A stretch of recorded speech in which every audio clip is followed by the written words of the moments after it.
again. You know, they're on the same gaming house. There's no stories of jockey whatsoever. I mean, these are pro teams, right? Like, you kind of want to keep everything as a secret right now, where I think a lot of all these other teams are also doing exactly the same. But out of the many names right now, Team Flash, TTK, AZ Slumber, ASI8, the Malaysian side, AZ Slumber, is really, really impressive on their gunfights, their firepower. They're very daring to even challenge, you know, some of the best teams around these regions, and to really show that, hey, we are not that kind of pushover team that got promoted. We are here to actually take the title home eventually if you give us a chance to perform in the PMSL Southeast Asia later on. So these are very interesting prospects, and some of these guys, they're just shining because of hope that we see them right now sitting above the top 18. Yeah, and that's the best part about a team like AZ Slumber, right? They came close to getting into the PMSL in previous seasons of the PMNC Malaysia, and finally they got their shot, and of course that is why they're here as well. And so far, being a newcomer in the Southeast Asia or in the international stage, they have been proving their worth. But speaking about a player that has been proving his worth, representing Tribero Messi, we have Zio. Yeah, Zio's been super impressive yesterday. They've been working really hard to really rack up those points, and look at the amount of damage that he has dished out throughout these span of the matches, where he is currently one of the players that is dealing the most. On top of the list is going to be, you know, members of APG joining alongside Zio as well. So hopefully enough, AST could still rely on him to get themselves to where they need to be. It's been looking rather shaky for AST. There are certain games where they don't seem to be too consistent, but they are definitely going up and up from here on out. Yeah, and close to him in the road to MVP, we have Mela at second place. Third place, we have Refus. Fourth place, we have Badru, and fifth place we have Doc. So two representatives from APG is also a testament to their current performance as well. So far so good for APG. They did score a chicken dinner, and they're currently at fourth place with 96 points, which puts them in a very healthy spot at the top 18. Yeah, true enough. And overall, I think like what you mentioned earlier, like certain teams, they just want to prioritize getting into the finals, and then they could just, you know, go ahead to test certain things that work or doesn't.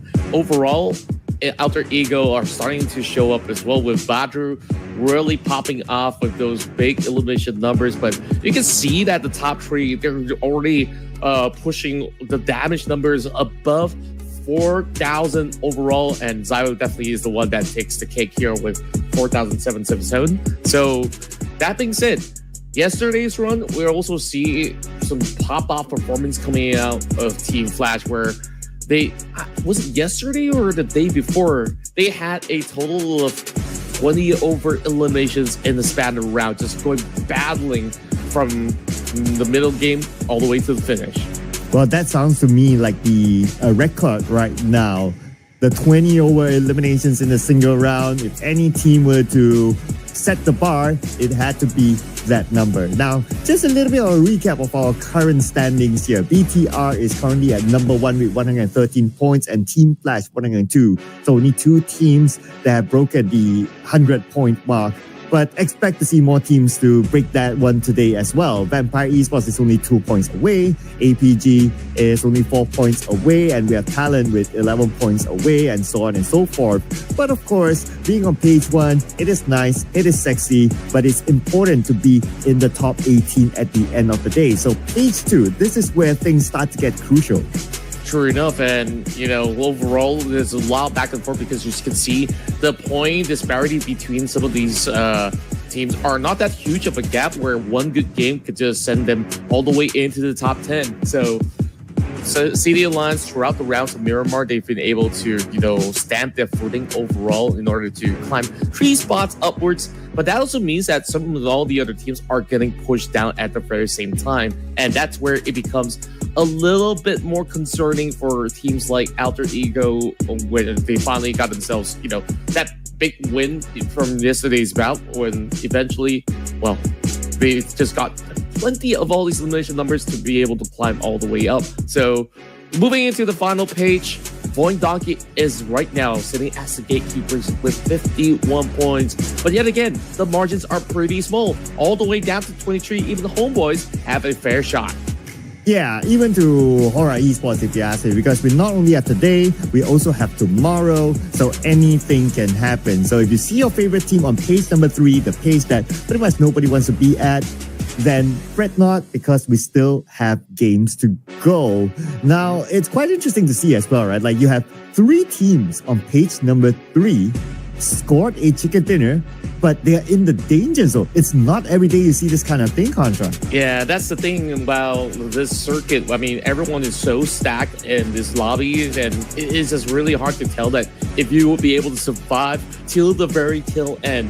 Like, for Horus Esports, it's a little bit different because they were absent for 2 days, but on that 1 day performance, they actually scored that many points. So I think that they're still a fair shot, right? But they are still like maybe 15 points away. If they're going to be playing today, then great. They will be having a chance to the grand finals. I know the Purple Hot fans, they're still waiting for them to appear. So hopefully they get to make an appearance today as we start off in Group A versus Group B. Hey, who knows, Hora Esports, they want to make a hero's entrance, right? Like, coming from behind last day, making to the top 18, smashing it on the final day of the grand finals. Who knows, that kind of storyline. But of course, we have to see if it unfolds later on. We're going to put focus onto Group A and Group B for game number 1 that will be played inside of Erangel. And in classic fashion of Ruthless Hype Esports Contra, I'm pretty sure that we will need to make our predictions soon. True enough, and I've got to do a quick check with production whether if Hora Esports is playing for today. Like, if it is, then I guess we're banking on hopes that we can drop our predictions on them. Okay, so good news, Hora Esports is in. So I think I know who I'm voting for. Okay, that's quick and early. Okay, you're probably considering that they might do that hero's entrance into the grand finals and then subsequently do it in the grand finals itself. Well, it's my first day on the desk, right? I've been watching, but it's my first day on the desk, so I got to get the feel of making the prediction. So I don't know. Doing predictions are never easy, right? And it doesn't help that the fact that even if I want to go for any of the top 2 teams, they are both of them, BTR and Team Flash. They are in a Group C, so we won't be seeing them here. So I guess I might need to go for the next best one. So I'm going to lock in Vampire Esports. Let's go. Oh, I really love how you're starting things off really strong. So I think I've said earlier, Hora Esports for me, since they're finally getting some airtime. And with 2 days of break, they should be, feeling super fresh and ready to really take everybody on. So, I got some bad news. We got some bad news. So I got trolled. So production says that they're still absent for today. So we kind of go for Hora Esports. Now, Alter Ego's catching up. I think Alter Ego's going to be my best pick for now. Okay. I mean, that's an interesting pick, right? Also to mention that Badru is also one of the leading MVPs, and sometimes if you have that kind of player in a team that has that leading MVP sort of thingy, well, the team could perform. And you guys are doing pretty well in terms of predictions, I must say. Yeah. You and production got 3 correct in the span of 2 days. Wow, you're outdoing yourself. Yeah, and this is the most points I've ever gotten throughout the entire circuit, right? Like, you remember certain seasons, I just scored 0. I'm just that bad at it, and I think I'm starting to get the hang of it. Yeah, maybe it's time to celebrate with a Sarawakian restaurant dinner, right? Just say it. Yeah, very specific. I don't mind that. Maybe, we can do that right after. So now that we've got all these picks out, APG, I think APG has one of the most impressive chicken dinners in Erangel, and they've always shown results. I absolutely forgot they're playing in this group as well. So that is something that I'm worried of, because production, they might just one-up us again. Sometimes I feel that production has this crystal ball behind the scenes that we don't know, that we don't see, that they sometimes deliberately not predict correctly, and then sometimes they just do, and because they know something that's happening. I don't know, right? I'm just putting it out there. But the fact that APG is not only like in page number 1, they're doing overall pretty good. They scored a chicken dinner yesterday, but they also have 2 players in the running to the road to MVP. So if our theory of like talking about like Badru road to MVP for Alter Ego, APG has 2 of them. So I mean, sometimes stats don't lie, and it kind of leans to APG. It definitely does. And I think that APG, they only pop off when there's crucial moments like, hey, we're sliding down the list. Let's take it serious next game. And then it's like, boom. They just have like those near 20 frags in order to just best everybody else. It's like, okay, we've done our catch up. Okay, let's take a chill again. So that's the thing about APG throughout the playoffs. But I think grand finals for APG will be extremely scary because like if they're already, taking it as comfortable as they are, then if they were to really put 100% every other round, then I think like they definitely would look super dominant. And then let's talk a little bit about yesterday's run as well, because we had a lot of crazy individual performances, and that's one of the reasons why you saw Mela's name on that list as well, because there was that instance where I think he took the P90 and then he just trampled everybody else, and then Casanova on the DBS, he took out 3 teams by himself in one tiny shack inside Wrangle. I cannot forget that moment, and that was just absolutely crazy. And then there's even more and more of all these individual brilliances. So today, this is what I'm expecting out of these teams. Yeah, and those beautiful moments is what the Ruthless Invitational Showdown is all about, right? Like you put together all these amazing teams, amazing players together, and you can expect a really good show, like how you've seen not only in the past few days, but also the previous season. So I'm pretty sure for all you guys out there, thank you so much for watching. You know that this is the best off-season tournament ever. And I really look forward to it every time. Yeah, exactly. And I really feel so good about this season in particular because, we got so many fresh names. And if you didn't remind me that Yui as well as Red Bull went from FaZe Clan to Vampire, I would have batted an eye because both FaZe Clan as well as Vampire Esports, they always look like a super team, right? So, and now that you mention it, it's like, oh, okay, now it starts to make a lot of sense. But that really begs the question, are they just on loan, because of the off season and they just want to warm up, or what exactly could be the case right now? Because right now, it really feels like they're a chip off the old block. Yeah, at some point, frankly speaking, right, I thought that, Vampire Esports is such a complete team. They have all these amazing players, yada, yada, and so on. It's like, how else can you add to the squad?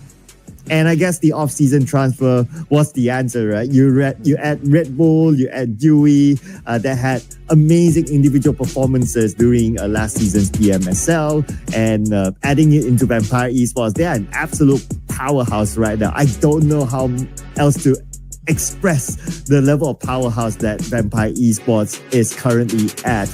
But we'll see in the official tournaments later on. Right now, we got to put focus on the Ruthless Invitational Showdown Season 12, and we're jumping on to game number 1. Erangel, let's go.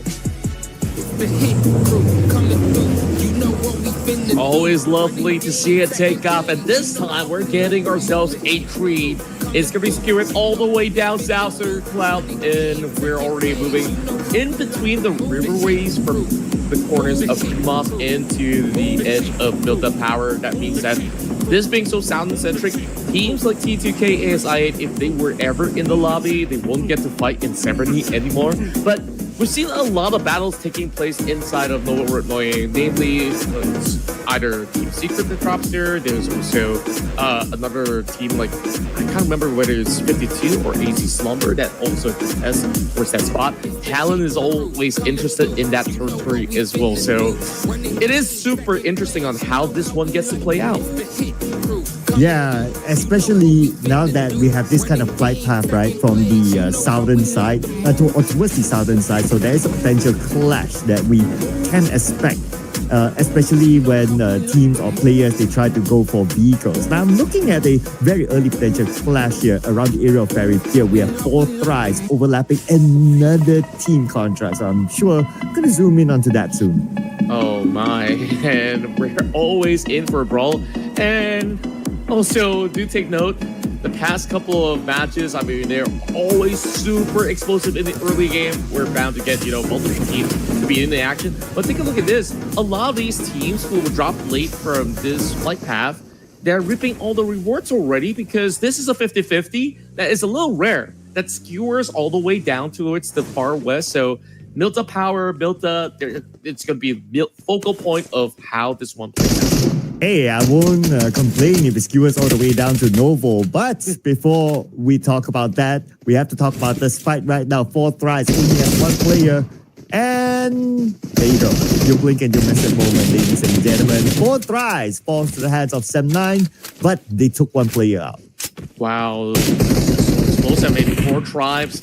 They probably came in without much of a loot, and Sem9, they just really took the best out of it. And we're also seeing new names coming in from Sem9, like Satria, that is really adjusting very, very well. Or maybe it's just a pseudo name that, I absolutely forgot whose portrait that is. So that you gotta update me a little bit on.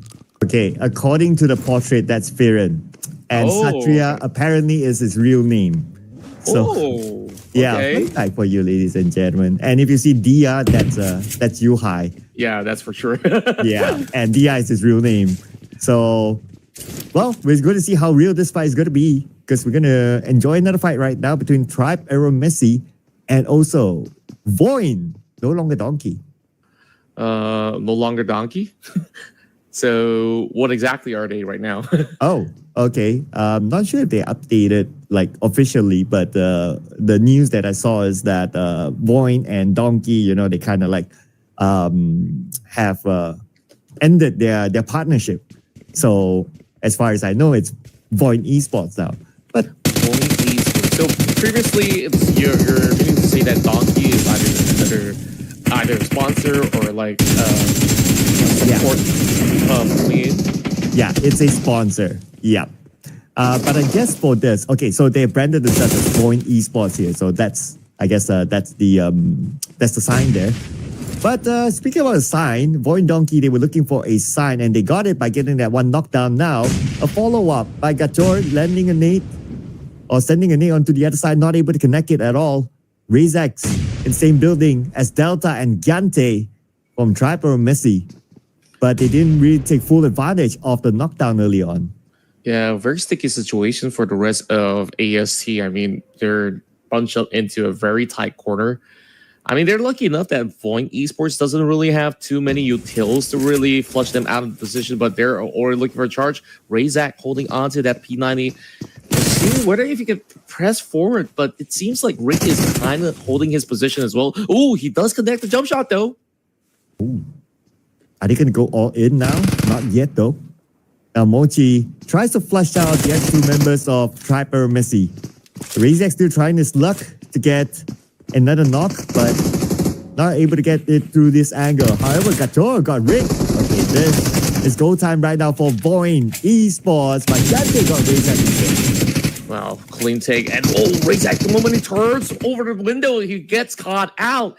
And AST now getting the ball back on their court, but they still have Rick on the ground. Gante is very low right now. Only down to bandages, and he's just waiting for his team to really back him up while Delta is closing right in. Still a 50-50 between the 2 teams. You know what, Contra? This could be a comeback moment here for Tribe or Messi. The defending squad right now, they managed to take 2 out of Voin. So far, so good. And that will force the remaining 2 members of Voin to just back out. Yeah, it really felt like they bit too much more than they could chew, right? Like, they really closed in the distance, but the positioning coming from Rick was just super hard to really take out. And because of that, the rest of Voin Donkey weren't allowed to really press forward. If they really wanted to flank, they needed to really wrap around the other sector of the compound in order to really find the rest of the angles. And just like that, they lost 2 members, but ESP's giving chase though. Whoa, and they got Potato, the IGL. And now Mochi is only down to his last stick of health. That's it. He's definitely gone here. There's no way. Oh, but hang on a second. Alter Ego shows up with Rosemary punishing them back. But that does not mean that Void is not eliminated. They have been taken out, but Alter Ego will come in here as the cleanup crew. I thought that they stirred the wrong hornet's nest, and then eventually it really seemed like Boing Donkey was calling for help from the big brothers of Alter Ego Ares, right? It's like, don't worry, I got you. And then just like that, they score those 4 points, and even more battles happening right now. RRQ in a pickle right now with Ruthless charging through. Ooh, and it's only Lapar right now. I hope he's hungry for eliminations because he will need it.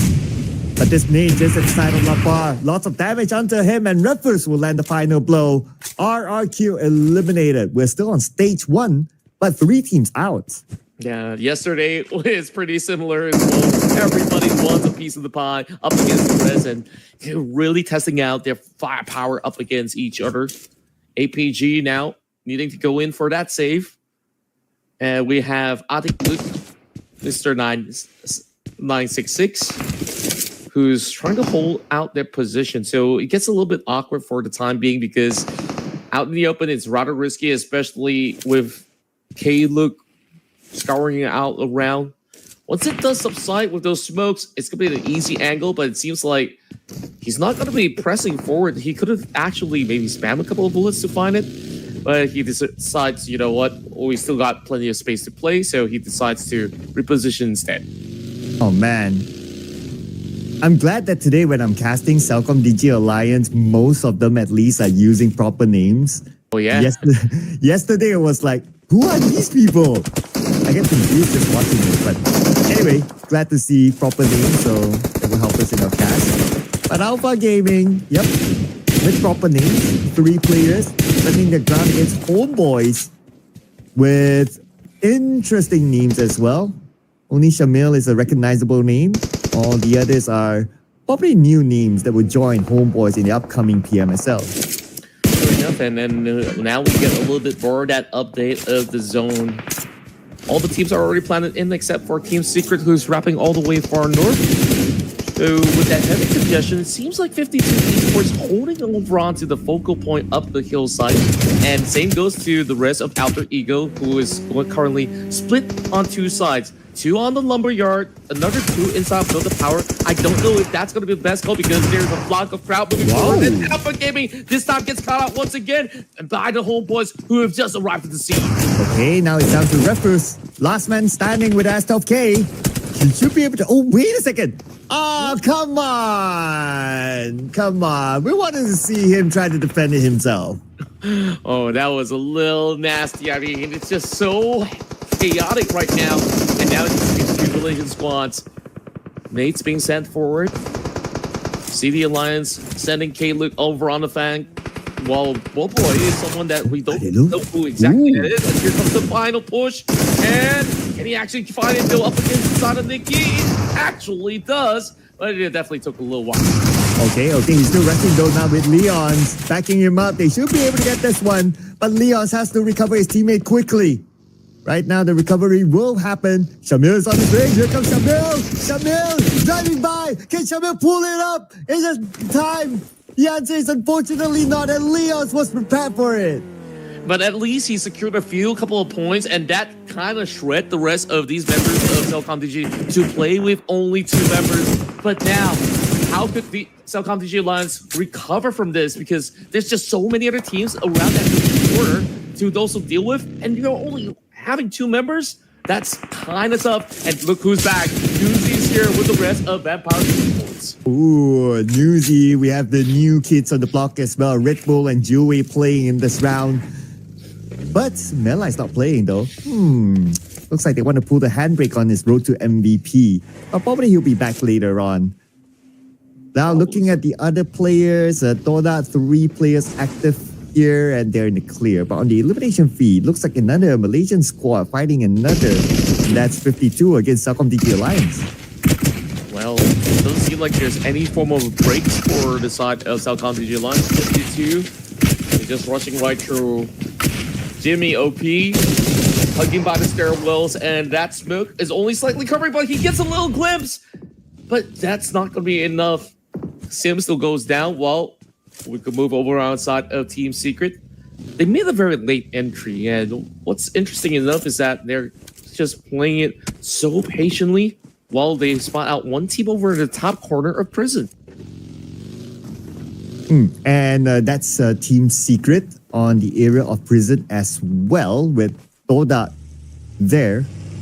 A lot of teams try to get prison early on. Let's see if they can hold on to it, or will it be worthwhile for them to hold prison? Looks like it's a 50-50 as the circle pulled down south. Milta is empty though.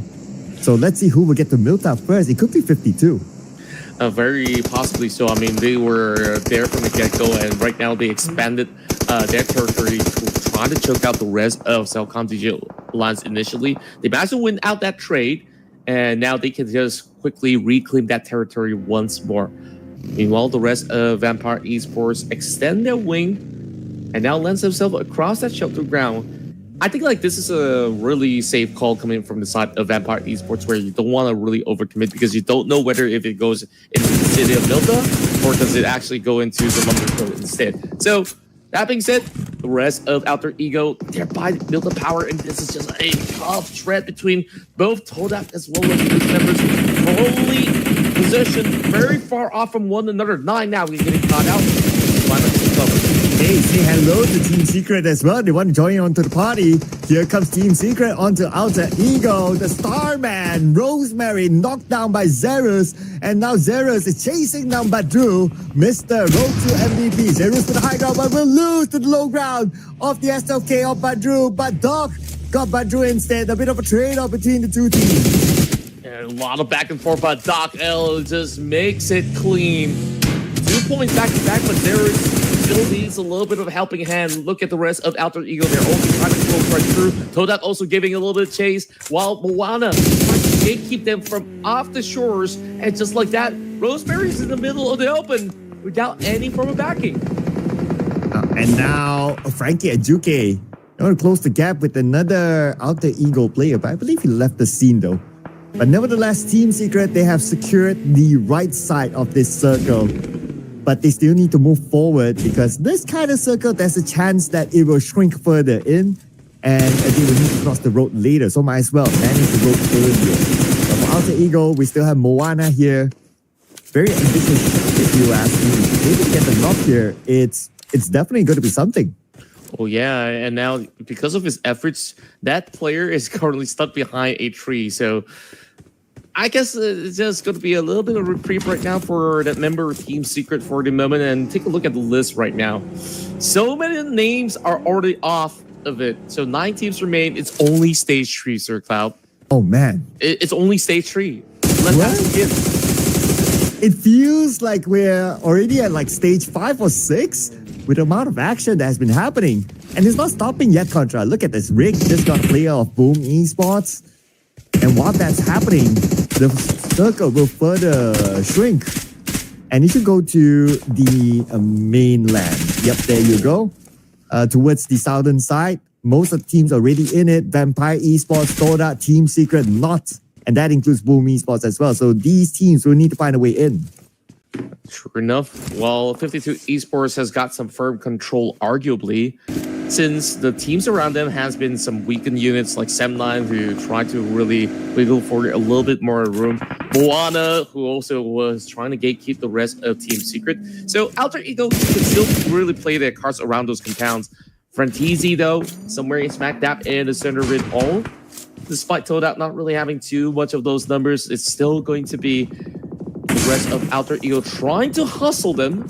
So most likely than not, you will expect Todak to really play on the defensive for the meantime. Whereas on the outskirts, Zeros finds something. Oh, that's against 52 Esports.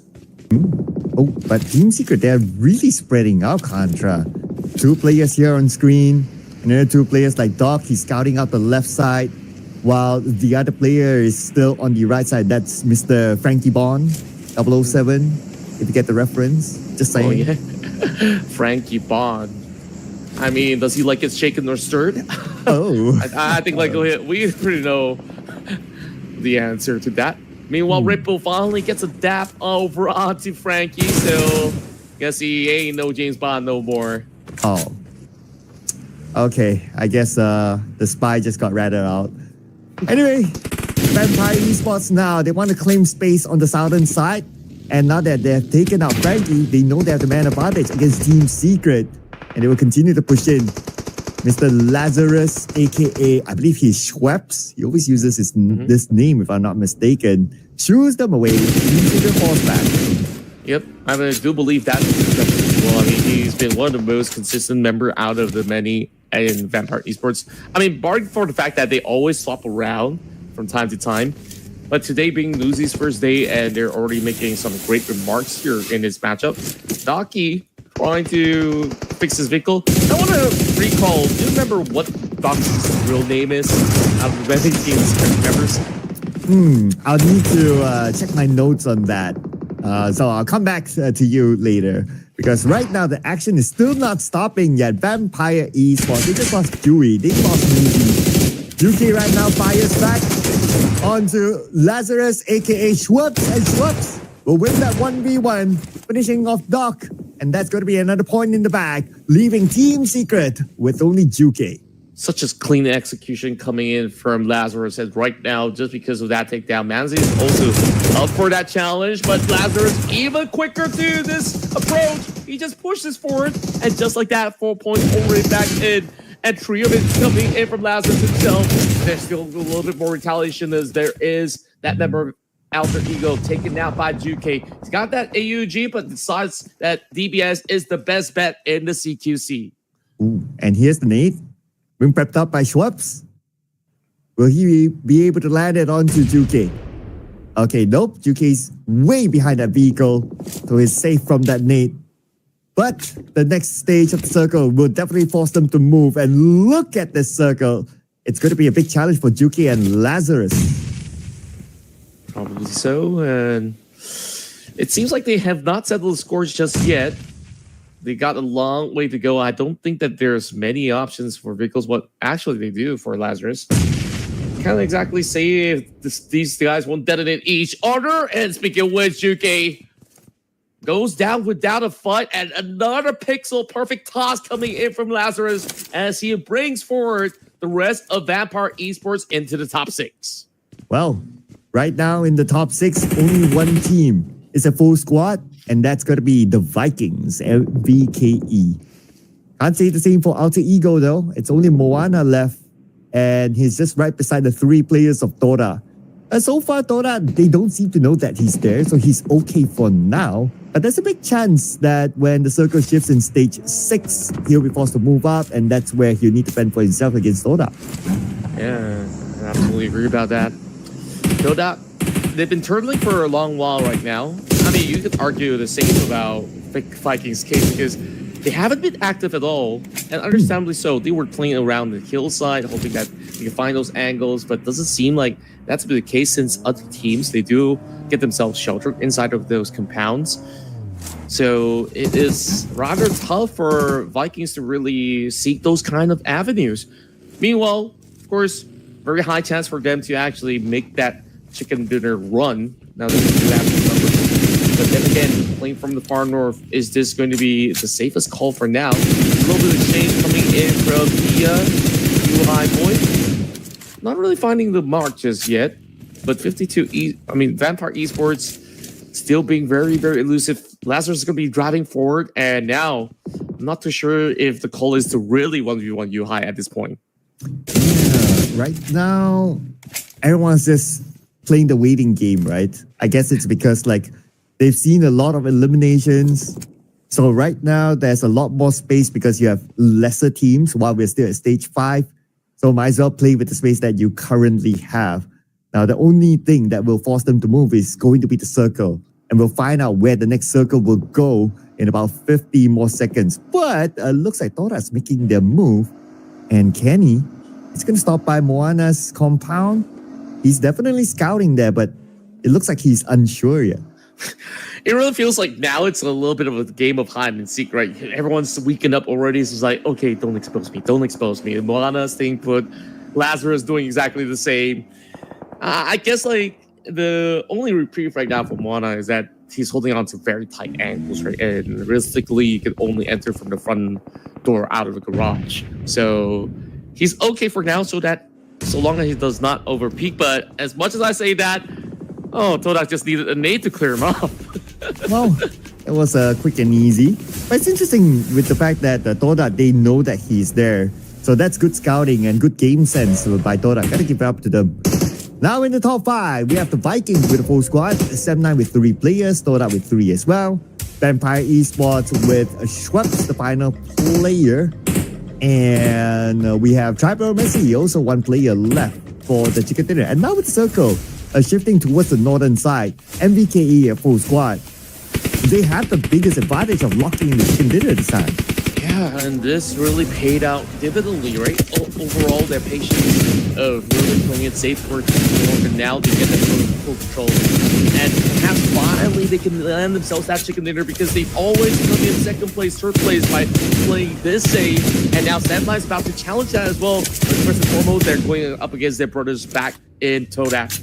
And Todak, they are just about to have a lot of focus space between them and Sam9. It doesn't have that fact that the Yuhai is suppressing them from afar, right? From this angle that we can see on screen. They're finding it difficult. But they had to take an alternate route. So it looks like they're going to take the northern side into the circle instead. And Yuhai noticed that they have already moved. No point for him to stay there. His turn to get into the circle. Now it's going to get crowded at the north. Look at this. MVKE, they are moving in. And they will face off against Rick and Todak. There goes Rick. Great first contact right there, and immediately they go on erupting over on the course of Todak. Another couple of nades to be tossed over on each side. Some falling short, but that one looks beautiful coming from the side of Todak as they're going back and forth for a little bit more. And just like that, Fertizi gets caught out. Aha, and now we're in the top 3, ladies and gentlemen. 7-9, the Vikings and Todak for the chicken dinner. Frenzy is still calling out for help. Kenny is close by though. And he might be picked up, but the Vikings, they are still putting pressure onto the members of Todak, while 7-9, they're just monitoring the situation from the middle of the circle. And they just really have to wait it out. I mean, the best part is that 7-9 right now does have pretty much the zone in control, while the rest of Vikings, they still have to fend off for that space, which is why they really have to push forward up against the rest of the members of Todak in order to make room up against the rest of 7-9 later on. But they're already looking for those trades, and the back and forth looks pretty good. Kenny now soaking another tap. And the rest of Vikings, they're still having a high priority over onto the rest of Todak because they're cutting in the dip. They can't really afford to peek out for far too long. For Todak and also the Vikings, because they're playing like edge of the circle, again, there's a big chance that the circle will move away from them. And when that happens, 7-9 will have all the advantage within the circle since they're playing in the middle of it right now. We get a confirmation about 20 more seconds. So the fight between Todak and Vikings has to end quickly. If not, 7-9 will just happily shoot from afar. Yeah, I mean, right now, there's just no pressure over on the side of 7-9, so plus, if the ratio says MVKE has a very big chance. I mean, it's all because of the numbers right now, but these numbers can easily deplete because they're running out of that space. 7-9 still taking full charge. They know that they just really have to wait, and right now, I feel like Vikings played a little bit too passively, and now that allows the rest of Todak to go on a push. Well, now Vikings, they have to make it aggressive. Superman got Frenzy and Kenny and Nate to knock down 2 players of Todak. And from afar, it's going to be Yuhai finishing off Kenny. And that is Todak eliminated. Now it's between 7-9 and the Vikings. Vikings, no circle, but they have a full squad. While 7-9, 3 players, but they have the middle of the circle.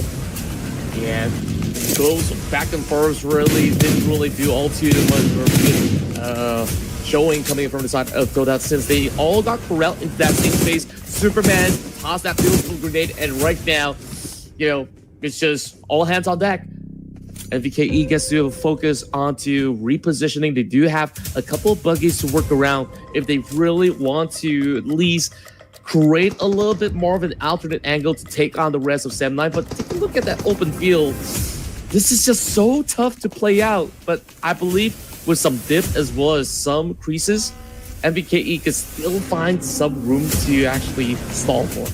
Yeah, they managed to slide into the circle. So stage 7 is still okay for them.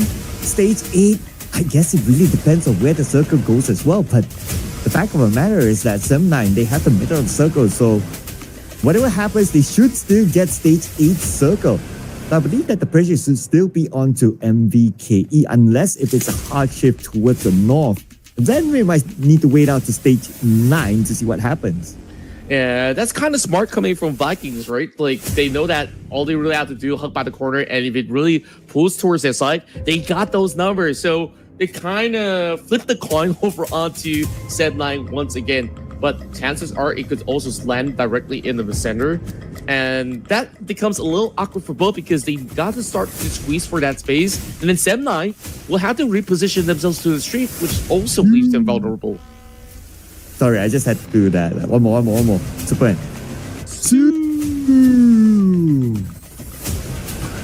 He's just got all these aura and moves. I mean, is he going to start to do the boat dance as well after this? Oh, yeah. I want to see the aura farming emote though.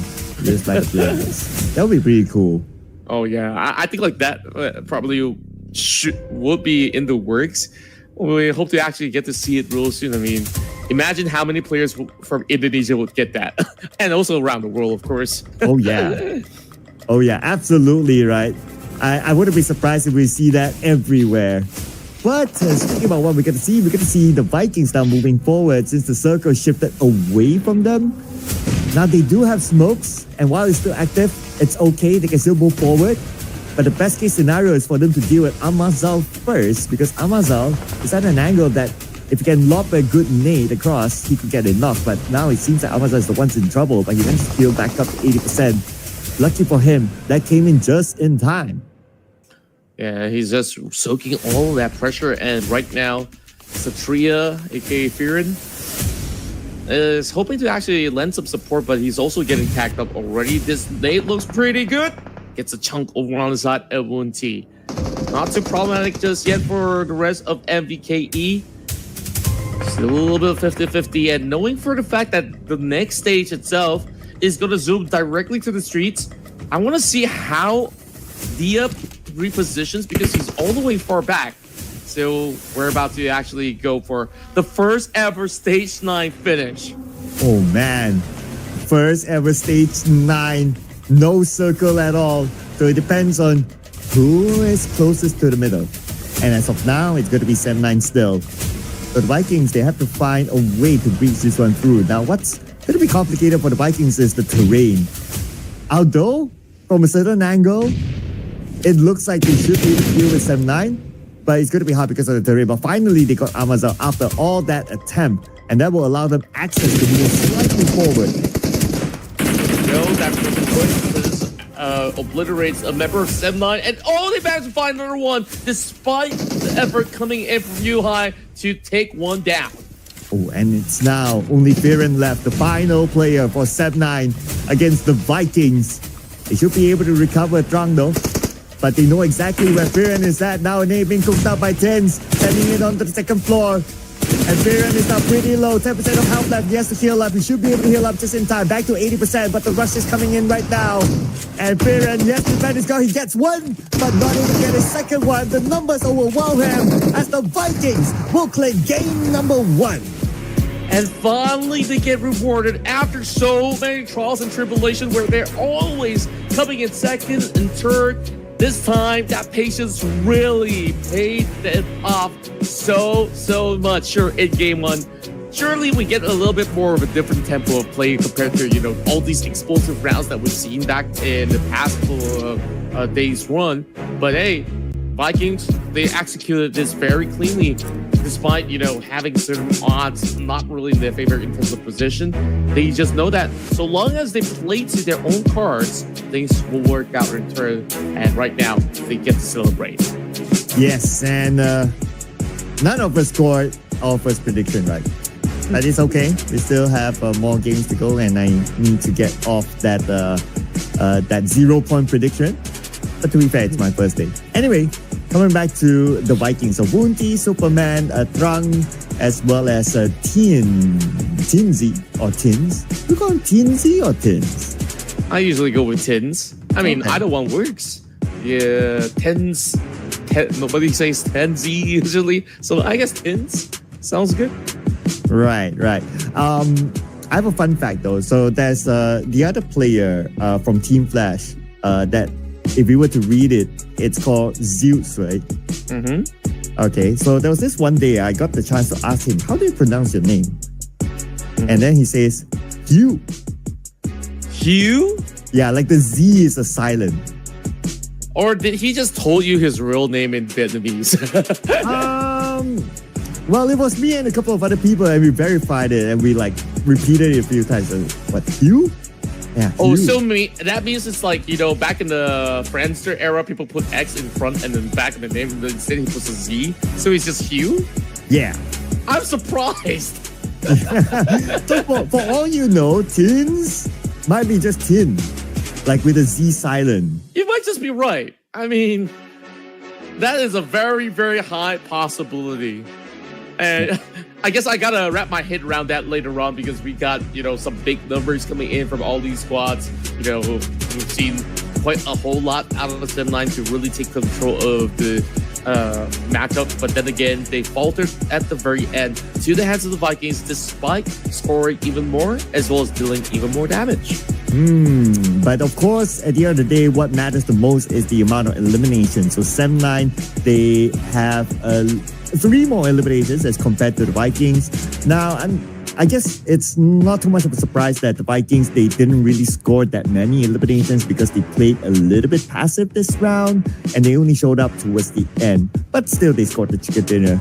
But that one player who was active and scored a lot of damage is Yuhai. 899 damage with 2 eliminations. Now, of course, the numbers don't match. That means that Yuhai has been doing a lot of work for the team, allowing his other teammates to secure those elimination points for Sim9. He's always been the core player. We've watched him grow up ever since he was a little boy, and right now, I mean, he's still got his braces on. I don't know for how many years now. Yep, and I'm just revealing my own age as well and how long we've been spending time, casting these matches, and he's still showing up. That's what's really impressive about Dia overall. And this time, it wasn't exactly Dia that becomes the top performer, but it's actually his teammate Amazal. The new kid on the block for Sim9. Not new to the pro scene though. Used to play for O2 for this, and now he's with Sim9 and putting up a good performance. And because of his good performance and his teammates' good performance as well, they scored 14 points, just 1 point below MVKE, who scored the chicken dinner, a total of 15 points for them. And then we have Tribe Aero Messi with 10 points. So that's the triple-digit club.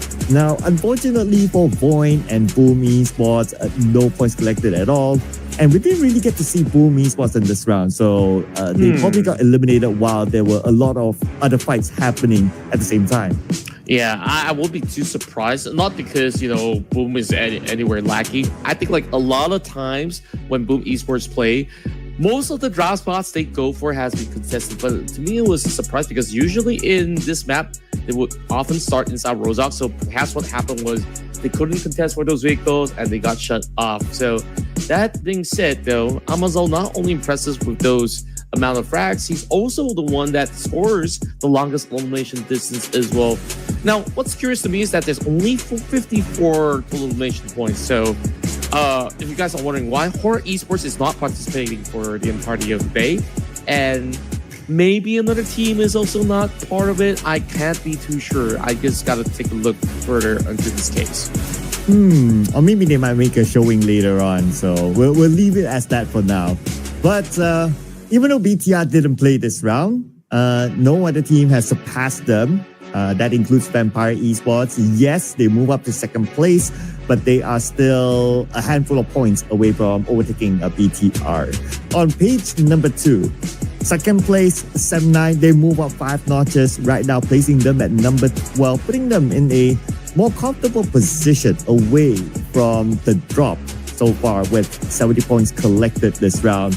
We do have a few movers down. That includes Boom Esports, who did not collect anything, and now they're at number 16 with 57 points. But number 16, still okay. But from the drop, 57 points, 51 points is at number 19. So 6 points right now before they drop. So they have to put in a performance the next round. It's a very hairy situation, but it's good news for homeboys. I mean, they managed to at least add another 4 points to tally, right? So they're inching so close that they just need to score maybe about 3 points to surpass both 52 Esports as well as Boing Donkey. Barring if they don't score any points, of course. If they do score points, then you will definitely see more and more of these updates, because right now everybody's neck and neck at this moment. Even D-Savior, which, you know, they have no business being all the way down here on this page, could have actually seek for opportunity. So when DX actually gets their playtime, I really want to see them go all out, since, you know, they didn't exactly take it too seriously back in day one. Day two, pretty much the same as well. And then yesterday is where DX start to really show a little bit more of their fangs in order to really rack up heavy points. Yeah, they need to show their fangs, they need to show their webs and everything else in the next round to see if they can launch themselves into the top 8 team. But before we go there, we're going to take a short break, ladies and gentlemen, and we'll see you guys after this.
Welcome back once again, and we're getting ourselves ready for our second match of the night, and we finally go down to Miramar. What is surprising to me was, last game we took it a lot slower than per usual, and it seems like maybe this time around Miramar will be much rowdier, because yesterday most of the matchups inside Miramar ends even before we even hit into stage 8, most likely or not by stage 6 or 7 where we got ourselves our top 4.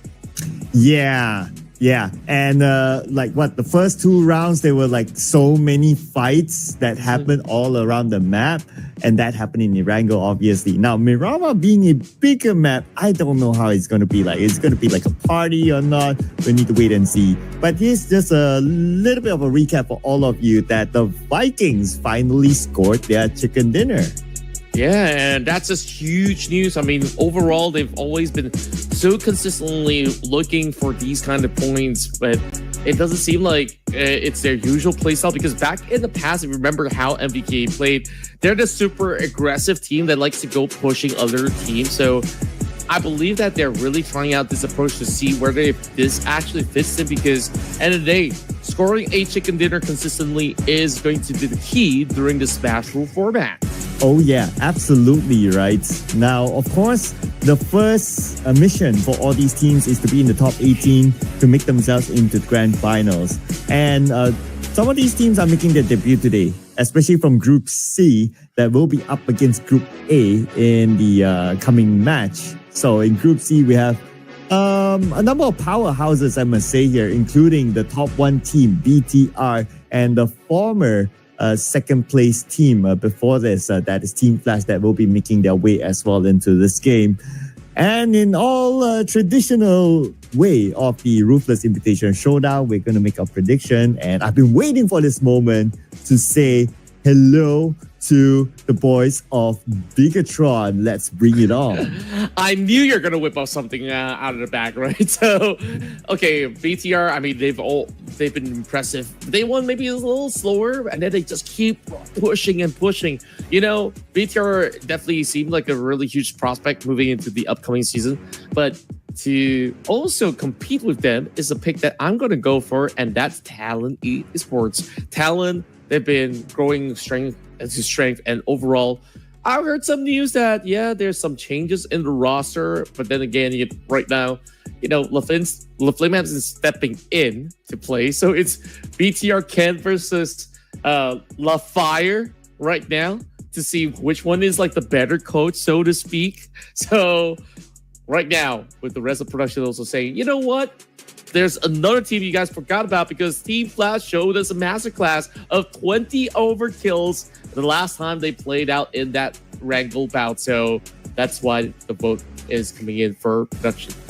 Yeah, I mean, how can you fault picking Team Flash, right? I mean, they're a team that is also up there as well, broke the 100-point mark, and they have a chance of scoring the chicken dinner. So it's interesting to see that.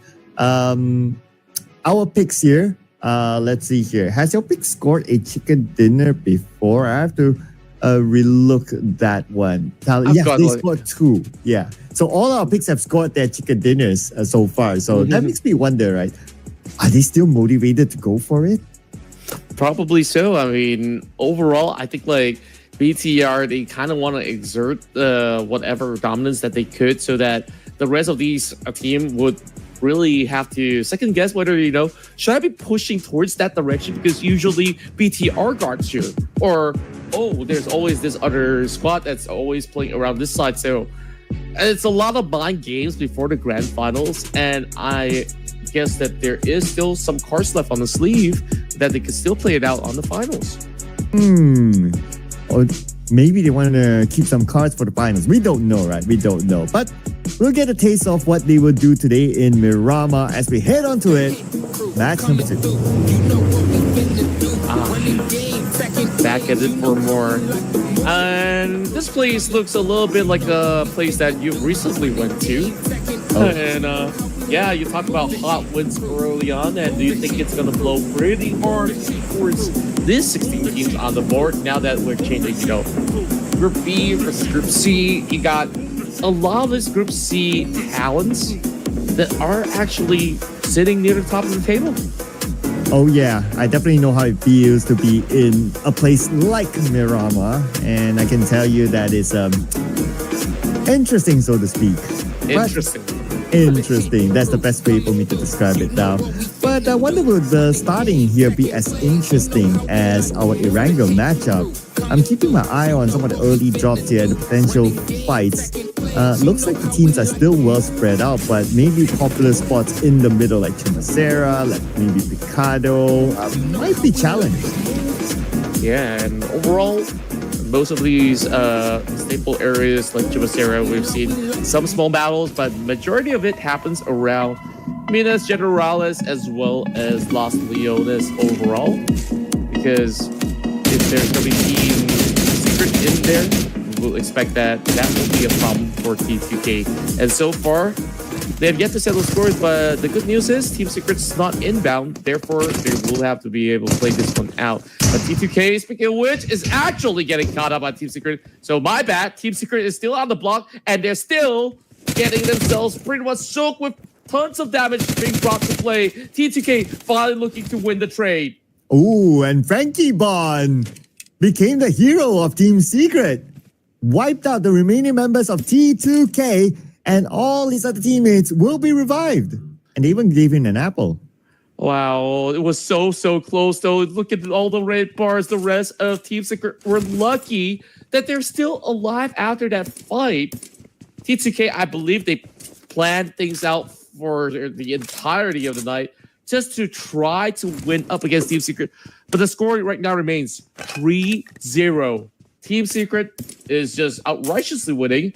T2K, they cannot afford to do this anymore. I mean, if they keep repeating this in Miramar, they might not even see the grand finals. Yeah. They're not in the best spot for sure. Right now, only 58 points collected. But nevertheless, there's still a lot more games to come. And it's not to say that they are too far away from the top 18. It's still very doable for them. Yeah, most likely than not. There's still certain avenues that they could actually maintain themselves, but you gotta keep in mind DX is pushing, Team 52 also looking rather ferocious. Now, and within the span of the game itself, it's just so easy for DX to maybe find that 1 point to tie the knots. And also for the rest of the field who's hoping to qualify to the top 18 to really make a statement at the very same time. Now, ASI8, first 2 days not looking so hot, didn't even look present at all. Yesterday, they started to show up. Casanova really proved himself to be a player that is one of a kind, holding himself just fine. He went in for 3 battles, won all 3 of them all by himself. As a matter of fact, they were all funneled towards his direction, and just shows to show how strong they've been able to manage situations such as that. And I could also say the same in Todak. And to me, what's surprising about Todak is their performance in Miramar have improved tremendously, that they've seen so many top 4 finishes in this map. Yeah, especially with a new and refreshed roster, right, of Todak with not only Kenny, but also Deb, who used to play for Sem9, actually joining Todak. So I would say that Todak is one of the teams that had a very good transfer window amongst the other teams. Well, Vampire Esports, they had a good one as well. But if we were to talk about like breaking them down to country or region, Todak in Malaysia, I would say has one of the best transfers. Yeah, arguably so. And right now, would you say this kind of transfer kind of affects Sem9 because they lose a lot of firepower? Or do you think that it's really unaffected because sometimes some of these players get to sit in the bench from time to time? So do you think it hinders them, or do you think that, it's a win-win? Ooh, that's a hot take though. Well, prior to the Ruthless Invitational Showdown, Sem9 has been doing very well in other off-season tournaments. Like they have been winning a couple and even a LAN event recently. They won as well, so they've been doing very well. Only in the Ruthless Invitational Showdown, we have not seen the best of Sem9 yet. Yeah, they're okay, but it's not that level of hype that they have brought to themselves in a recent time. So I guess if we were to if I were to answer the question, Sam9 kind of deserves a bit of day off. Day off.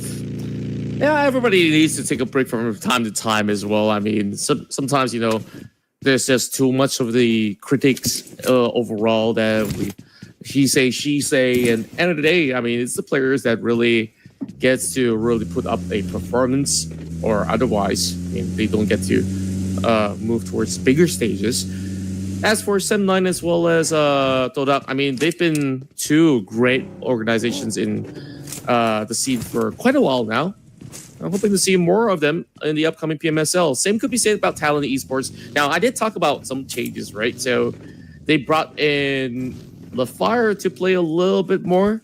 And you're also seeing maybe a little bit more feature coming from Boysil this time around to also work in tandem with Achul. So I am kind of liking a little bit of those updates coming from Talent Esports. Still, we have to remain whether LaFire is really somebody we know or not. I have my same skepticisms. But I'm not skeptical about the fact that Mela is actually playing this round. For sure. It's just the not the starting that he would have wanted. Like, he just got knocked. I'll check on him later. Because right now we're going to look at what's happening here between Alter Ego and Homeboys. Long range by Alva onto the other side, shooing Homeboys away from this compound. But lucky enough for Homeboys that they did not come into this compound, because this compound, once you go in, it's hard to go out. Yeah, it is an open barren land that will be pointing heavy weapons over on your direction if you're going to be moving inside. Hence why they move upwards, but that still sees. So these players to be in a pickle. Homeboys getting single out one after another. And right now, Tai Long's all alone, but we've seen clutches from Tai Long before. Can he do it again? Alba now with the Molotov, not quite enough, but they will be having the DBS shells to pop right in. And just like that, Homeboys sent out very early. But I don't know anything about being singled out, but I know a thing or two about being single. And it's definitely not fun. So, too bad for Homeboys. I think being single can be fun. Oh, depends where speaking you're for looking. experience? I guess. Let's not go further than that. And AC Slumber. Oh, great assault. And right now, here comes the push coming from the side of Mela as he brings in the AUG with the puppy. Quick jump shot, secures it. And Vampire Esports are on to something today.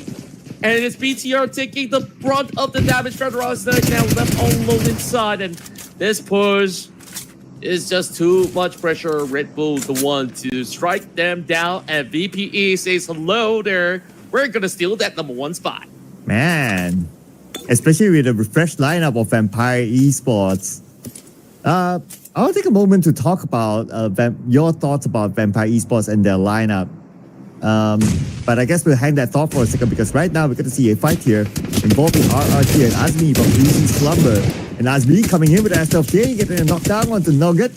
But he's very low right now and he's out in the open. One tap onto him is all it takes to take him down.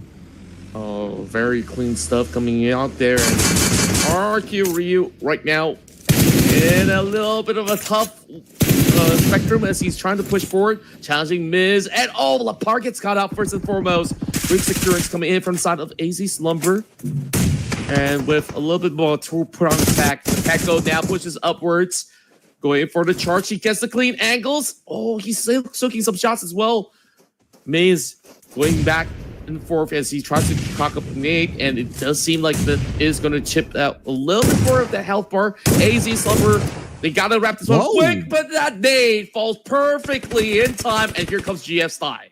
Oh, okay, that was a really nice short-range nade, not gonna lie. But right now, last player of RRQ, and he will be taken out. That's RRQ eliminated. Out of the top 8 means that they land no points in this round. Vampire Esports now chimes in. It is members of 50 Esports segregated from one another, and that is just going to be another easy picking for the side of Red Bull. Already 6 points up. And now Nova comes in for the low round and immediately getting punished by Claw. Snapbacks, they retaliated, and right now back and forth between the sides of the squad. Calm down, people. Even though given a bigger map, but these fights, they just don't stop. ASI8 on the lower ground. We have Precious here. Looking for his... That's really low too. 10% of health left with the blue on top of him. I'm not sure if he can survive this one, but he must heal up right now. No nego they call it, but the Smalley will definitely flush him out. And the moment he moves out, Huzaifa will be knocked out by Domain from the other side. Leaving only one player left now for ASI8 against NepX. Sending a nade across. Oh, that's huge. That's a lot of damage there. ASI8 out. I just love for the fact that these two teams, they kind of know each other's rotation. They love fighting outside of the blue zone because they know some of all these spots. NepX love to actually set something up. At this time, they have been rewarded so handsomely, getting all 4 members, though that was so iffy. Like, it could have really gone wrong for both sides. Yeah, I know, right? Plus, they played on the outside within the blue, and they're quite far away from the circle as well, so they took a big risk there. By the end of the day, it is NepX to lock in those points for themselves. Now with the circle shift, at least good news for NepX, it didn't hard shift towards the north, so it's not too far away from their current position. So that should give them a lifeline to get into the circle. It's a matter of managing the teams that are in the circle currently. And same goes for Tora as well. Coming from the left side, and that's Shin, the latest player for D-Xavier, just on the left side of 9, but because of this terrain, 9 has no idea that he's there. Yeah, and it's pretty sneaky, I would say. And overall, Todak scaling all across while the rest of the members of D-Xavier scattered apart. And because of this, I'm not too sure if they really want to extend it a little bit further because you did mention, Todak is nearby, not too far off. It's also Talon Esports, so they kind of don't really have too much of an option to really go on the mass rotation as well. And speaking of rotation, I think that they took a little too long outside of the blue zone right now. After having that scuffle, NepX now struggling to make ends meet. They kind of need to keep their health bars up there before they get themselves into the zone, else it just is going to get worse. And now it depends on how many healing utilities do they have. But inside the zone, we have Vampire Esports against Team Secret Mela making his debut today. Got another knock onto Doc, where Team Secret is at. And Team Secret, they're still struggling to get into the circle. Vampire Esports will try to stop them from coming in, playing as a trio now without Dewey. On the outer side, we have a Red Bull here. Still looking at Team Secret, but NepX, look at this contra. They just fell to another team. Oh no, the trouble continues on for the side of NepX. I guess that's the problem about rotating so late in the zone. But then again, it seems like they're actually trading back pretty well. And that's AZ Slumber, 2 newly promoted PNNC teams from Nepal and Malaysia going at it. And it does seem that Asmi's vehicle is currently being popped. And this is bad news. I mean, if you look at the other 2 members of AZ, they're also willing to soak in the blue zone, and they want more. Oh, Rex, he just rampaged through, and he finds Asmi. Oh, okay. A little bit of a road rage there. But now Tora will need to face the rage of D-Xavier and Talon just next to them. 3 teams in the same area right now. As Talon will move in, Achille will be the man at the forefront. Paragen will go down. And now Tora only has Kenny left as the last remaining active player. And Achille is trying to sniff him out. But Kenny, he does have DBS, a very clutchable weapon. While he's navigating through the building, securing another elimination point out of D-Xavier. Cleon will go out. Now Kenny has to save 9 and Frenzy, but before that he has to deal with Achille, and he will with DBS. Oh, very beautiful stuff. Oh, it's risky. He did not, right? Okay, he did not. He's okay. Okay. Now he finally gets to go in for the resuscitation, but the nades are falling through. Oh, that came in too close for comfort. Boy, Seal, is he going to be able to do it? He's got that M249. Why are they not closing in? Oh, there was D-Xavier on top side of the hill. And no, Todak, I don't think they stand a chance anymore. But perhaps now with the revive going through, they still could fend them off. Oh, beautiful name there by Levi, knocked down Kenny. And now 9 is all alone. Needs to heal up. Managed to do so. Shin comes in with DBS, but 9 is prepared for him. 9 will lock in another point. Now D's area only has that one player left. And he's on the other side. It's going to be Levi's. But here comes Talon. Oh. Here comes Alter Ego. Everybody really wants this piece of the compound because everyone just coming in from the far west. And right at this moment, upon arrival, one tap is all it took to take out Levi's. That's BD Saber down and out, only 3 points right now. Alpha and the rest of Alter Ego right now pushing right through. Talon versus Alter Ego. Who's it going to be? Either side is still going to be a win for Indonesia, but Rosemary, he gets the tag and over back. Boysil down and out. And Alter Ego again being the cleanup crew. So far 6 elimination points for Alter Ego. Now looking for the remaining members of Talon. But they have to leave Boysil behind. La Flame, aka La Fire. Can't be on fire right now. He has to leave. But on the elimination feed, looks like another fight's happening elsewhere involving Vampire Esports. I believe that's somewhere on the right side of the circle. Yeah, and it seems like everyone's just really hugging by the edge that whoever's really around the center is just going to be really staying put and not really finding too much at all. It seems like today's tempo is still pretty fast, considering that I didn't even take notice that there's only 6 teams left. Oh, Stage man. 4, 6 teams. Wait, it's a what? big map.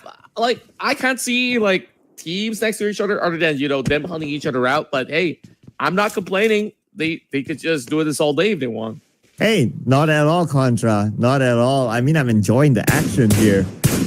And because of the fact that we have 6 teams left at stage 4, and you pointed out it's Miramar, that means we have a lot of space. Too much. I wouldn't be surprised. Yeah, too much. Right? I wouldn't be surprised if this is the moment where we start to kill. Yeah, they could just, have a little bit of sunbathing if they want to. What else do you do in the desert? Based on your recent experience. You make sand angels. Sand angels. Yeah, you Okay. you lie You got, down. oh, in the so you have sand. snow angels and then you have sand angels. Yeah. Do some of these sand actually sink? Oh. Like, I heard like there's like sinkholes and stuff. Oh. I don't know. I Yeah, guess the maybe- only one that's sinking is my heart. Oh wow! Yeah. I thought that's the sinkhole into the portal from Miramar. So Oh wow.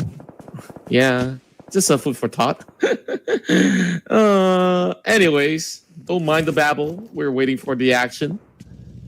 Alter Ego as well as Team Flash, they got themselves into the zone.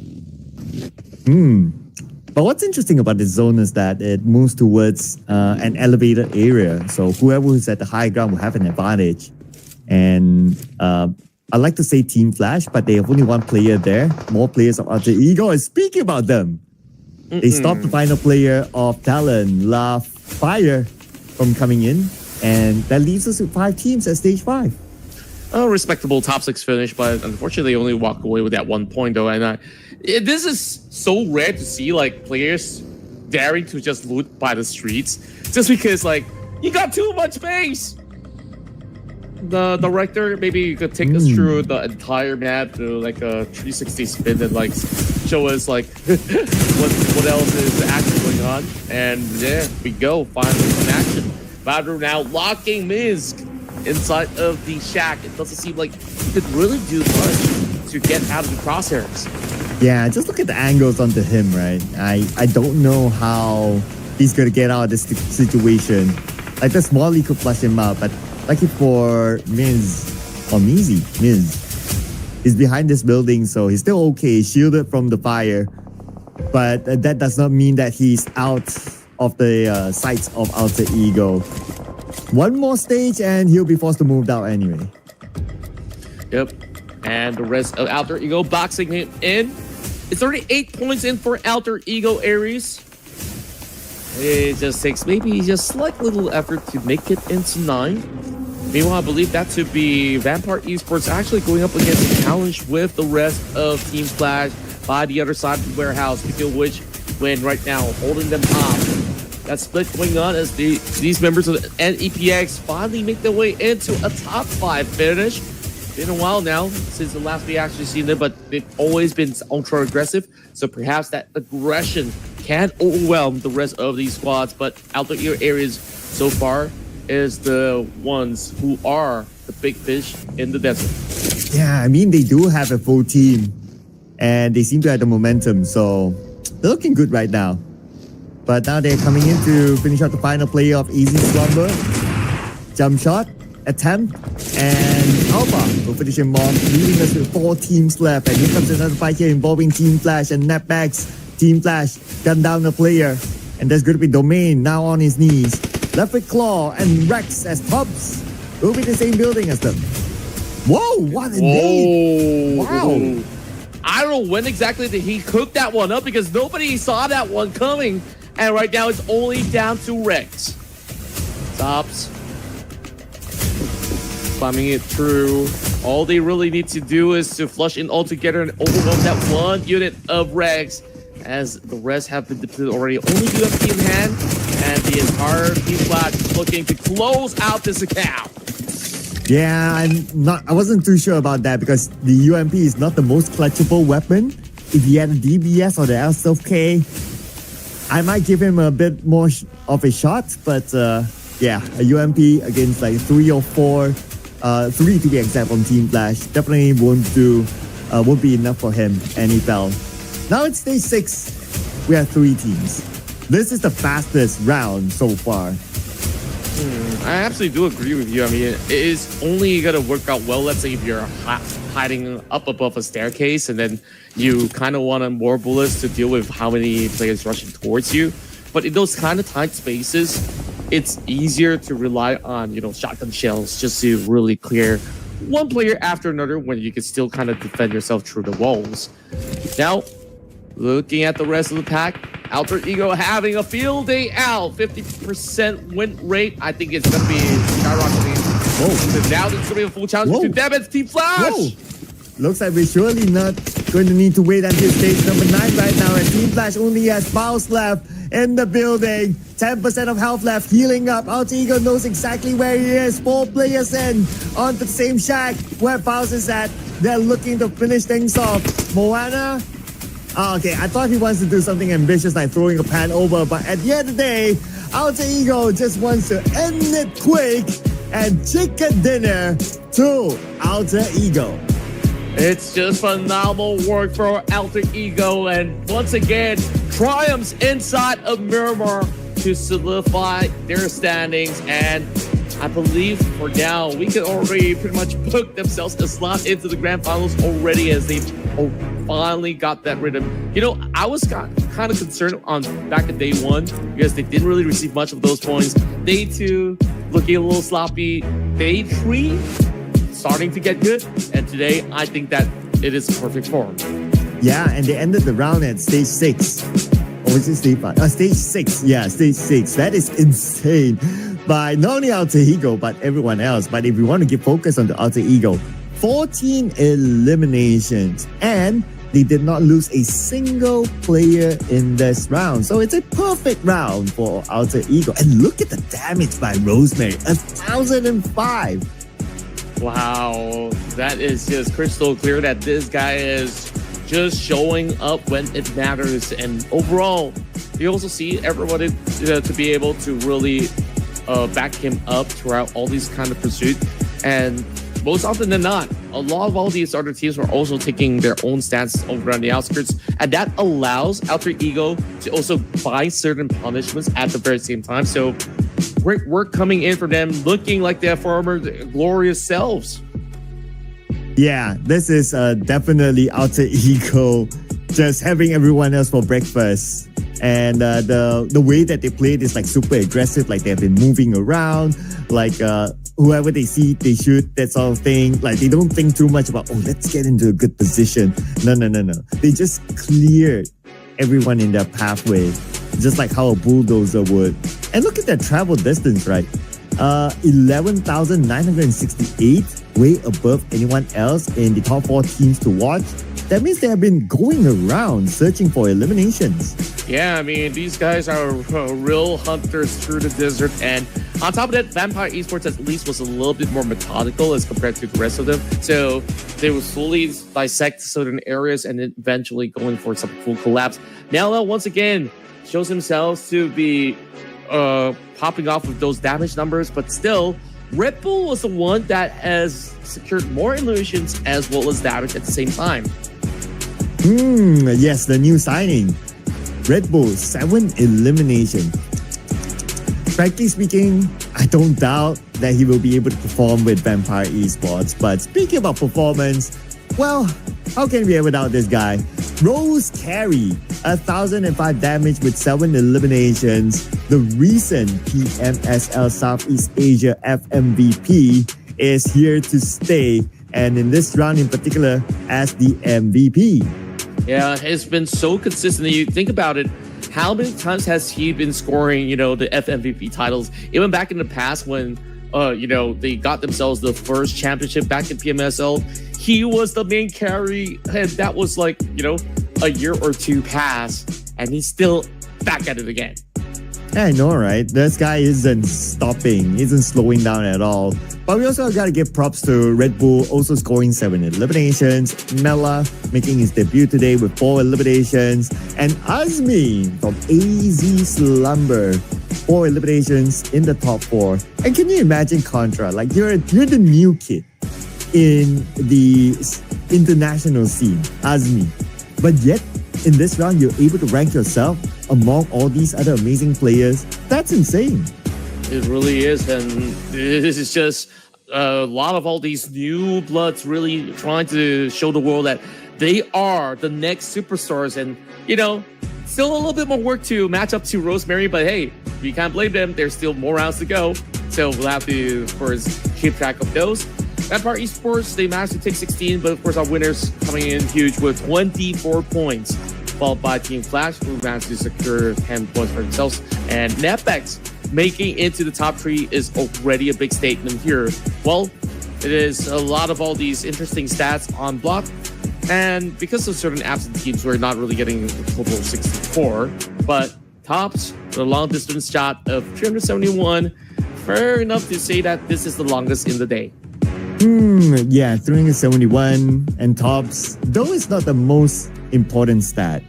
But it's always nice to have your picture up there to remind everyone that, hey, you know what? I'm still around and I'm the better top here as compared to the other top. Just a bit of a flex there. But the I one haven't seen that guy in a while. I don't know. There's some rumor that he is transferring out, but it's still a rumor. Nothing's confirmed yet, so we'll leave it as that.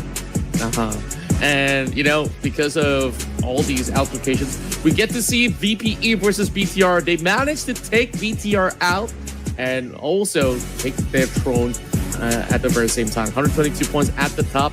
And we also have Alter Ego hot out of the chicken dinner. This is their first chicken dinner, by the way. And to be able to score that, it sends them 6 spot upwards. And now they are planting themselves solidly in the top 4, breaking into the triple digits club. Now, on page number 2, although DZavier only scored 4 points in this round, but it's good enough to bring them up 2 notches now to number 15 with 61 points.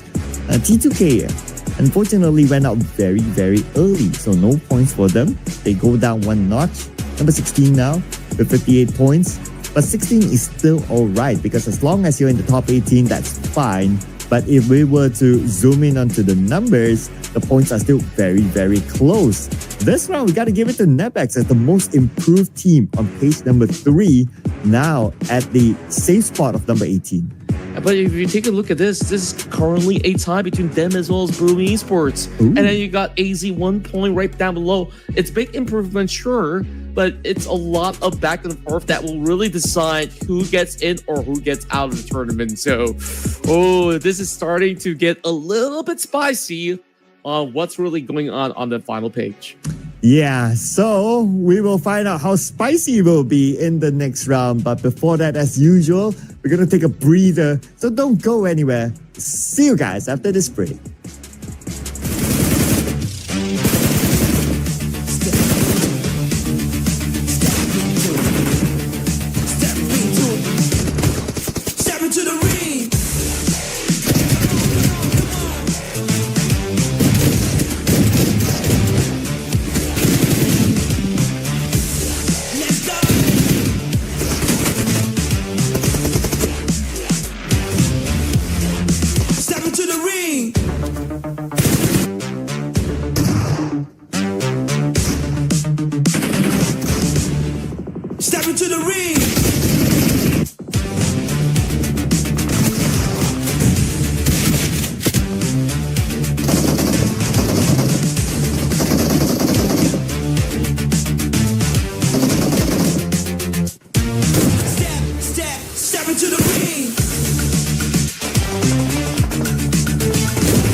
never giving up.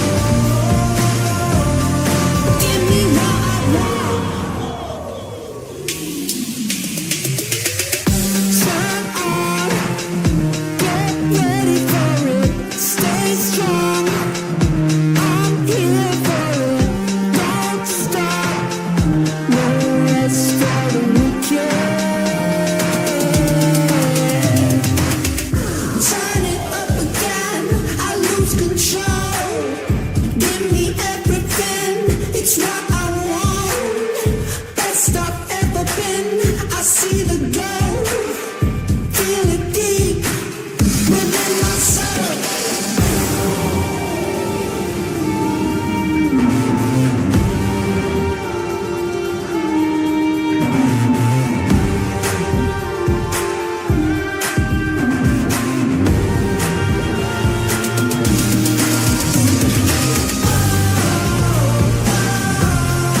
Give me what I want.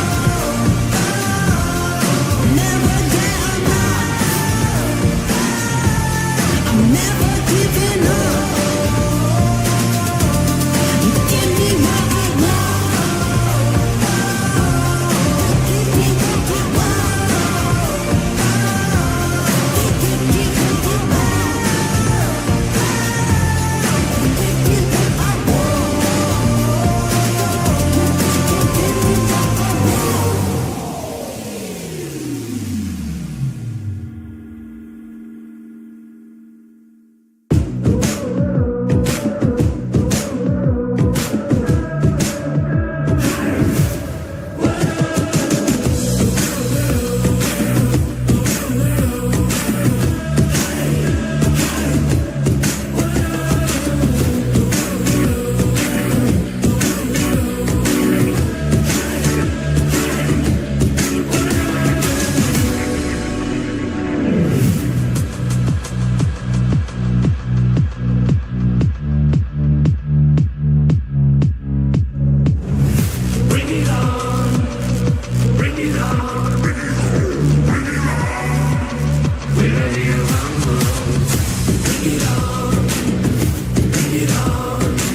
We're back for game number 3 in the Ruthless Invitational Showdown Season 12. Contra, can you believe it? It's already 12 seasons, and I'm sure there's more to come. For sure, for sure. I mean, there's just so many great action here brought to the very guys of Ruthless Hype Esports. Don't mind me. I mean, I just got off a break, just catching some water. And, you know, if you guys love what you guys are watching, so make sure you guys hit that subscribe button if you haven't already. And be sure to also hit that like. It means a whole lot. And who knows, one day we get to see some offline finals coming in from the very best. And make sure if that ever happens, you guys will be there too. So we're going into match 21, where we're moving back into Wrangle. This time it's Group B versus Group C. So who do you think will get the favor coming in to secure themselves a chicken dinner? Oh man, after watching the first 2 games today, now I'm not sure. It feels like everybody wants blood. So I don't know, man. It's hard, right? I mean, making predictions here is never easy in the first place, but with the fact that they've been playing in this manner, it doesn't make it any easier. I'm scratching my head right now, so I don't know. It's so difficult. Yeah, I would certainly agree that it is one of the hardest things that we have to do here in Ruthless Invitational Showdown. Now that APG is back, I think that they're feeling that, you know, all the other SEA teams are catching up. APG, they kind of want some for themselves. Well, they managed to win one fight, but that's about it. So maybe they just want to sharpen things up a little bit, and they will be able to get themselves a chicken dinner of their own. Okay. That's a solid pick for sure. Oh man, I don't know where to start now. So hard, right? I wish production goes first, you know. So, just to like give me the elimination. Let's see, production. Can you go first? I think they're having a hard time too.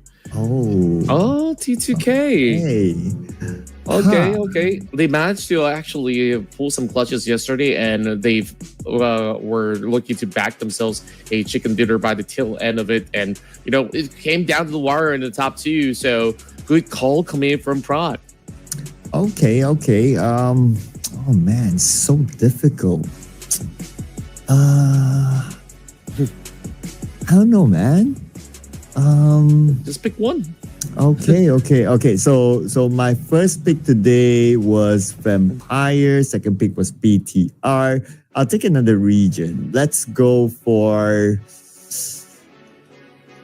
Sem9. Let's bring it on. Okay, Sem9. Well, they've been looking rather consistent as well, and I think yesterday there was a point where they did manage to secure a top 2 finish when they were battling around the third tier. Just not enough manpower to do exactly just that. So other than that, I think it's been really cool on what they've been able to accomplish in such a short time. Yeah, and they came close in game 1 to score the chicken dinner as well. So I guess they have something in them that they want to prove and get the chicken dinner. And considering that they took a break in the previous round because it was A and C, so now they are back in the battleground again.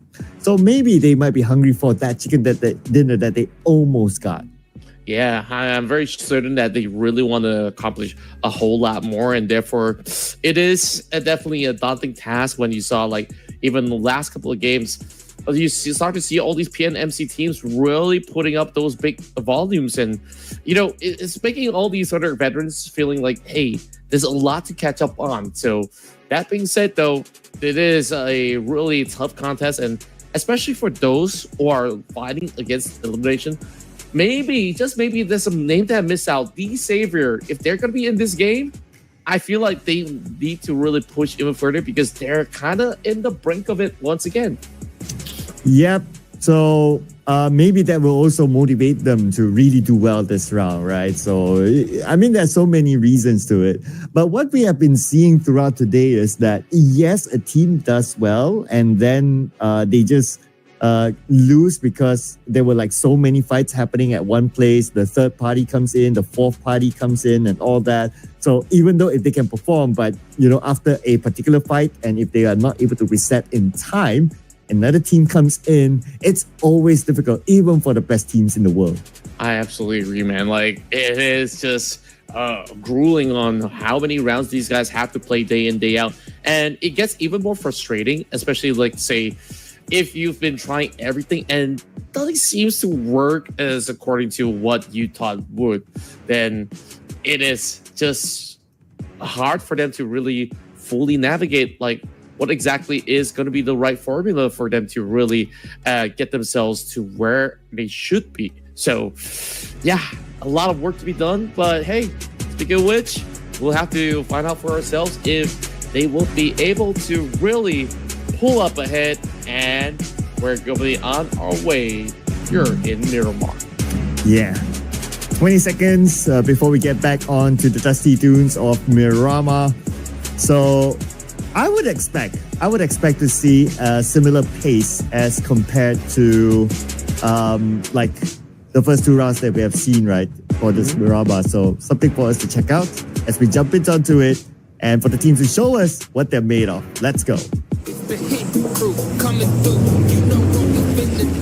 Another deep dive. We got a helicopter coming in from the back as well to compliments. Well, usually there's 2.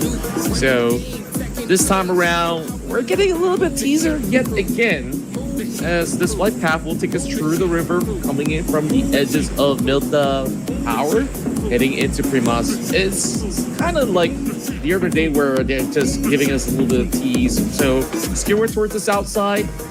Now, my eyes are on that city of Novorotnoye again. Talon hopping up, but are they going to be joined by somebody else when they move in? Because it's been 3 teams already that loves fighting for those spots, and I can't wait to see what happens next. All right. Okay. So a bit of a correction there. So we're actually back onto Irango here. So anyway, since it's Irango, right? It's a smaller map as compared to Miramar. So we can expect to see a pace just like how we saw in the first Irango, or actually throughout the day. It feels pretty much the same. But first fights, where will it happen? It might happen around the area of Ferry Pier again, as there are 2 different teams heading towards the direction. Or maybe not. Or maybe somewhere in... Oh, wait a second. Hang that thought. Look at the area around Farm. There's like, what, 3-4 teams there. We're going to get one of them on screen. Cellcom DG Alliance against NEPX. Wow, and right at this very moment, there's just all these back and forths going on, and that circle's appearing 50-50 from mainland to the island, and it's just full rowdy push coming in from the side of CD Alliance. Because Sims only got a pistol, is the last one standing. Can he actually stand tall in the fight? Now, he brings in the Bison, and he does get it to save the day for Cellcom DG Alliance. Well, but we're not over yet with the fights. 7-9 out against 4 Thrives, and T2K going up against ASI8 somewhere else, as 7-9 will lock in an elimination point, but make that 2 elimination points right now. Now on screen is going to be T2K rushing in, and it's going to be 1 player of ASI8 on the other side. T2K has 3 active players going up against a pistol. It should be quick work by T2K to finish off ASI8. Indeed it is, and oh Lord, it is going to be 7-9 right now, corralling right down the bottom side. And we've seen this fight for the control of Ferry Pure so many times already. The last time about 4 tries back in Wrangle here. Didn't seem like they've been able to actually get too much being done, but they are hunkering down. Rest of 7-9 looking forward for a potential push eventually, but it doesn't seem like they've been able to really get the hang of it just yet. Okay, are we gonna get a bit of a chill time now, or are we gonna see the next one? Okay, yep, there you go. So Vex took out a player of 4 Thrives, and that's gonna be Niash Bro on the ground right now with 7-9. Very sure the fact that they have the numbers, they are rushing in right now to finish things off with Vex, or the latest player, or the latest signing of 7-9, now in the same building. 2 left, and they should be able to make quick work out of them. But let's see if 4 Thrives can actually fight back. Hoping that they would be able to really get us a little bit of those action that we're expecting. And holding over onto the stairwells. Nyash also trying to go in for a wraparound, trying to fake that he's going to be hopping out. So he's going to be having that double angle hole. So 7-9 hesitant on this push. I wonder if they're really going to fully commit. Really backs the question right now. For most part, doesn't seem like it's highly likely just yet. And they're making some shots back and forth. And finally, they decide to send at least a member to go in for a check. And there you go. 7-9 will win the fight against Forthrice by the cost of losing one player, Piran. 4 points to the hands of 7-9. And calm down, people. Calm down. You just won it. Okay, that's okay. That's okay. But now we have the time to just look at the circle and talk about it. And this circle is likely to be a military-based circle. So it's going to be fun. But there's also a chance they might pull up to the main peninsula. So it's still kind of 50-50 though. Yeah, it's always going to be that rough decision for them. But for 7-9, I mean, staying put in third period is going to be great. Since they've already won that duel, they don't really have to worry about other teams pushing. But then again, there's one Donkey as well as AZ Slumber over on the corner. And then up north, MVK is also coming around. Oh, we finally get a little bit of a cycling action coming from the other side.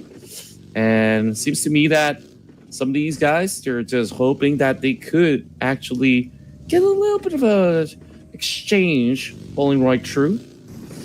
And for now, coast is clear. AZ Slumber hoping to bypass. And it's going to be a interesting duel if it does erupt, because Voing Donkey, they're having Potato to go on the white wrap. I think he's actually taking the boat to move into the island. Oh, a BTR already in the island. Now against Talon.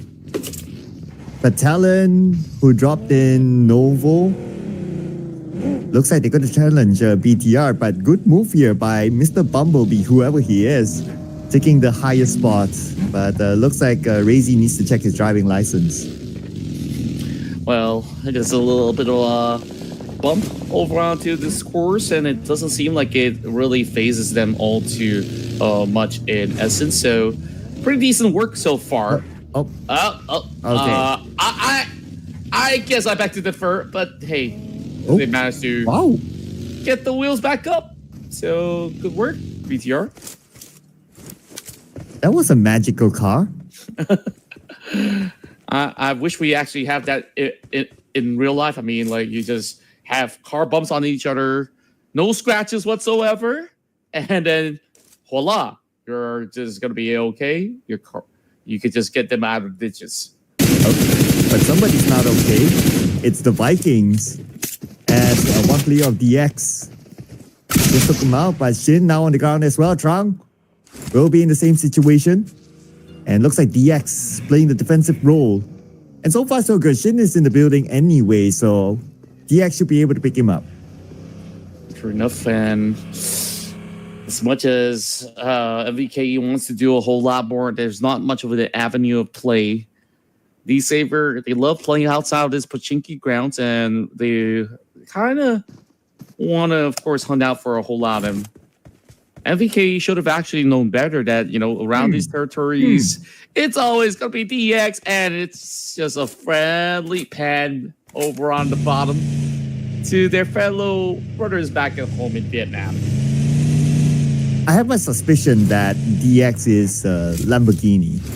Me too. Like, back then, we've always wondered, like, where does Lamborghini go? And I'm not too sure whether if it's actually him, because most often than not, he will be the main man of the roster, right? And I thought, like, hey, did he go missing or so? It should be him, right? Yeah, it should be. I mean, DX, you know, he's like the mascot of DX. Good looking, perform, you know, good package. It's too bad he's not single anymore. Good package, huh? Oh yeah. Well, I guess they have their good time back in the past where they absolutely dominated the PMSL, and here comes a huge Geronimo coming in from the hovercraft, and the rest of AST, the pond exit, they get taken down, and now Boysil gets to claim over the hovercraft. Oh, and at the same time, while all that was happening, 100% military base circle, ladies and gentlemen. So everybody in the main peninsula will need to relocate themselves all the way down south. Talon will be glad to be here, but Mochi wishes that he can just teleport himself. Unfortunately, now he's fought all the members of AZ, and that was a very interesting move. Just a very massive push from the rest of the team right now, battling for the kill side, and it's Boom Esports trying to retaliate, but Shin is just way quicker. That's on the last drop of the bullet as well. This time finding Seru over on the other side of the shack. Wastes no time, sending more members inside of the Savior to really close in. At Seru, he finds it back. Parages, he got seeked out, and it's just going to be a big clutch to try to find a little bit more, but these Saber, they land their number 6. It's just like that, settles the score, and now into the top 12. And just like that as well, Boom Esports eliminated. Another team that needs more points to survive. But it's a very interesting evolution of Boom Esports, and it's something that I'm not used to, considering that Boom Esports, at some point, they were one of the more dominant teams in Southeast Asia, but this time it's a very different performance by Boom. Yeah, and consider the fact that there's not many major roster shuffles coming in. Like, this is a little bit unlikely of their nature to kind of play like that. But then again, you gotta also think about them having one more extra day to play with, but it's starting to get a little bit riskier. When push comes to shove, D-Saber, they always stood firm, and this is where there's the battle of the bridge, and Talon Esports having points caught out. No position for him to find any cover, and the rest of Team Flash trying to puncture this cover trap, but it's so tanky. They finally hop out, and LaFire tries to land the final blow. It will go down. Talon being crushed by the spark of brilliance of Team Flash. Oh, I see the reference there. The spark is bigger than the fire. But now T2K, they'll need to find their own spark because they're still on the main peninsula with AZ Slumber around them. Together with D-Xavier on the other side as well. And at the same time, the blue is going to greet them. They have to find a way to make their bodies across, but with the fact that AZ Slumber is still here, I don't know how are they going to cut across, because there's a big chance that AZ Slumber will play the gatekeeping role while they still can. Yeah, they could do that as long as they really want to. APG on that 2-2 split, so confident in doing so as well, because they know a lot of teams, they haven't made it over onto the mainland, and they are willing to stall out and make them fight each other by the blue zone, which they happily do, because they know that, hey, I don't think we're getting in, so might as well take up more fights, just like how T2K is currently doing. Yeah, and now T2K now in the blue as well. Ajaya will go down, and they will still spend time in the blue, while East is playing the guarding role at the bridge on the left side, all alone, while his other teammates are on the island. So he will still have a backup plan to exit whenever he wants to. But D-Xavier now claiming their 7th invitation point, and they're looking for more right now with the 2 remaining members of T2K right in front of them from afar. Now they have to cut across D-Xavier, which is going to be a tall order for T2K. Yeah, and the problem is T2K is also running out of meds, so it's going to be very difficult for them to survive. But what they really want to do is deny those points. D-Xavier, right now, when we talk about them, almost at the brink of that red line. They're still pushing forward while the rest of South Competition Live now sneaks their route with the fire and the flames tossed right at them. He flashed out on the push, and it's going to be my beginning. Oh, so close. Not there. Oh, and there you go, ladies and gentlemen. Quick works there. But now we return back to D-Xavier. Who's in the fight with T2K. T2K only has that one player left, very low on health, and Jin will land the final blow. T2K eliminated. But at least they bring back 6 eliminations with them. There's still 2 more members to play out. I wonder if they could actually find enough time to actually get into the island. Keep in mind, APG's been holding it for a very long time. Team Flash, they are within the island. They got themselves those 7 points, and they're feeling rather confident on how this one plays out. The rest of MVKE now moving forward. They have tracked the rest of the X and say, you know what? You took out a brother early on. We're going to gatekeep you out. I saw what they tried to do there. They tried to rush, but there was a case back in the team. But still, They won't back out of these area. They took one down. One more to go of these area. On the other side, the Vikings, now they don't want to make the mistake again. This time, they will make a bigger turn, rushing towards these area. And it's going to be Shin, the final player of these area. Can he actually pull this one? Good. Superman goes down. Shin, can he actually do it? But the answer is no by Woonty. All the points now being denied. A big advancement coming from Vikings to take out their main rivals back in their hometown. And now the coast is clear, literally. Well, not exactly fully clear. There's still some members of AZ Slumber. And of course, MPK, who has yet to move into the zone, but I guess it won't take too long for them to do so. APG now needs to cut their way in. Doc, I think he spots out one of the members of 7-9, or maybe even two of them, which is why that they're staying by the corner trying to zone them out. But take a look at the zone. Team Flash has full control. Oh, but 7-9, they don't. And they're caught on the outside of the blue. And we're talking about stage 4 right now. It's starting to hurt. They're being gatekept by Alpha Gaming. It's going to be pretty difficult for Fax to get out of this situation. And not only Zio, but Doc is playing the active approach of just gathering more information for his team. So they know for sure that 7-9 and at least the final player, now that Almazar being eliminated, is still there. I just really like the way that APG likes to really spread themselves, because they're so confident in each of these individuals that Ease got himself an easy catch, and now it's already 4 points. Gets that quick restock. He says, "Thank you very much for sending me some Christmas presents so early." It's only August. I mean, it's a couple of months away before we actually celebrate that. That's Yakuta down to bandages already, so it is going to be very tough for him to actually cross over, trying to find a pickup. Meanwhile, speaking of pickup, Razy gets the finishing touch, and that will be the end for 7-9. Well, there goes my prediction again. But my previous prediction, BTR is still in the game. Alpha Gaming as well, and now they're moving into the circle. They see Voin, East gets Gachor, one knockdown, and that's go time for Alpha Gaming. Alpha Gaming having that 2-2 split going on. They've managed to spot out both Federalis as well as Optimus. Despite that kind of exchange, it does draw a little bit of blood over on the side of Voin Donkey. APG now on the hillside, being the third parties on the block. They can afford to really take it slow. I mean, this is stage 4. Stage 4 already feeling like, we're about to get ourselves into a very quick top 4 as well, if they really succumb themselves into that tick battle right down under. AZ Slumber, that final member, is still struggling. We could see that he's barely hanging on. I wonder if that player has been able to cut over the bridge just yet. Whereas, White Donkey now on the firm hole. The moment that he peeks out, it seems like he immediately gets tagged. And right now, Refus sees that rotation coming in from the final member. Gachakuta did manage to get into the island safely.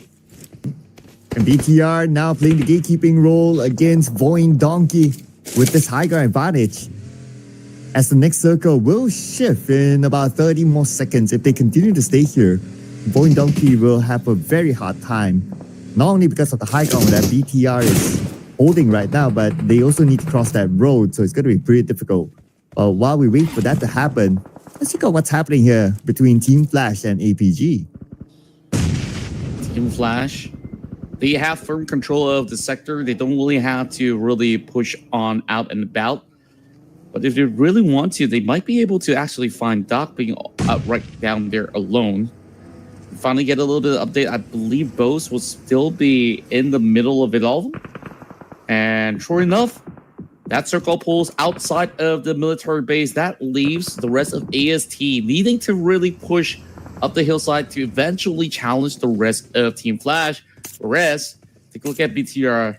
This is going to be a tough maneuver because they got to pick their fights right now. Is it going to be APG, or do they really take it slow, try to hold down to the south side where you don't really get too much of a grass to cover? I like how that you mentioned the name Bows as Bo, because I remember asking him the same question and he did say that it's Bo. And every one of us went like, how is that bow? Well, take out the Z then. Yeah. And the W. Well, I guess it's close enough, right? Like bow and arrow kind of bows. So that's it. Vikings now. Next one to falter.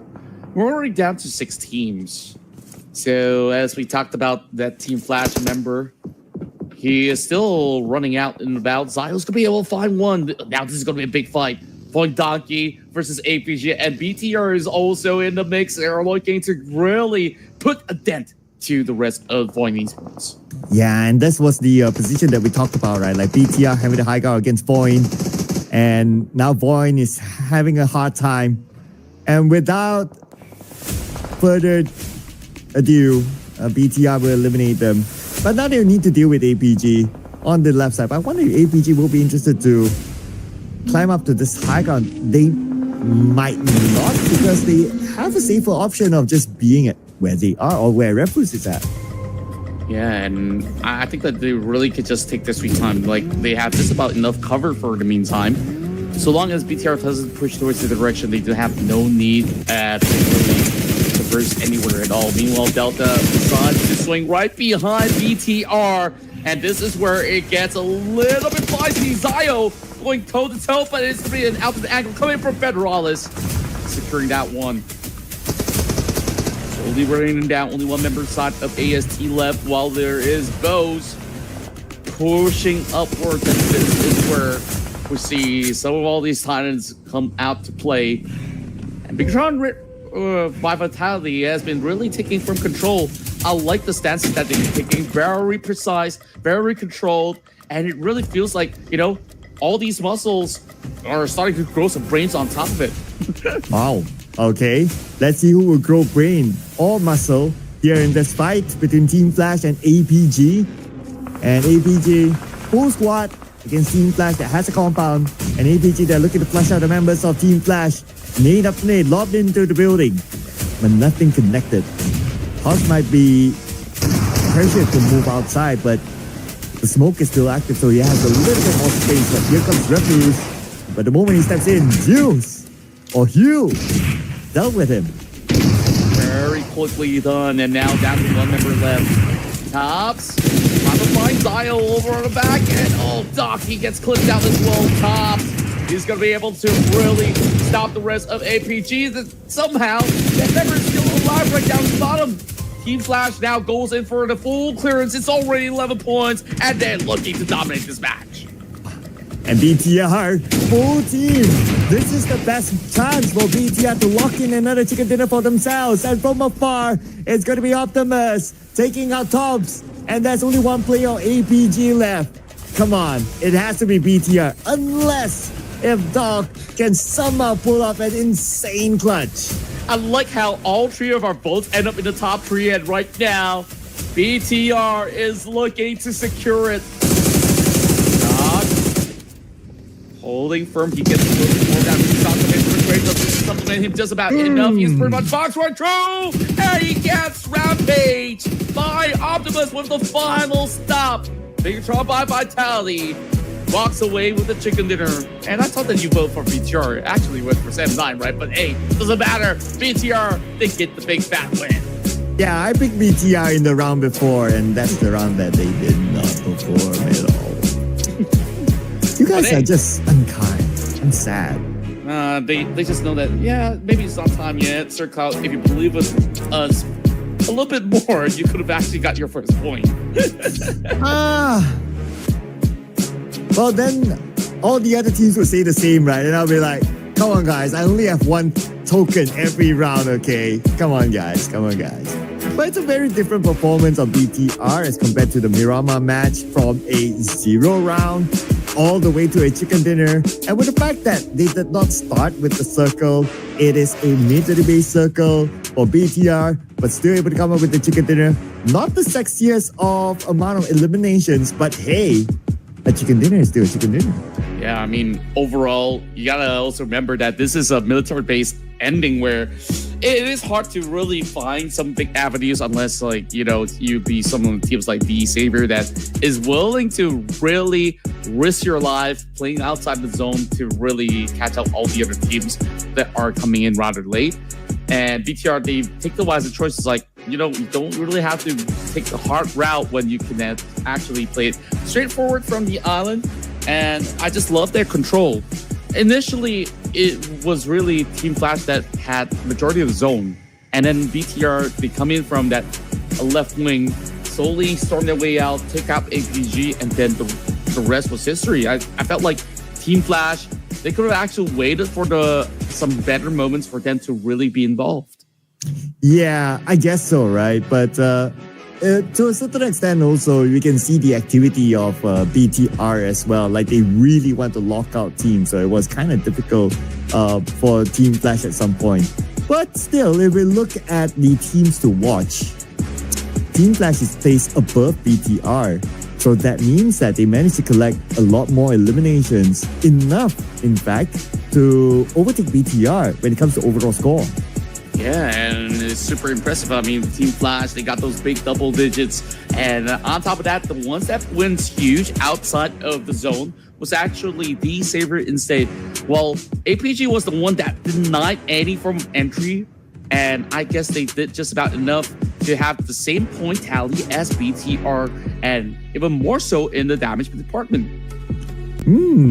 But the same amount of eliminations, though, 7 apiece between BTR and APG.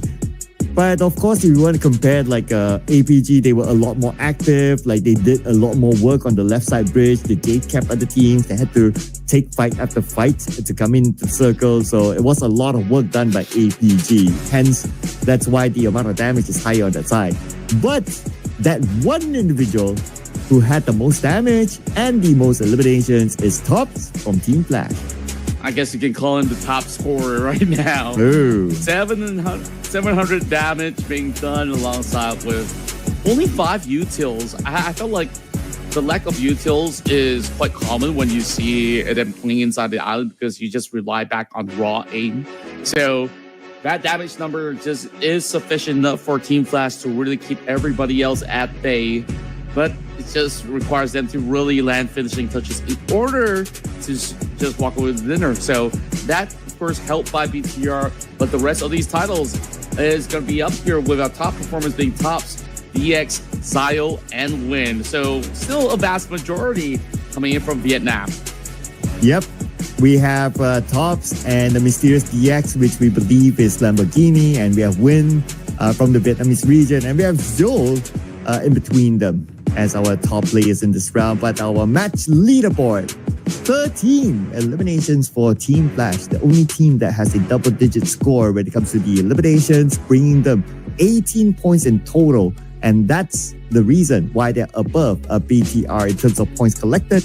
But BTR, they're only 1 point behind them. 17 points collected in this round, followed by Alpha Gaming with 13 points. So that's the triple-digit club. It's unfortunate that ASI is the only team that failed to score a single point this round.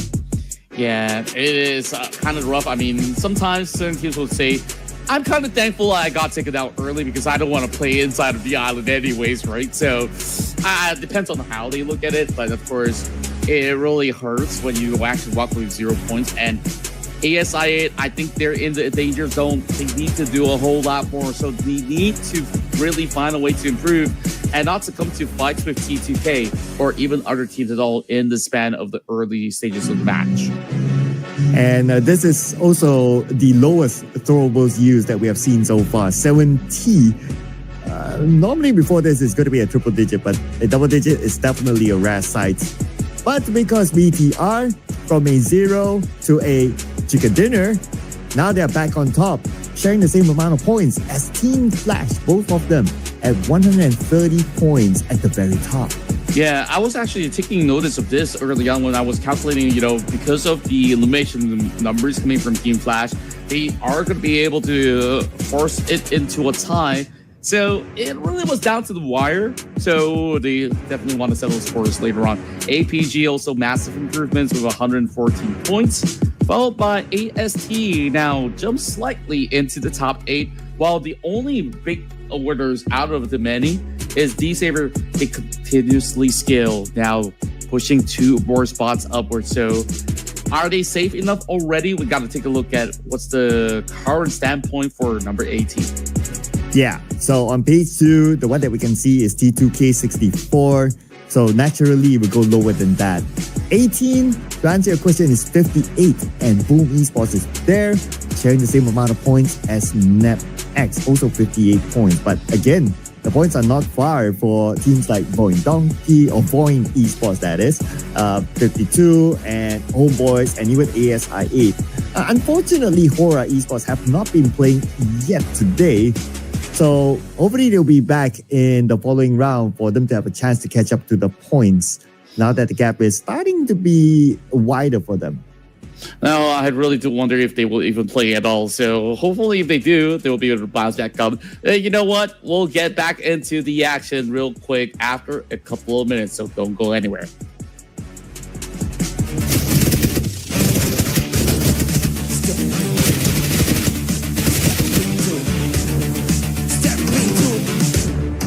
Step into the ring.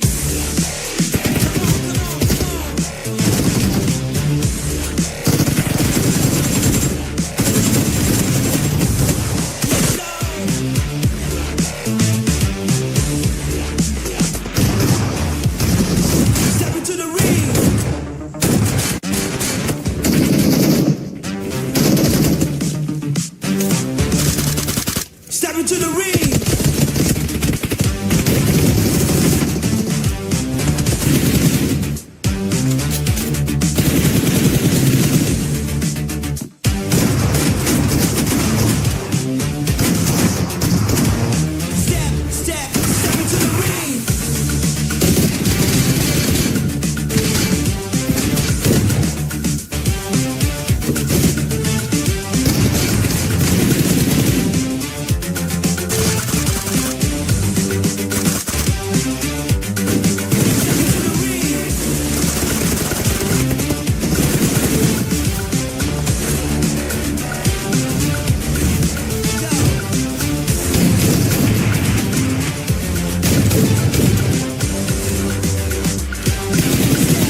ready to rumble.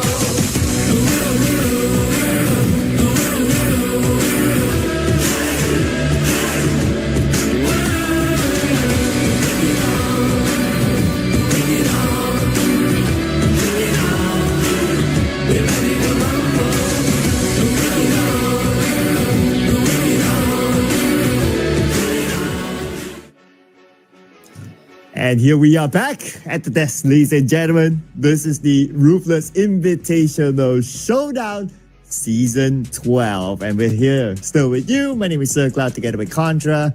And you know what? During What's the break, I was like, just casually browsing social media and I saw an announcement by BTR Oh, what's that announcement about? that Redface joins BTR. Oh, So one of those names out there could be Redface. We just don't know who. I think I kind of know who that is. If that's the case, is it Coach Ken? I think it's very, very well the case, right? For most part. So, yep.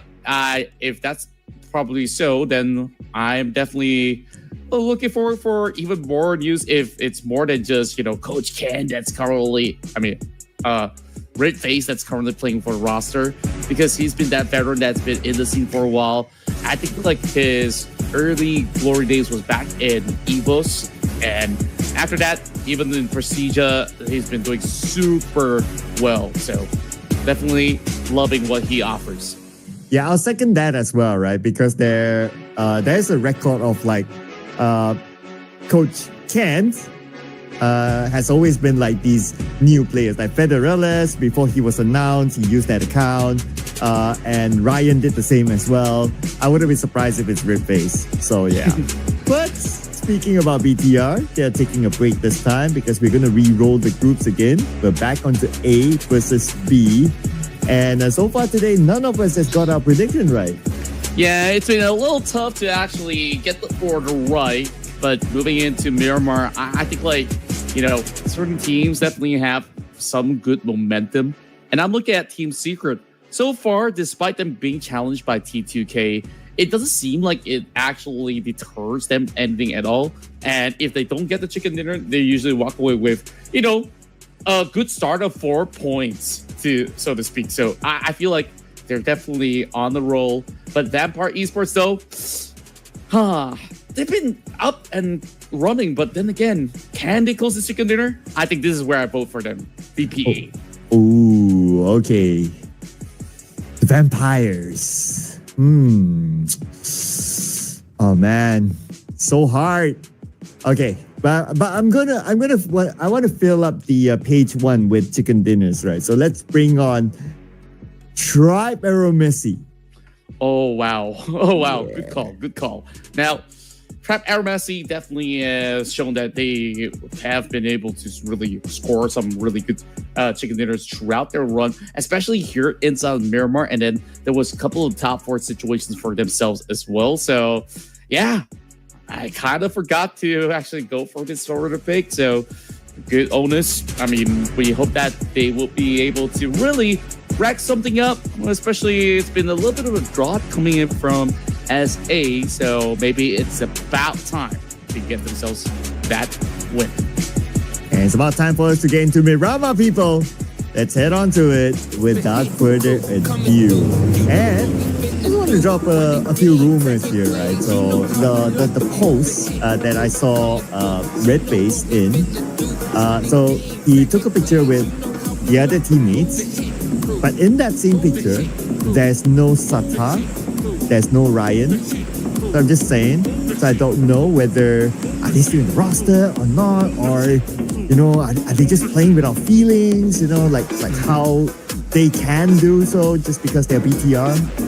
Yeah, I mean, they can afford to do what they want because right now they are currently sitting at the top of the table.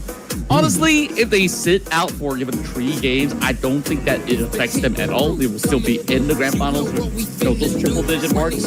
But hey, it's all about the integrity of playing through the circuit, no matter the cost, whether you fall sick or not, then maybe you get some substitutions, right? So the show continues, and this time we have the flight path coming from the southwest all the way into the Oasis. So I still say that this is a fair enough shot because for these teams, most likely not, we don't get to see certain ones drop into Impala, and that's okay. I mean, you can end up in El Pozo, you can end up in Jabasera, speaking of which. A couple of times we've seen teams challenge APG, and after that, they decided not to anymore. After, a couple of failed attempts, APG are still monsters in Miramar. Ooh. Speaking about monsters, right? I wonder if the monstrosity will happen up north. Look at the amount of teams there. Foamy Spots, Triber Messi, we have Homeboys around the same area, so there's a potential fight. But now we're going to zoom in onto RRQ. So Nabico is on screen right now, and Tins is on the other side though, but he's alone. Huh. And it is a very daunting task when you have to really hold it out all by himself. And we'll have to see what he's going to be able to convert. And speaking of conversions there, goes in, trading 1-for-1. And Nugget immediately secures it in this battle for Hacienda. Everyone loves nuggets. Nobody that I know of doesn't like nuggets. Yeah. And this one is pronounced nougat, right? Which is those kind of sweet condiments that you have in Europe. And I'm not sure if you tried some of them. I mean, it's a rather nice, not too sweet, very simple, just up my alley. Wow. Luckily, it's your alley and not up your appetite. My appetite. Speaking of appetite, I'm really getting myself hungry here. Haven't eaten a single grade of rice trout today, now that I recall. Actually, no. I had something before we start the show. And yeah, I'm still hungry. That's Contra in his appetite, ladies and gentlemen. So if anyone wants to send him pizza, you can slide into his DMs. Pizza will be real good right now. I mean, yeah. Well, maybe we can grab one after. We'll have to see. You've been really trying to date me tonight, yeah? Yeah. I mean, two lonely people just hanging out. Why not? Well, I mean, if it's a date, I wouldn't mind a ride. Okay. Oh, wow. Well, we'll see. We'll get you a ride. So many demands. Looks like RRQ, they hits a ride in front of the Vikings, though. But wait a second. Wait. Oh, okay. There was a blink and you miss it moment. The Vikings, they had the first shot, but all of a sudden, RRQ just followed up, and that was the end of Bounty. Yeah, that was a very, very quick double up, just like that. And they decided, okay, we lost 2 members. It's time to bail out. They lost the fight, and they don't want more. And that's the power of RRQ in Miramar. I always feel like they have a certain buff when they play this map for some reason, and I just can't really put my finger on it. And he was alone, though. So, I mean, in regular fashion, if you're alone, I believe that he wouldn't have pulled that trigger. But I guess I'll just leave it to okay, he was just being adventurous and trying out his aim. Yeah, that could very well be the case. And despite all these sorts of trials, some of these teams were looking to get themselves into the mix of it. Seems like they've been able to at least find certain maneuvers across the map. And other than that, early game, Miramar doesn't see a battle low, but in RS, apparently not, as they're looking for a pinned down overall mastery. Nikki Teasy going for the chase, but the repick is good. Oh, the shred comes through, but not quite enough, where Nikki Teasy finds it once again. Thank you for the vehicle. But I love the movement by Nikki earlier on. He really played with his angles there. From the left to the right. But the moment Poppy shows up at the high ground, takes down Nikki, and now he's out in the open. The only way for Limboy or his other teammates to save him is to win this fight against Boom Esports, and they have to do it quick. Yeah, they gotta ensure that they go in with haze right now. And it's just a wide spread that makes it a little bit more awkward Fajar now looking to secure the number over onto the side of Nikki while Limboy sneaks his way around. He needs to find the timing. Jamils is a little too far as well. This is not looking all too good for the rest of Homeboys. Not at all. Now Limboy is down as well. Doesn't help that the fact that they are not in the circle. They're about 2,000 meters away, so that's pretty far. But they choose to continue to take this fight against Boom Esports with the FMVP Yummy down. Here comes the rest of Boom Esports. Shamil gets bombed. Can he actually get another one from the lower ground with a shotgun? And becomes the hero of Homeboys. The big boy Shamil. Not able to land this shot, unfortunately. Oh, that came so close, but here comes Tai Long. He's so far away. Can he find the dent? Doesn't seem like he's been able to actually capitalize the situation, but he's sending those tags. Further commitment coming in. Boom Esports punctured up. Can they go in for the save? Finally, 2 points for Boom Esports. It's been a day of struggling for the Indonesian squad. Oh, it's going to be even a bigger struggle for the Vikings right now. Now that they have RRQ onto them. And Drum, UMB gameplay gets Nugget. And he at least get another one, but before that he will finish up Nugget, securing that point for himself and for his team. And looks like they continue to fight on. Now RRQ only has Lapar and the Pickle going up against Drum. Oh, not much of being left right now on the table. RRQ back up against the wall. Kirk's a footstep. And Yerk is trying back over on the monster truck, tries to swoop his way through, but he decides not to, play around the vehicle anymore. He's just looking for a straightforward flush. 1 versus 1. Oh, so close. Oh, not quite finding it though. Mano right now.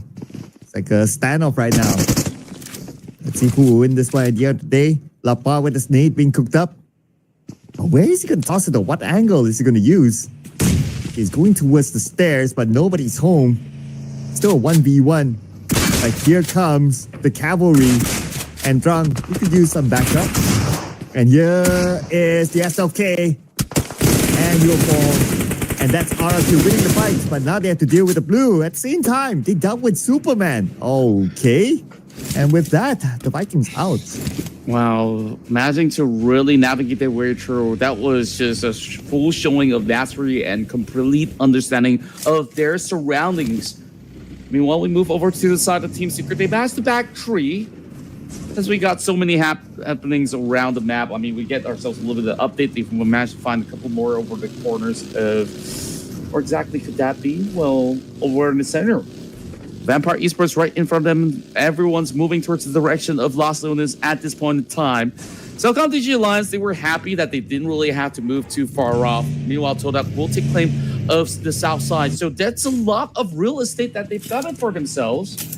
Alter Ego as well as M9 neck and neck. And same goes to the rest of ASD charging towards Mazzy, who was all alone. Boom Esports is so far away. I mean, that was a long trade that they had.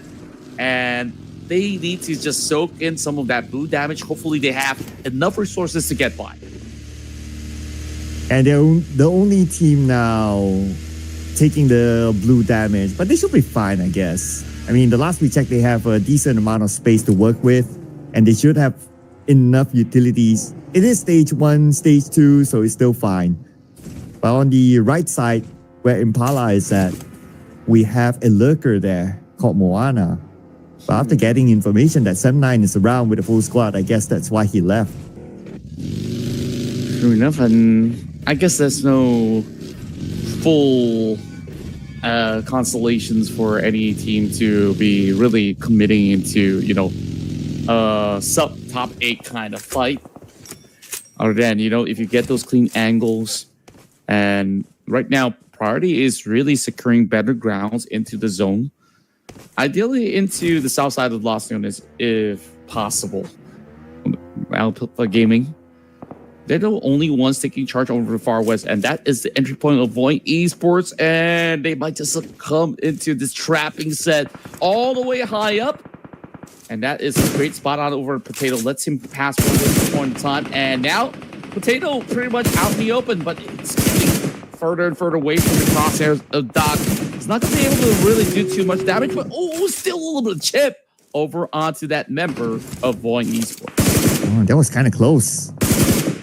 But I wonder if he's in the circle or not. I think he is.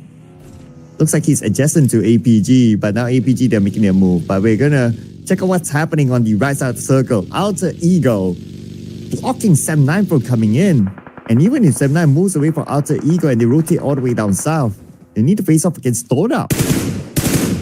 Yeah, there's just so many clusters coming out there over the southeastern corner map. Meanwhile, nobody really wants to play around Lost Lunas, but it's being pulled back into the city. Cellcom DG Alliance once again being directly in the middle, sharing it alongside with the members of 4 tribes, while we have ourselves all these commitment coming in from the side of Alpha Gaming against Point Donkey yet again.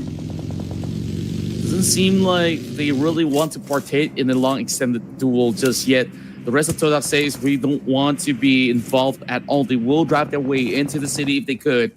Well, Todak scours around, sees perhaps a potential of having a certain spot up there. And 7-9 now, a very, very tough predicament all the way far down south, just by the side of the blue zone, and we're already seeing the exchange follow true. Todak, get a little something return. Oh, but Toda is now being lurked by Triper Messi. He just arrived right behind Toda. They're cooking up this need. It's a bit too ambitious, I guess. But actually, it did chip a bit of damage out of 9, so that's not too bad.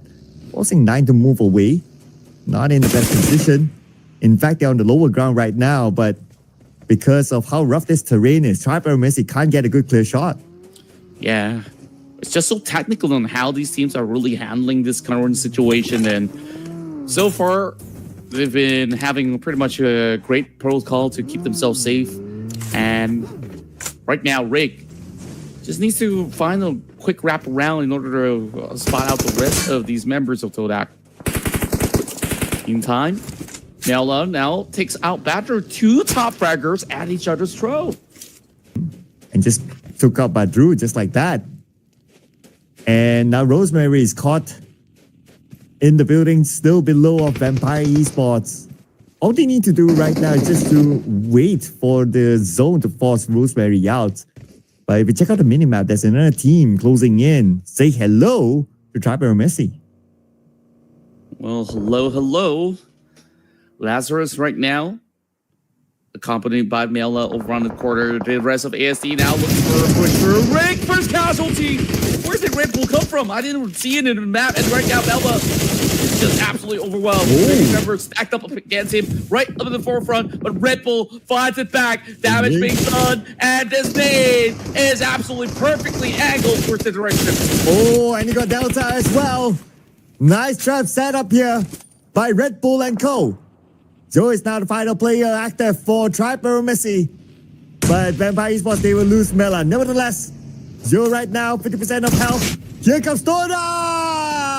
Blanca! And that is the end of Vampire Esports as Toda came by. But Rosemary, wait a second. Did he just came out and took advantage of the whole situation? It might just be it. And that moment was so poetic for the side of Toda to find that perfect opening to crash through the gates. Now, it further solidifies the point that it will be an urban ending for all these players. And there's just so many of them that needs to come into the city. And take a look at most of these teams' position. They're guarding the coast of it. 4 tribes, CD Alliance, Team Secret. They got a lot of work to do to deny these entry. APG is going to brute force their way in. Okay, the next team that needs to brute force their way in besides APG is probably going to be 7-9 down south. Todak is thinking the same, but at least they have a representative already in the circle so they can follow through from there. But inside of Lost Learners now, yeah, so the outside we still have Alpha Gaming, 4 tries in front of them. And 4 tries might be the team that tries or will try to block out Alpha Gaming from coming in. And it seems like somebody has spotted out Ziol as well. That kind of puts it to a stop for now. Alpha Gaming need to go in to commit to this battle. Will Gavdot holding out the rest of 7-9.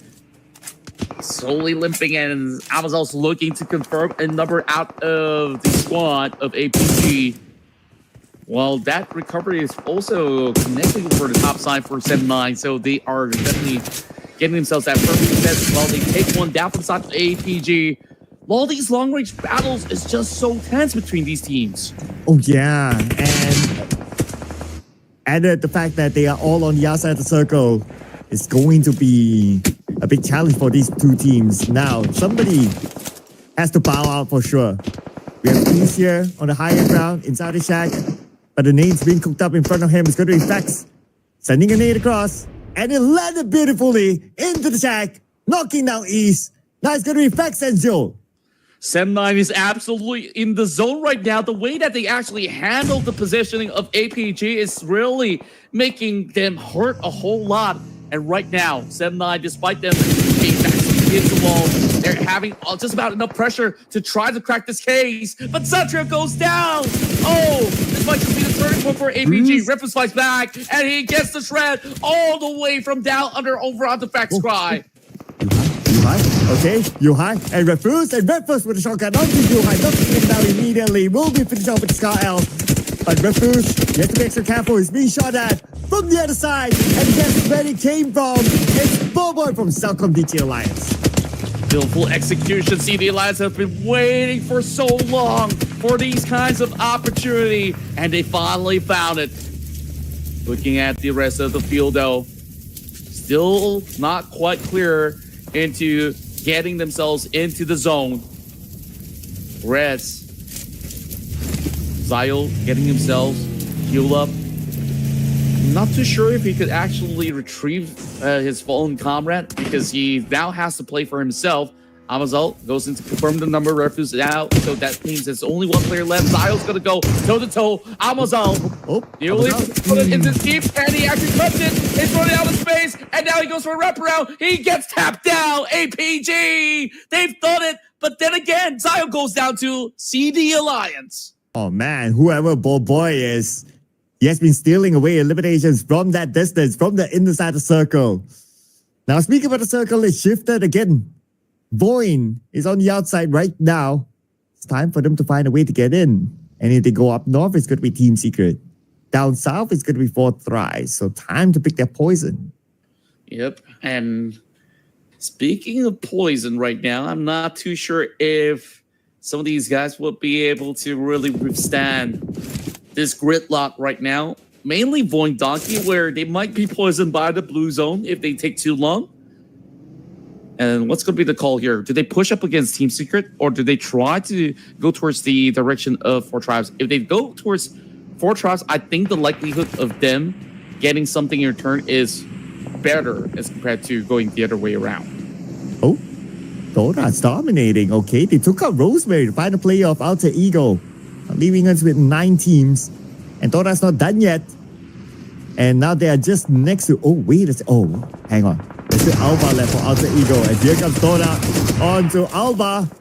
And there's just too much for him to handle. And now Dora brings himself and the other remaining teams on the battleground to the top 8. Now, tension is brewing inside the city. And likely than not, inside of all these mix-up, it will be pretty much a long-standing duel when they're all hiding behind those compounds. So just a couple of traits that does favor Team Secret. They managed to find that catch over onto Potato. And now the rest of Void Donkey seemingly stuck on the outskirts. They did have that one player invading towards the territory of Team Secret already, right down under.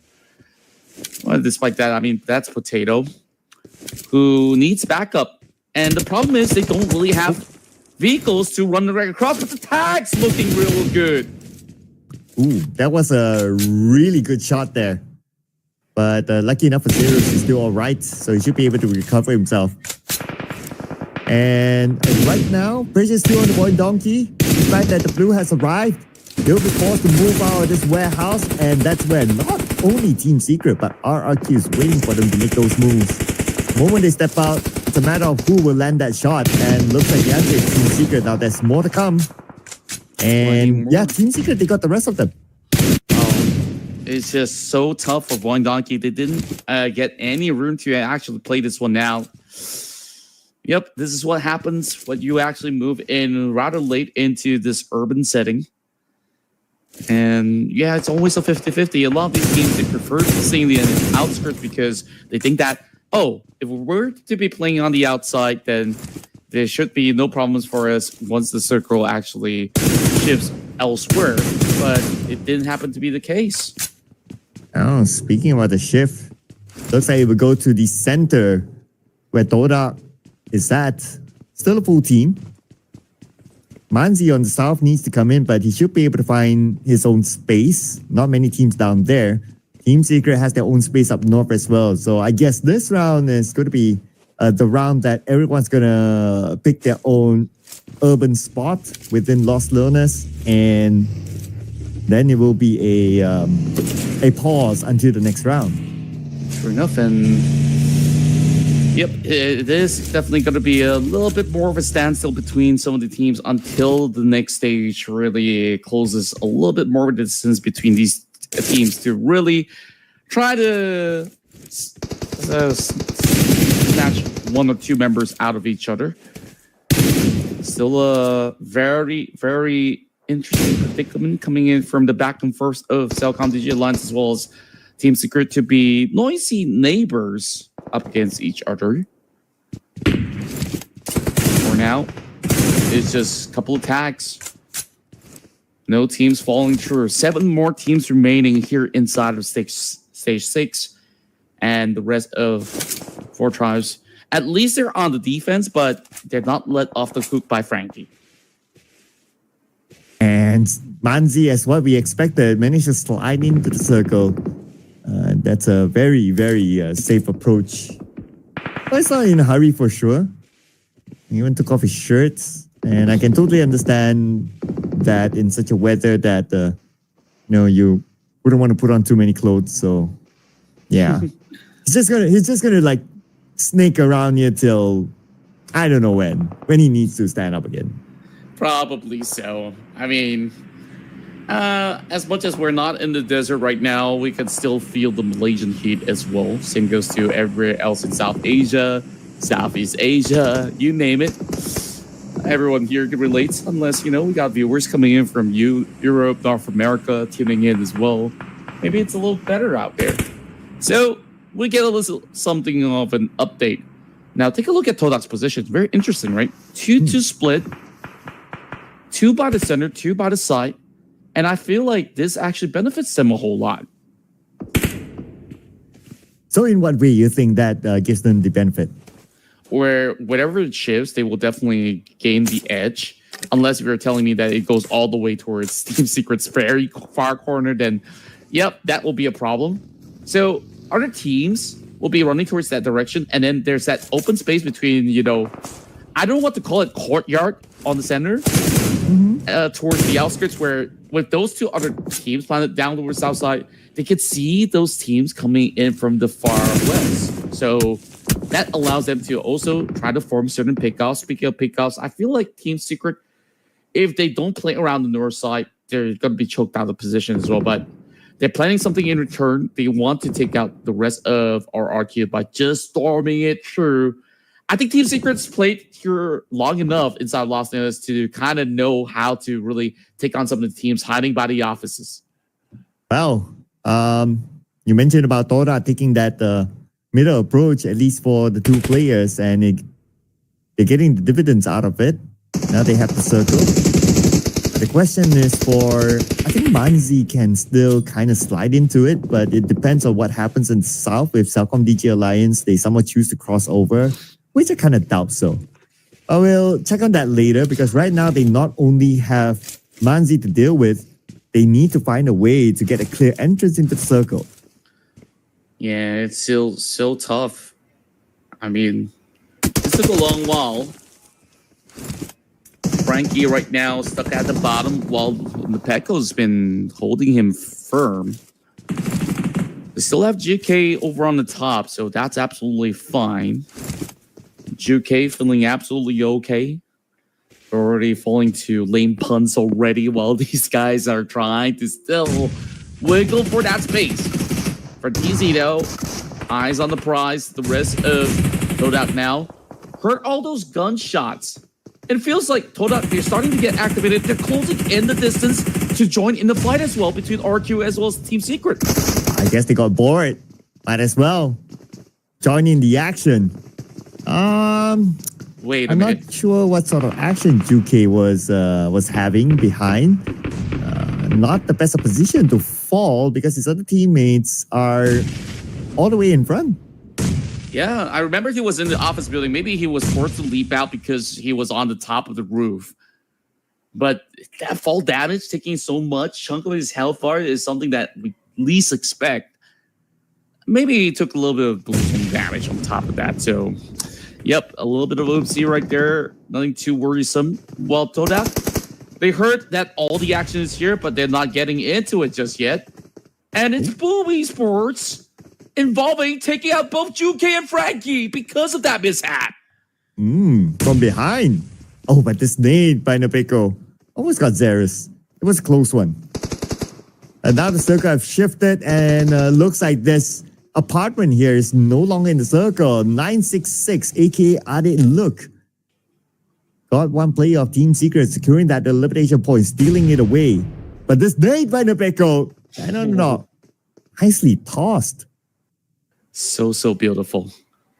And it took a long while before they actually get to them. Now it's only down to Zerus.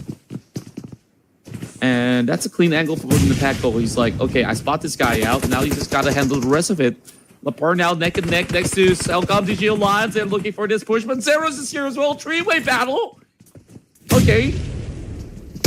Who's going to really win it? Doc actually soaks that grenade. First one to be down. There's still one member left on the side of Secret. Zerus now holding it out. He's going to go in for push. And Team Secret eliminated just like that. RRQ defended their ground, but now they have to think of Cellcom DG Alliance. One player on the other side, but he's pretty low. And he's the final player of Cellcom DG Alliance.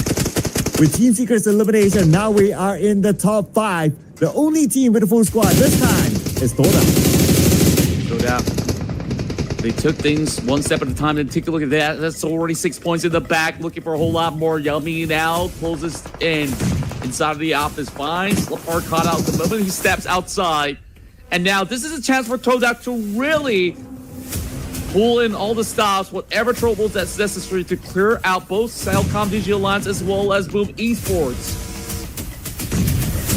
And here's Toda though, playing the gatekeeping role.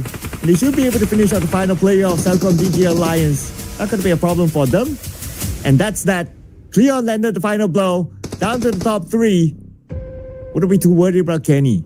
But look at this contrast. Manzi snaked himself into the final stage. It's crazy. I mean, nobody noticed him, not even us. And for most part, 52 Esports, they had so many of their players eliminated rather early into this matchup. So that's good on him, bringing all that placement points back.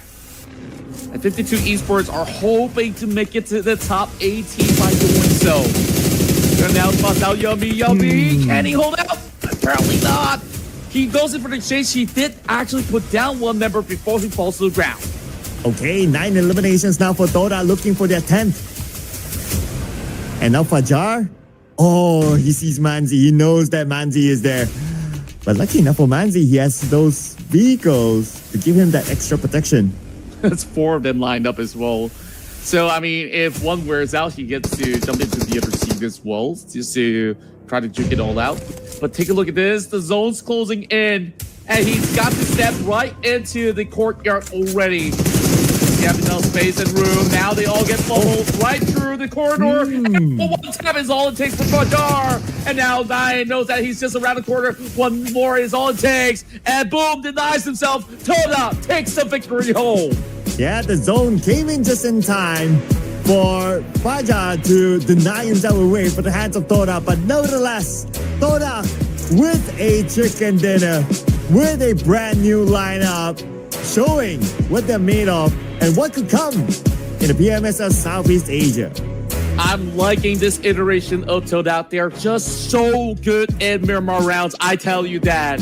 And I'm thinking that if they go into SEA bouts, they could very well be pretty much champions if you get plenty of maps of whoa, Miramar. whoa. Okay, I'm calling it too Whoa, early. whoa, whoa, I'm calling whoa. it way too early. But this lineup, it just looks so good and so clean, like Leon. Okay, I hope you didn't inflict the caster's curse onto them this early. Nah. But not gonna lie, right? I do feel the same. Well, I do. I don't want to inflict the curse myself, but I do feel a similar sentiment about Toda's lineup, and I'm loving it. It's a major improvement as compared to previous seasons. Yeah, I could tell you that majority of all these mirror rounds, they're in the top 4, and now securing another chicken dinner. They had one part of this as well. It just goes to show you that this team is just the masters of the roughest of terrains. And that itself is already a statement. If they could solidify their wrangle rounds, then this could very well be a top 5 team. Oh yeah, they are looking really good, right? And they also have other players that are waiting to play, like Deb, or unless Cleon is Deb, so we don't know yet. But other than Toda, the other teams to watch, Boom Esports. Finally, we see them having a better run this round. And we have RRQ as well, and Team Secret, who has been pretty consistent if you kind of think about it. Yeah, Team Secret so far have never really fallen too far off the radar. They've always been able to really maintain the pacing. Despite, there's just a little bit of a hiccups early on with UK falling in one of the most dire situations where they were hoping to get that clean engagement, but they couldn't really deter RQ. Boom Esports, I think this is one of the better rounds where they did manage to secure top 2. And not only with the top 2 position, but walks away with 8 eliminations, so they get to bounce back up in order to keep themselves afloat. Yeah, surely, right? Surely. It'll put them in a much more comfortable position once we tabulate the scores later on. And the fact of the matter is that in this round, if you look at the stats, they healed a lot. So that tells a bit of a story of how their work rate is. But the one player who had the most work rate is none other than Nepeko, who every season likes to use a pseudonym, but he's not going to fool us this time. I can't read Japanese, my guy. I hope that, he changes it back to something readable. Maybe it just translates to Nepeko. Oh. I have no clue. Somebody who knows Japanese tell us what that really is, but hey, you gotta really appreciate all the new kids as well. Like Toda looking slick on the new gear, RRQ the same as well, Alter Ego, Boom Esports sticking to something a little bit more classic and of course iconic. And Yummy May finally pops off once again. Juke, if he didn't fall, maybe he could do a lot more in this map. Nepeko-san with 5 eliminations. And this also a round that Yummy actually did pretty decent with 3 eliminations brought in as well. Of course, we're going to celebrate Toda with the chicken dinner, 10 eliminations, 20 points collected by Toda, Boom Esports with 14, and RRQ with 12. So that's the double-digit club. But nobody this round goes out empty-handed. Yeah, and everybody was in the mix of a battle from the get-go, right? And then because of so many clearance of some of all these sectors, all these teams thought that, hey, this is going to surf all the way down south. And then everyone bunched up over on the outskirts. And then they were forced into battles to the point that even inside of Los Angeles, it was like less than 6 teams that actually realistically were holding into the sites. It was Salcom, Digi Alliance, Team Secret, Boom, as well as Toda, so to speak. Whereas the rest were late entries in order to make the cut. Well, interesting stats is that despite, all these back and forths, we have very little troubles as compared to the usual inside Miramar.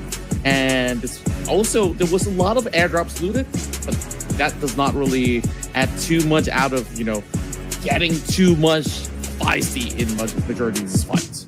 Hey, look at how feisty Toda is. With that chicken dinner, they're on page number 1 now, moving up 5 notches, 101 points, putting them in a very comfortable spot to be in the grand finals. Speaking about that, we only have one more game today, and also a handful of games left tomorrow. So by that time, we'll find out who is in the top 18. And Toda with this amount of points I would say that they are in a really comfortable spot right now. Wouldn't be too worried about teams on page 1, but teams at the end of page 2, especially teams like the Xavier or Thrice, well, boom, they're in a good round. So they're okay now. But because they're okay, that means that another team will definitely be pushed out of top 18. Yeah, and with that being said, I wonder who could that possibly be, right? Boom Esports, because of their previous win as well as this hefty amount of points, all thanks to Yummy's effort, now they move those 4 spots up and into safety net is still pretty much good news. But then again, that's not too far off from the radar where currently AZ Slumber is the ones holding down the line.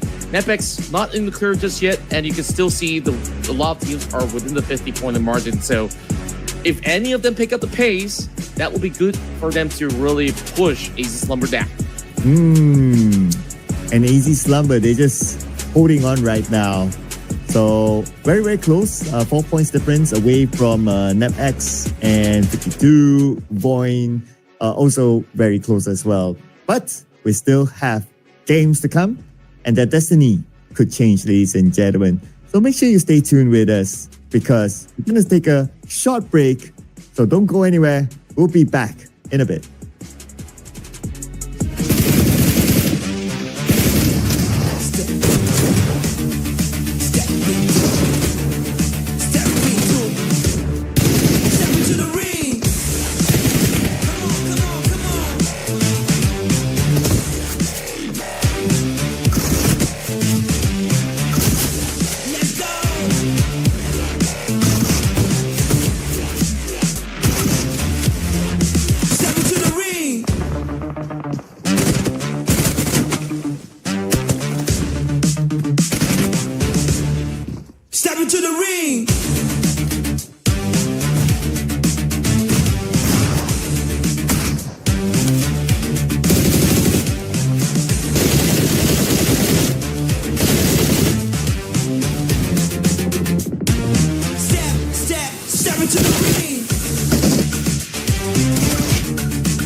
2 more matches remaining, and we're getting closer and closer to the finals. So these teams, they're fighting really hard in order to make their mark into the RIS Grand Finals. And of course, it's your boys here, Contra as well as Sir Cloud, to bring you through throughout the journey. And I felt like the pacing today has been a little bit more different as compared to what we saw from yesterday, where teams, they look to be a little bit feisty in their advancements, but this time around, they take it slow, but also not to fault them because they were playing around those urban settings that is always going to be very, very challenging.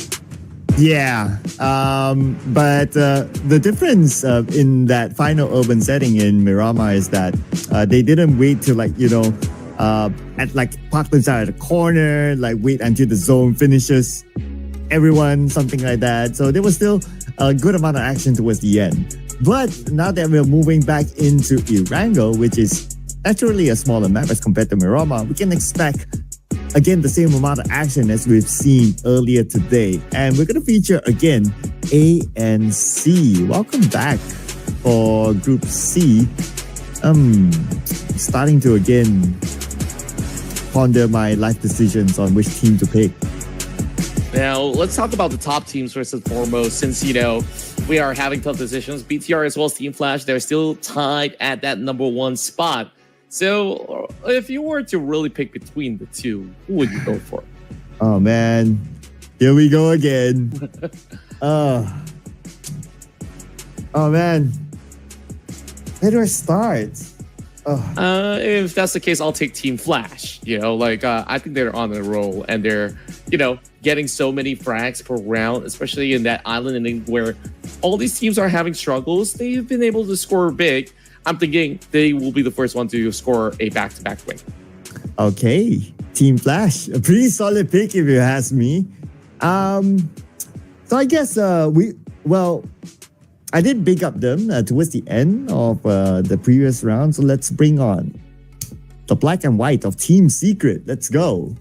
Ooh, okay. Team Secret definitely is another team that's really showing up super strong for most of their run so far. So I'm thinking that this is definitely going to be a, Vietnam showing that they can actually do so much more. And maybe we're forgetting another Vietnamese team, DX. They're also fighting for their lives. Production, what you going to go for? Soda. They ride on the high. Interesting. Okay. I like that. Okay. We have not seen, at least in the past few days, a team doing a back-to-back. Mm-hmm. So if Dota were to do it, then they are going to be, they will be the first team this season to do a back-to-back chicken dinner. So let's see, right? I can't say no as well. I mean, we did talk about how good this new and refreshed lineup of Dota is. Mm-hmm. And they really look super strong on how they've been really playing out the majority of their fights, and even on the way that they are actually holding on firm. It is a roster that really shows a lot of strength when it comes down to how they've been able to really hold up against the rest of the pack. And now on to our match. This is going to be the penultimate round as we dive from the corners of Georgia Pole into the southeast corner of Milton. Ooh, okay, a little bit more balanced type of flight path this time. So let's see how the spread will be. Or will we see another hard and fast pace like how we've seen earlier today? Now, while we're waiting for the players to pick their drop spot, looking away at some of the stats here, it's pretty... there are a lot of vampire players in this, and if you gotta think about it, like vampire, especially Mela, he hasn't played all the games, but yet he's still up here. Can you imagine what kind of stats that he can show if he played all the games? That's definitely a very interesting afterthought, right? Because if he gets to play all the games, man, this guy is just gonna be a threat amongst the many. Yeah, so we'll see. Maybe they're saving him for the finals where it matters, right? But now with the drops, I'm looking up north here. ASI8 is overlapping another team heading towards shooting range or Severny, so we might see an early fight somewhere up there. Okay, we get them on screen. It's T2K. Here we go. Oh, they've always gone in for those early fights, and they are taking it once again against ASI8. Initial drop coming right through over on to member, and Zaifa's already out. Giles only got that revolver in hand. Maybe running out of bullets at the very same time. Byron, is he going to be able to find something in return? He's got the M16. And rolls, he gets a little bit more attack. And even with crossbow, T2K finally settles the score. And they took a big win up against ASI8. These two has been going at it every single time to control 70. And now they finally go 4v4. Is that like a provincial rivalry between these two or something? I don't know. I'm sure there's definitely beef involved, or, you know, when you're going to be playing up against your own teams back into, you know, each regional PMSL, it's kind of best, it's some of the best things for you to really one up the rest of your teams before considering, you know, the other portions of the world, because ultimately you got to qualify in order to play in the world stage. Yeah, it's like a trying to like having the better, how should I put it? Yeah. It's like playing mind games, right? Like even though if this is like an off-season tournament, but you want to play mind games that will carry into the official leagues later on. So I guess maybe that's what they were thinking of. Like, okay, let's start our battle from now instead of later. Yeah, and I think like that's actually a great call to do so. In many cases where some of the teams we were thinking, you know, I want to prove myself as the top fragger. I want to be like the best in the world.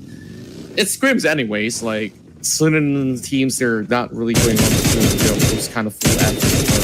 So if you really want to really show who's boss, yeah, go chasing your own countryman if you want. Alba this time found that pickup against Hugh. Finally got it right.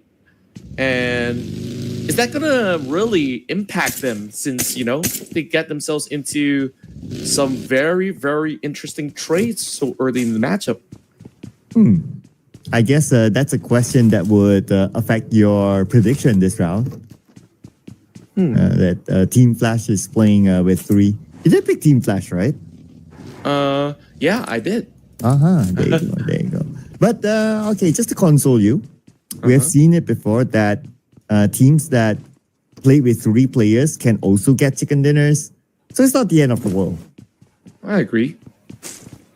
And now, speaking of which, it seems like the rest of these members of Team Flash, you know, back on their home ground of Isnaya, they're just going to be having a field day out.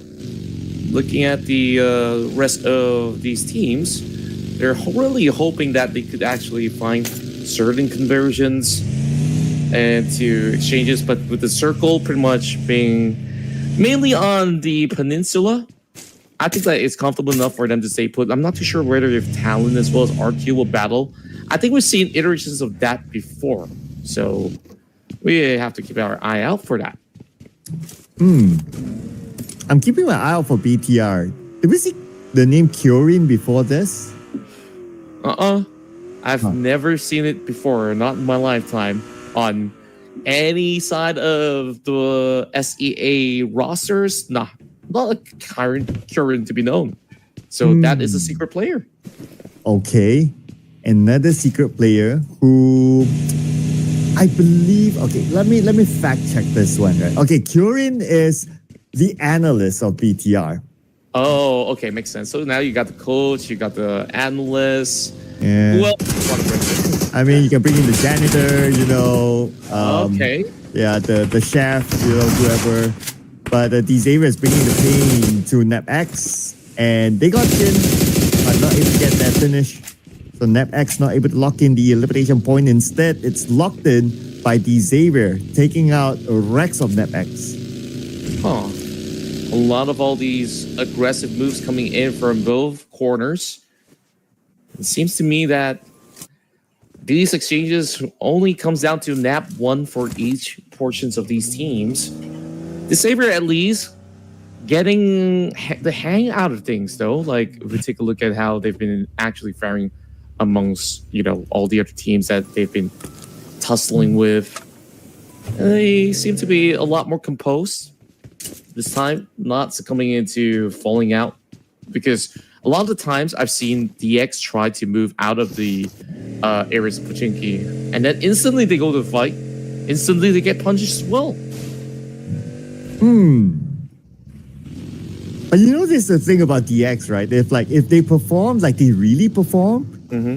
If they don't perform. They really don't. It's like they don't have like an in between, right? Like that's why it's so hard to pick DX as a prediction.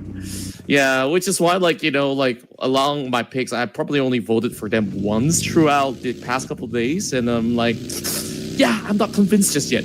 Still not convinced. Yeah, just like my ex. Never convinced till now. I don't know what is there to convince of if that's the case. I don't want to go any deeper, though. I think I'll leave it at that. Yeah, let's leave it as that, right? But now since we have some chill time, right? So let's spark some rumors here. So BTR has officially announced their PUBG Mobile roster, and it's Vexy, Redface, Zuxi, Federalist, and Raiden. So officially Ryan and Sakar starting to line up. So I'll leave that food for thought here as we check out what's happening with Vampire Esports. They lock in Xerus as their elimination point. Good exchanges coming right through as they're still battling for those grounds. And back towards what you mentioned, right? Like, GOC stuff. I've heard some news coming from an Indonesian squad that they've made a certain acquisition. So it is a strong transfer. I'm not saying who's who or which team. It's down to anyone to figure it out. I mean, who else has pseudo names, right? So you guys go figure it out. Let me guess, RRQ Contra. Oh, yeah. Oh, How do you know? Oh, man. I blew your cover. Well, what am I going to do with my job now? Well, I guess you can start playing when the season starts and you can cast before the season begins. So that's what you're doing right now. Fair enough. I'll do just that then. Okay, back into the bout. We have T2K. They've got caught up of a win and now challenging the rest of Vampire Esports. Seemingly winning out the duels for now. But it is still be a little bit of a back and forth coming in. And the retaliation coming from Schwaz was beautiful. And now bringing down Mimi. They stand a chance, but Rules is still going to fight till no end. Both sides take down the blue zone. Lazarus barely have enough health. Can he heal up? He does secure number 6 points already for T2K. Rules is definitely not playing by the rules here. Ignis is knocked down, but he's kind of far away. I doubt Rules will be able to save him. Now he has to fend for himself against Lazarus, aka Schwabs. A beautiful shot by Rules from the lower ground, eliminating Vampire Esports. And I always felt that these members of T2K just need a little bit of motivation, a little bit of all these momentum to really kickstart their engine. And just because they want ASIA, they're now feeling all the full strength to really take out VPE, the third seed out of the many. As much as it was a lot of casualty, that was worthwhile. And now 8 points. I mean, 2 more. Wow. It's like a chicken dinner already. I know, right? 8 points already for T2K. Yummy, yummy, yummy. But let's see how far they can go further as they have only one player and he's still spending time in the blue, and that's Rules. But within the circle, now RRQ and Alter Ego sharing the same spot around Shelter and the high grounds of Prison. And Alter Ego, they're still circling around, but let's not forget about the presence of the other teams. Xavier might bump in as a third party anytime soon. Yeah, at any given moment. So this is going rather risky right now, as we're seeing the rest of the Saber hoping to actually choke out some small areas of play from the side of Alter Ego. They do have the high ground advantage, and GF Stein, I have no idea who that is. And I don't know, hint, hint. Maybe it could be someone that we want to actually see if they're going to be playing in, and a superstar out of any roster. So look at the rest of the field, though. It is the rest of RQ as well as Talon holding over on the high ground. RQ looking to push outwards. Whereas, take a look at the north side. You got 52, you got Team Secret, you got Team Flash wrestling around these open areas. So this is definitely going to be a big brawl between those teams. Rules is just about to make this entry as well. Well, Team Flash, they're looking for a brawl here. Trying to find out to the high ground where RQ is at. RQ, Rosemary as well. And here's Win with the win. Noga gets win instead, so a bit of a trade-off between RQ and Team Flash. They're not stopping yet. Backup's on his way. Oh, not really a backup though. Badru is on his way.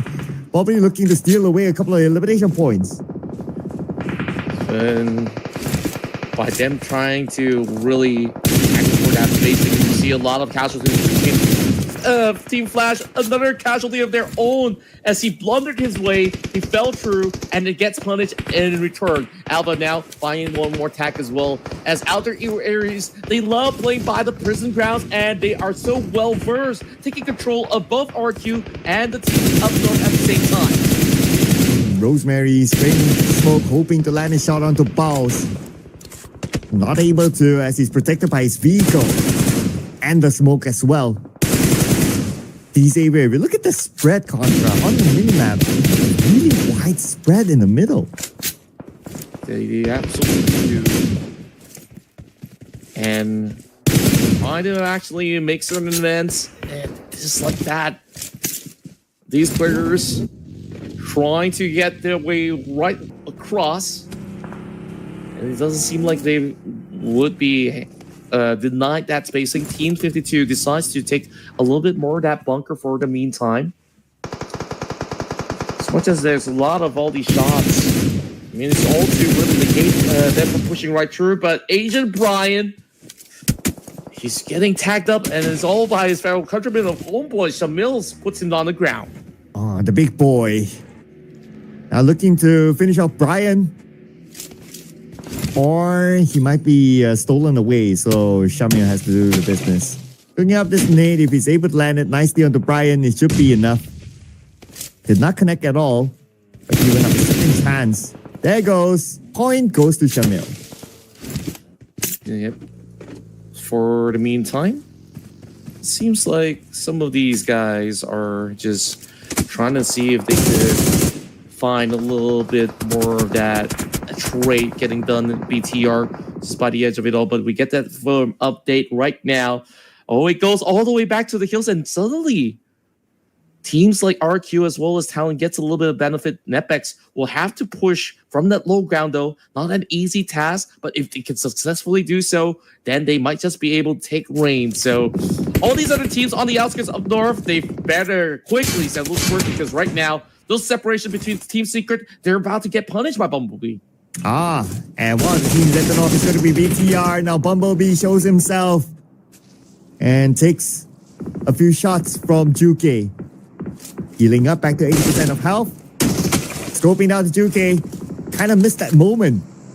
At the same time, Juke, he has about 20 more seconds. How is that vehicle even moving at the same time? But nevertheless, I'm going to discuss that later. While Juke takes out Bumblebee. Yeah, you got a little bit of a deception with that movement. Pretty cool as well, but Juke can only buy a couple of seconds before the rest of 52 arrives to the scene.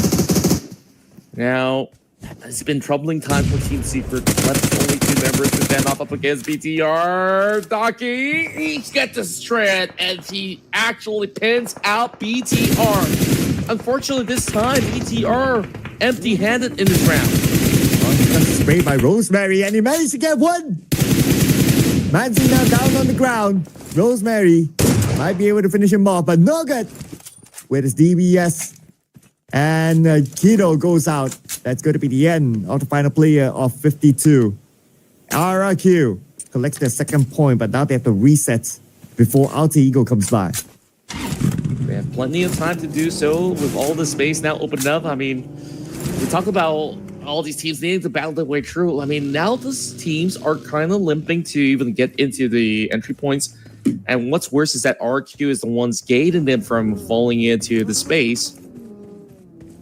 The resurgence of Alter Ego Ares has been impeccable. I mean, first 2 days, they were near dead bottom.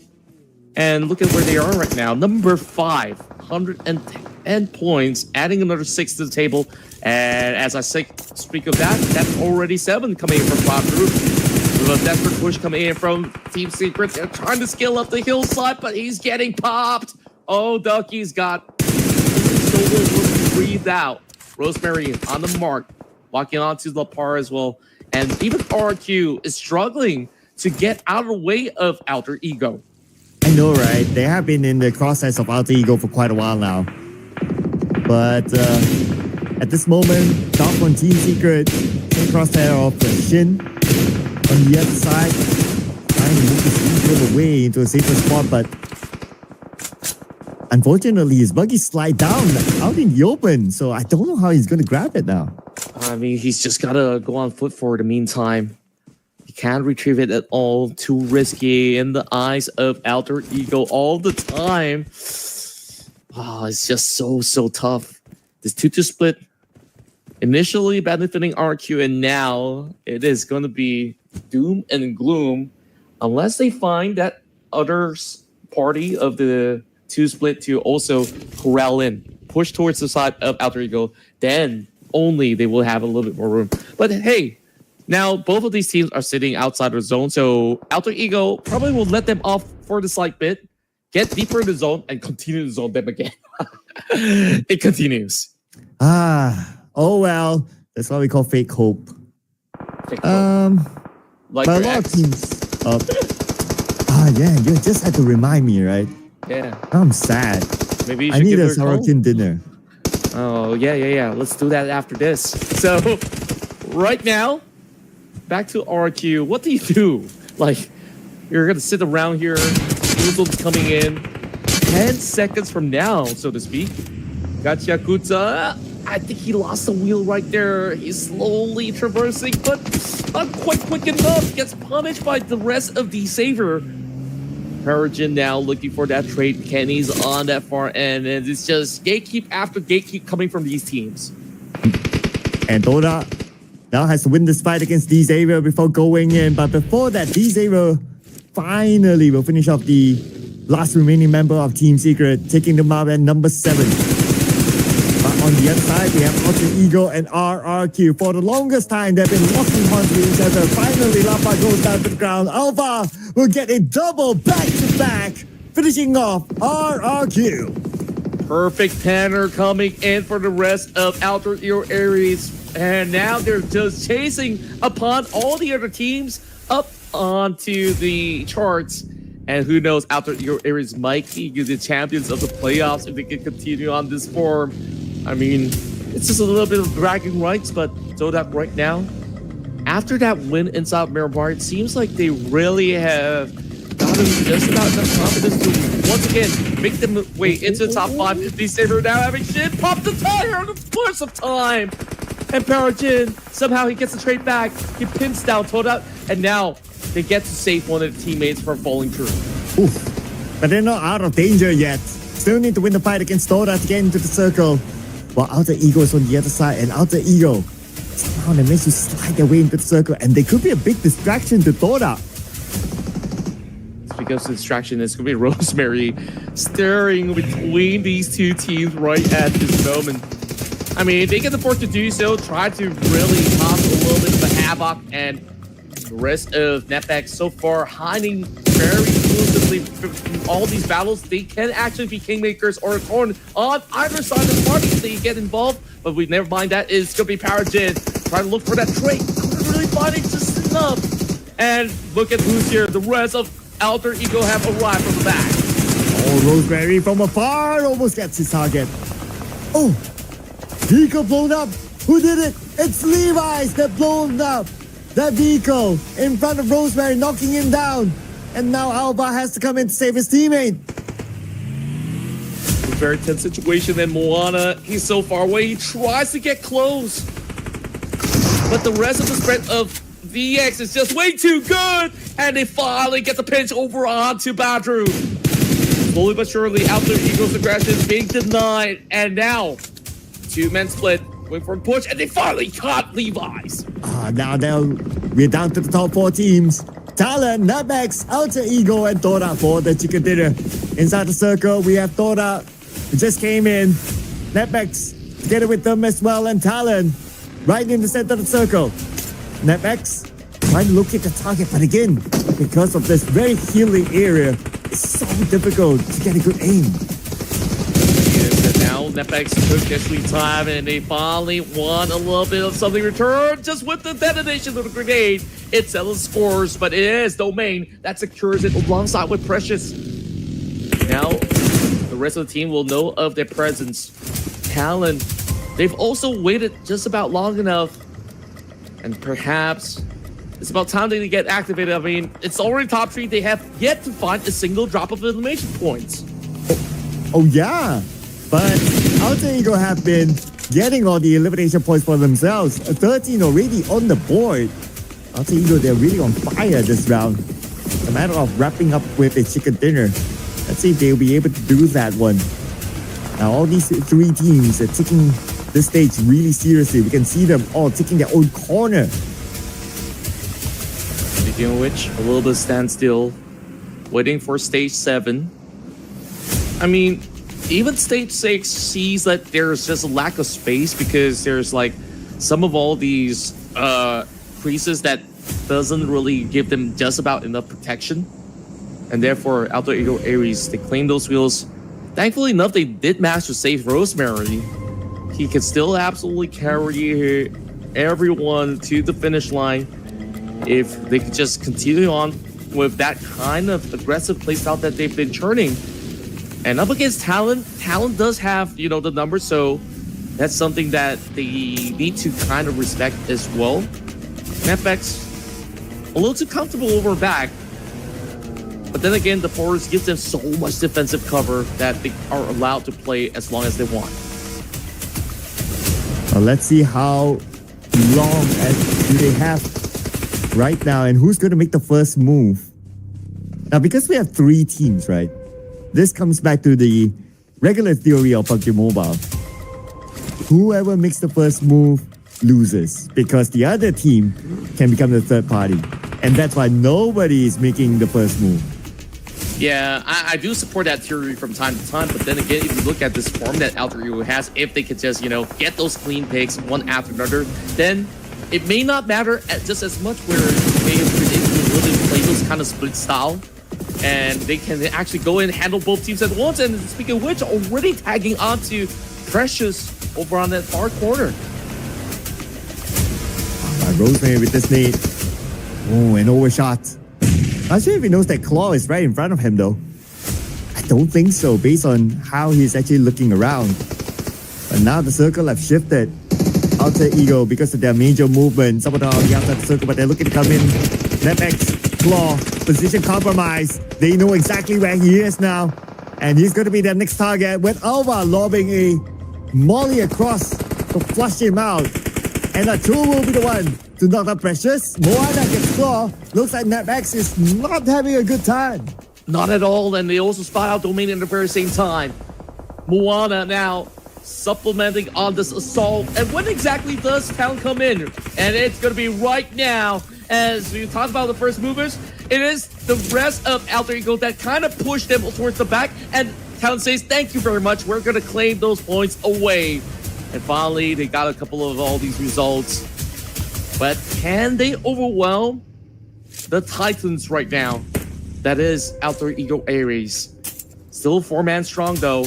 They got plenty of resources that they didn't really toss out. So if Alter Ego pushes, they might be met with a flurry of names. You know what? That's the tightest ending so far that we have got today.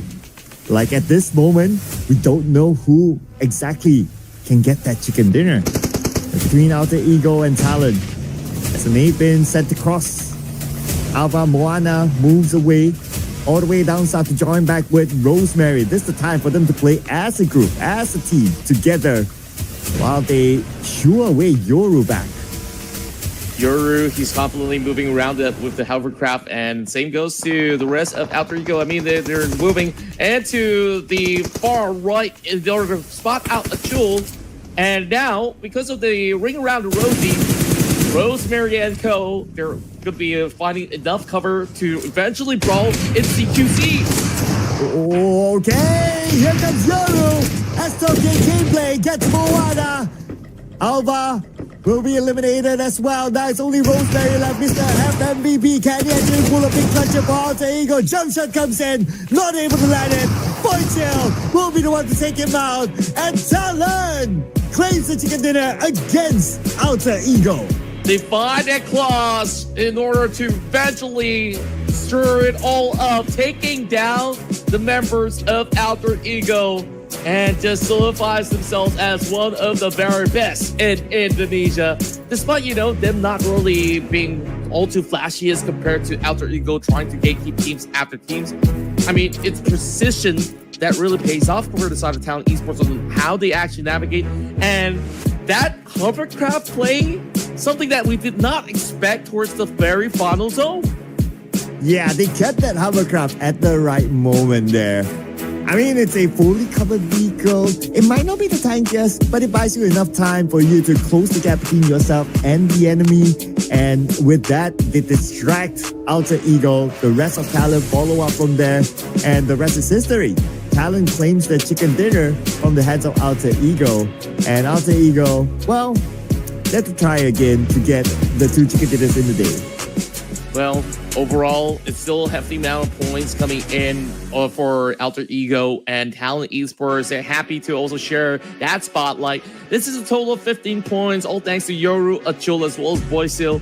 The fire this time, they did supplement with some supportive fire as well in order to really make the cut. And overall, I think we didn't really get too much involvement of Talon until the late game skirmish. And I think there was 2 pivotal points, right? The moment where they close up against Nepex and then eventually hop on board on the hovercraft to give chase to that white wrap that Alter Ego was trying to pull off. So they just went on blow for blow. But nevertheless, right, like what you pointed out, Alter Ego, they scored 13 eliminations or something like that. I'm pretty sure when it comes to the overall point tabulation, they would have been they would be above Talon in terms of score. This is already a hint for us, right? The fact that we put Alter Ego in front of Talon, so we know surely Alter Ego is the team that collected the most points in this round. Yeah, and I really do like that we have a clean number on the travel distance of Alter Ego Aries. The way that they've been moving around is okay. I think that's the reason that you took that wheel to drive and stop it right there. It's okay, we need to clock in exactly this number. 11,000. And I guess they do damages just how much that they've covered that distance. So that being said though, I think more importantly, as much as the numbers definitely are better compared to the rest of Talon, Levi's, remember how they've been able to fight over on the outskirts? He absolutely stole the show, and he's been able to put 6 points, even a little bit more than Alva, despite the numbers of damage being even more lethal coming in from the Alter Ego member. Interesting enough that Levi's is up here instead of maybe somebody from Talon, but it's all about the numbers here. And the numbers don't lie for Rosemary again as the MVP. Second time today, this time with an even bigger stat, 1,231 damage and 6 eliminations for Rosemary. What else can be said about this guy, right? This guy is just the GOAT right now in PUBG Mobile Esports. Yeah, he definitely is. I mean, he's been there for a couple of years now and have always shown up to really be the marquee player to really outshine the rest of the field. And you already see, the legends like Levi's as well as Tarajin up on the block to also contest that. But who's always supplementing Rosemary's success has always been Alva to be with him side by side. That's like the bromance there, right? And in fact, both of them do show up at the top performance chart. Now, to illustrate the numbers even further, Alter Ego 20 points collected, and Talon with only 5 eliminations, so it's 15 points for them. And we have D Xavier with 12 points, so this is one of those rounds where they did a little bit better than before. But we had 3 teams: BTR, Team Flash, and ASI8, 0 points. I also want to point out the fact that, BTR is also one of those teams that you don't know which version of BTR is going to show up. Yeah, sometimes like they take a chill pill and then like also it's like bam 20 points, bam 30 points. Like BTR is kind of like a little bit more coin flippy from time to time. So I guess it's an early battle that they did not won that kind of resulted in that. But who won the big battle? P2K. They crushed out ASI8. They also crushed some of all the other big guns out there in order to really show up strong here with massive results. So great climb. And speaking of that, we talked about those members of Alter Ego. I think right now with those points accrued, they should be within the top 3, or even better yet, maybe even top 1. You're probably right. I mean, they scored a chicken dinner today, and this round, it's like 20 points. Should be pretty solid for them. Okay, close enough. Like number 4, 124 points. Although, frankly speaking, at this stage of the tournament, it's like as long as like you're in top 18, that's fine. But it's more of the flex here for Alter Ego. And they are only 6 points behind BTR now in the overalls. Yeah, looks like the competition is super stacked. I mean, it's majority SEA teams here on the block, and that also includes APG sitting at 5th because Alter Ego have just advanced with this massive 20-pointer. BTR FL, they didn't really move too much, 0 points in this round, so there's still that time, but take a look at that. I also forgot VP is also sitting at 130 points. A 3-way tie for number 1 is kind of crazy, don't you think? Oh yeah, wow, we don't often get to see that. Okay, but of course, we're gonna also see who is in our top 18 or close to the borderline of that 18. Boom Esports, to be fair to them, they didn't play this round, so naturally they will go down. Currently at number 16 with 72 points, so that's one of the teams that will be on our watch list to see if they'll be able to make the cut at the end of the day. T2K had a decent round, so they are at number 15 with 73 points, so that's okay for now. But what's going to be important is the top 18 NetX. We have to welcome them to 18 now. Oh, that's great work coming out of NetBex, and now that pushes AZ Slumber down because they were not exactly turning out those results in this round. 52 Esports drawing it to a close as well, but hey, there's just a lot of points to catch up, so I'm worried for names like Boing Donkey as a I8. I mean, these are legacy teams that we've always had here in RIS, and AZ Slumber as well as 52. I mean, I need to see some of that magic coming in from these qualifying teams because it seems like they are losing out a little bit of that steam. Yeah, but you'll be able to catch the magic in our final round, but not now, Contra. It has to be after this, after our break, ladies and gentlemen, and we'll see you guys after this one.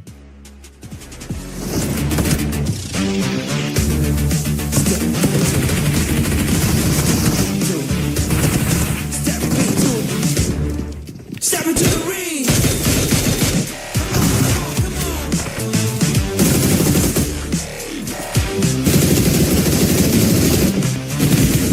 Let's go.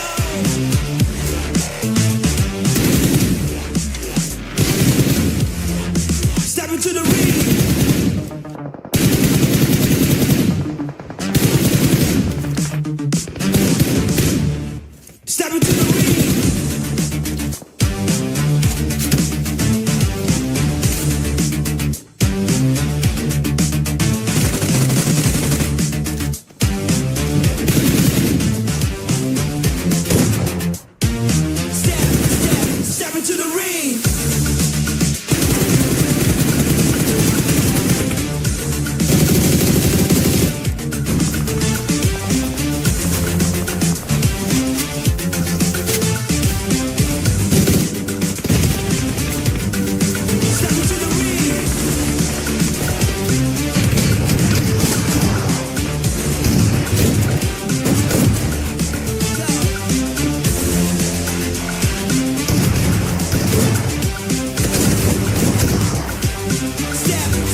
never giving up.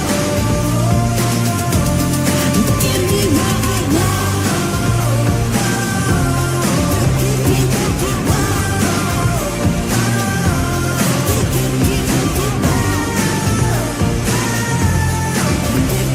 I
And go, ladies and gentlemen. We are back for the final match today in the Ruthless Invitation Showdown Season 12.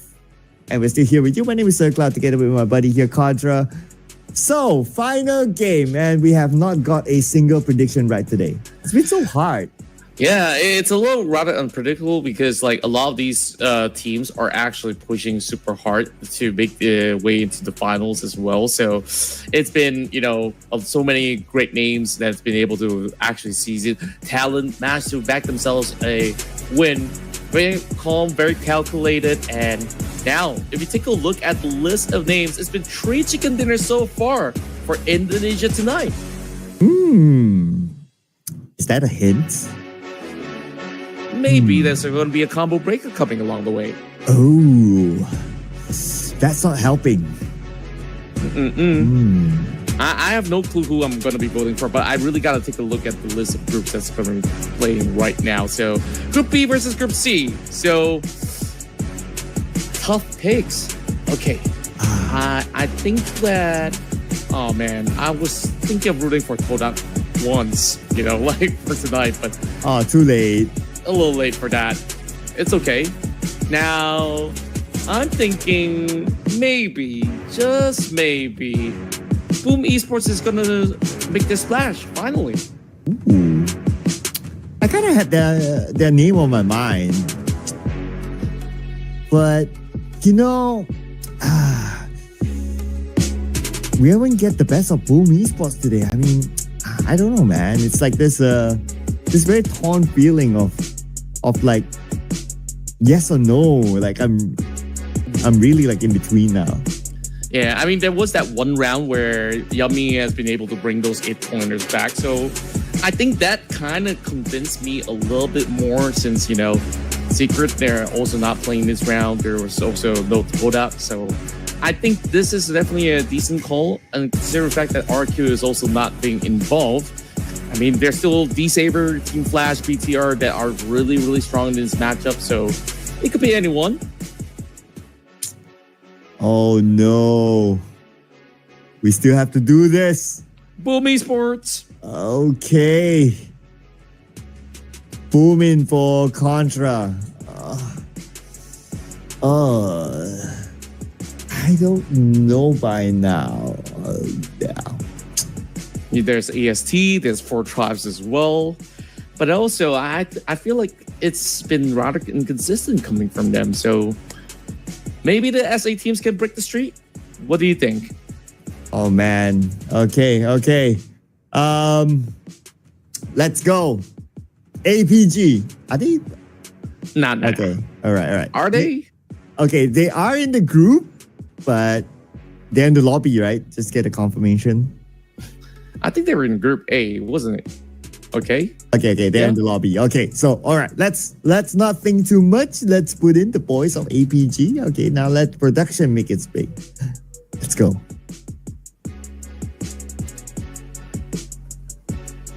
It's hard, right?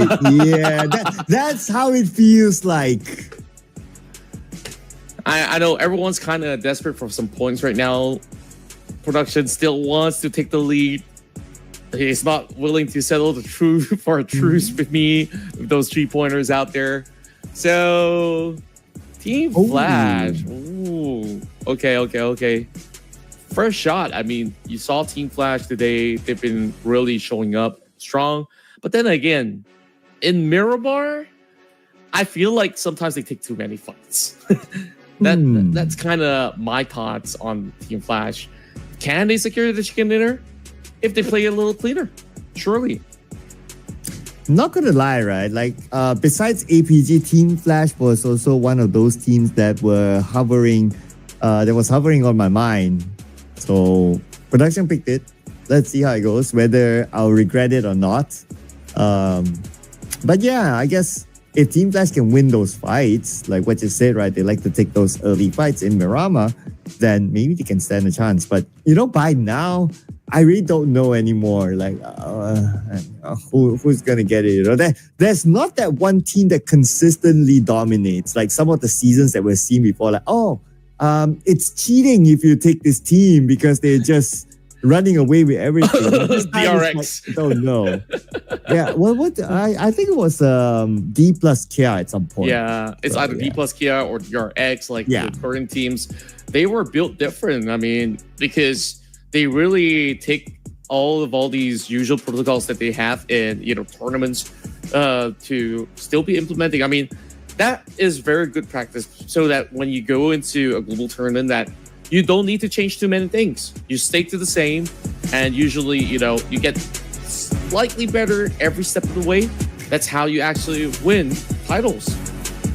Yep. And that's how D plus Kia became the world champion as well. They find consistency, not only in the official tournaments, but also in the off-season tournaments, like the Ruthless Invitational Showdown. Speaking of showdown, final showdown today in Miramar. Here we go as we take off once more into the Dusty Dunes. And this time it's all the way from North Point. So, interesting enough, well, this is all the way for the northwestern end that we headed into Puerto Paraiso. So, I would still say that this is kind of fair. It's just that you have that zero axis in the Cristobal or so, which might affect, Alter Ego that likes to drop into El Azahar. So, Alter Ego's not in this match, right? I guess that's less of a concern. Yeah, and I guess teams generally would, at this point, prefer to not have Alter Ego because they're just running around gunning everyone down, regardless of whether they scored the chicken dinner or not. So we're probably going to get a chiller round here with a big map without Alter Ego.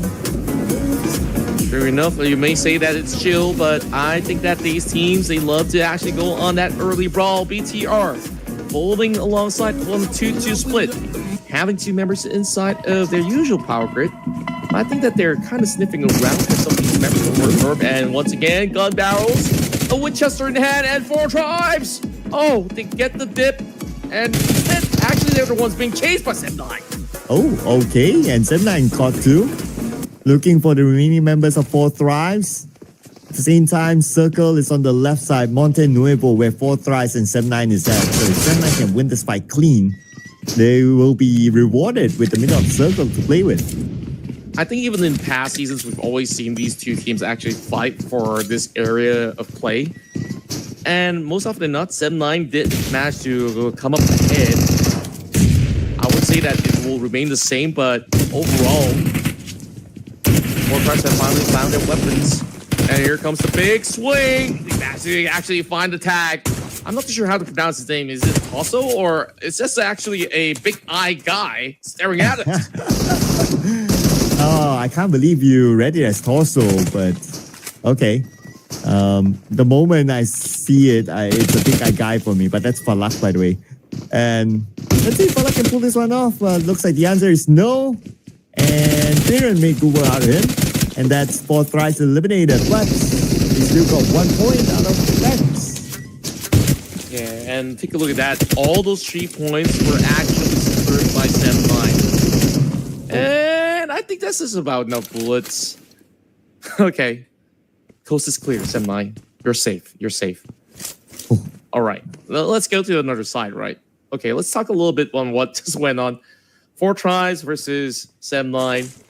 Haven't really yet settled scores, and 4 tries so far, also lacking in that consistency. Another team that kind of rides on momentum. As much as with superstar like Falak, who's always been the staple, I don't think he's found a great rhythm so far throughout the playoffs.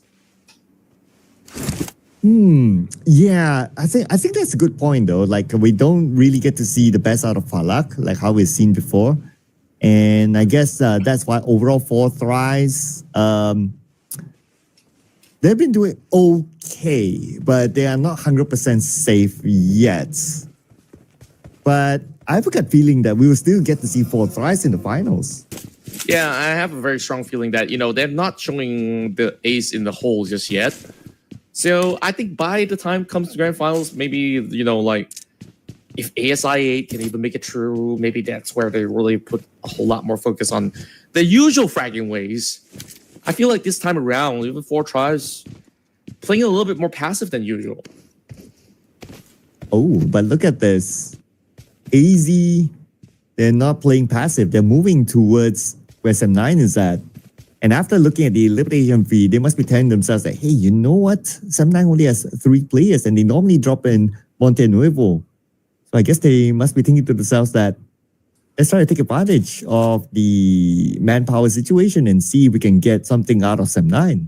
Yeah, and it also doesn't help that, this is like the center point of all the locations. On top of that, this is also the highway where everyone's bound to meet up. So, like it or not, 7-9 got to quickly stock up once again, get themselves back into shape. Now they're probably at 70% because they lost 1 member. So, best of luck. The rest of BTR, they finally fully load up inside Power Grid, making their way across. APG is also taking a very firm spot inside Chupacera, another area which teams will tend to contest because if they think that the circle is moving into the valleyways between Valdemar, that is going to be a really good spot for them to hold. Oh, Mimi just went down. Same goes for Rules. Looks like the Vikings up against T2K. And Ajaya is going to be the final active player for T2K. And the Vikings are closing in onto him. And here comes Superman, but he's pretty low. Ajaya down to 60% of health. Still in the standoff against the Vikings. Now the Vikings sending numbers onto Ajaya. Ajaya with SOK, very clutchable weapon though. Let's see what he can pull off. But that nade. Yep, that nade cooked just to perfection. And usually it's coming from Superman. Once again, getting those big frags out on the field. What I really appreciated on this season is that even in Miramar, it's last couple of seasons, they usually take it so slowly. Now everyone says we just want to fight because we just want to be ready for the grand final. Yeah, at some point, like if you're comfortable on page 1, you can pretty much do anything, right? So why not just try to test your mechanical skills by just taking fights? Because strategy doesn't really matter to a certain extent, I guess, if you're really comfortable up there. Well, it to a certain extent, it still matters, right? Because you need to mix in just about enough bronze as well as wits in order to cover all aspects of survivability. On top of the hill is the fire. Getting a beautiful angle up against Levi's, but he's trying to go in for the reload. Allows Levi's to find a little dip to work with. Oh, this nade by LaFire could be a big one onto the Xavier. Bounce? Explode? Did not connect. It's going to cook up a second nade. Here we go. A little bit of an overcook there, and that will allow Shin to pick up Mr. Poverty Lamborghini. Lamborghini. I like the way you put it. Rest of the X3 found no room to actually fend off. Yoru comes in from the back. And just like that, they seek those optimal angles to take out the members of VX. And more shots coming from the other side of the fences. It doesn't seem like Talon's safe altogether, so they will have to also come in with a little bit more of a defensive stance. They're not where they want to be just yet, so they are traversing across the valleys. And the ones that's been shooting has been AST. Interesting. Take a look at that. Levi's on the other corner, Gyante on the other side. And somehow these guys are just dodging to the best of their capabilities. 13 teams still left on the table. And I got a gut feeling that that number is going to go down very quickly. Yeah, with the fact that Levi's now caught in the crosshairs of Yoru. On the lower ground, pops the smoke. Hoping to buy a little bit more time for himself, but how he's going to escape? Looks like the answer is no escape by Talon. SM9, okay, in action against another team. Okay, that's easy. They've been waiting for this moment, and now AZ in Monte Nuevo has the man advantage against SM9, going up against Viren and Amazal, but Amazal, their captain, Viren actually did it. Oh, Viren so clean on the approach, and now it allows them to open up that space. AZ Slumber kind of held back for quite some time. Meanwhile, we have APG taking out tops from the side of Team Flash. Oh, still holding on though. Agent Brian. Did he actually hold firm? And that was a perfect cook. beautiful stun grenade execution there, but not over yet. All right, here comes the final blow, and it came for Amazal, and looks like 7-9. They won it against AZ, even though they only had 3 players. Man, that was one humbling experience for AZ Slumber going up against, you know, the old kings of MY, arguably SG as well. Speaking of SG, I mean, when was the last time we seen a Singaporean team here? Have we ever? It's been a long while. Ruthless though. Yeah, hopefully we get them to, you know, join one day. It's been a while since they've been able to even really get their hands onto the PMCL as well, so to speak. And of course, we're going too deep down the rabbit hole. Some of these guys don't know what we're talking about, right? So, going back to the action, Alpha Gaming versus CV Alliance. Oh, that's some hefty damage being done over the side of Leon's, and I'm not too sure if it's wise for LCOM Alliance to continue on the assault. But they did manage to land the pinch over onto Refus with that grenade being cooked up, getting that knock, and going in for a very deep flank. I think that this is a little bit too far stretched because he's left out all alone. But here comes Adik Luke and Boboy. Oh, dope. Ooh, Zero got Leon. So that flank didn't work out for him. Now all they need to do is focus on whatever that's in front of them. The remaining 3 players of Celcom DJ Alliance. Adik Luke got Doc. APG now. Might lose Doc and Refus. Zul is too far away to do anything. And I think this is what I was pointing out. I mean, Leon's went all the way deep because he didn't know that there was going to be a member really holding on to the position, and that is the usual protocol by Alpha Gaming. And they managed to also snack one more back, suppressing whatever that was coming in from this rest of Celcom DG Alliance. Sal now joins into the scene, getting a little bit more of that firepower, and he managed to go in to save Refus in time. Wow, that was huge. Wow, I thought that Refus is gone, but somehow they managed to save him. And they need to buy a little bit more time from the incoming Celcom DG Alliance. Circle moved away from these 2 teams. But Celcom DG Alliance, they still have the high ground, but they don't have the numbers. They lob, and they got another knockdown. Back again. Adilu goes down, East goes down. A trade-off between the two teams. Zone as well. Long range. And that is Celcom DG Alliance clawing back. And ABG now. They only have that one player left. And it's going to be Refuse against Celcom DG Alliance from the lower ground. Hoping to land his nade across. But nobody is home. Rushes onto the high ground. Celcom DG Alliance is prepared for it behind the smoke. Oh boy, it's a matter of now getting a good clear shot. He finds the head, but not quite enough. He's on the SOK. He could not really connect it. He's trying to lob a grenade, but he does actually hit it by the shoulders. Oh, wait. Refuse a kick off, oh boy. But, oh, look at the help. Look at the help, Kasim. That was so close. But here comes the Vikings. Oh my. This is against Netpex. I was worried because I saw green. I thought it was CD Alliance instead. Wunti now looking to be lobbing a pure one. And just like that, more and more members of Netpex slowly falling out. They're trying to retaliate, but Wunti has got just about enough. But oh, the Domain actually won it. Well, that was a clutch coming from right down under. But they kind of bow out to the play zone at the very same time. Yeah, got a bit of assistance there.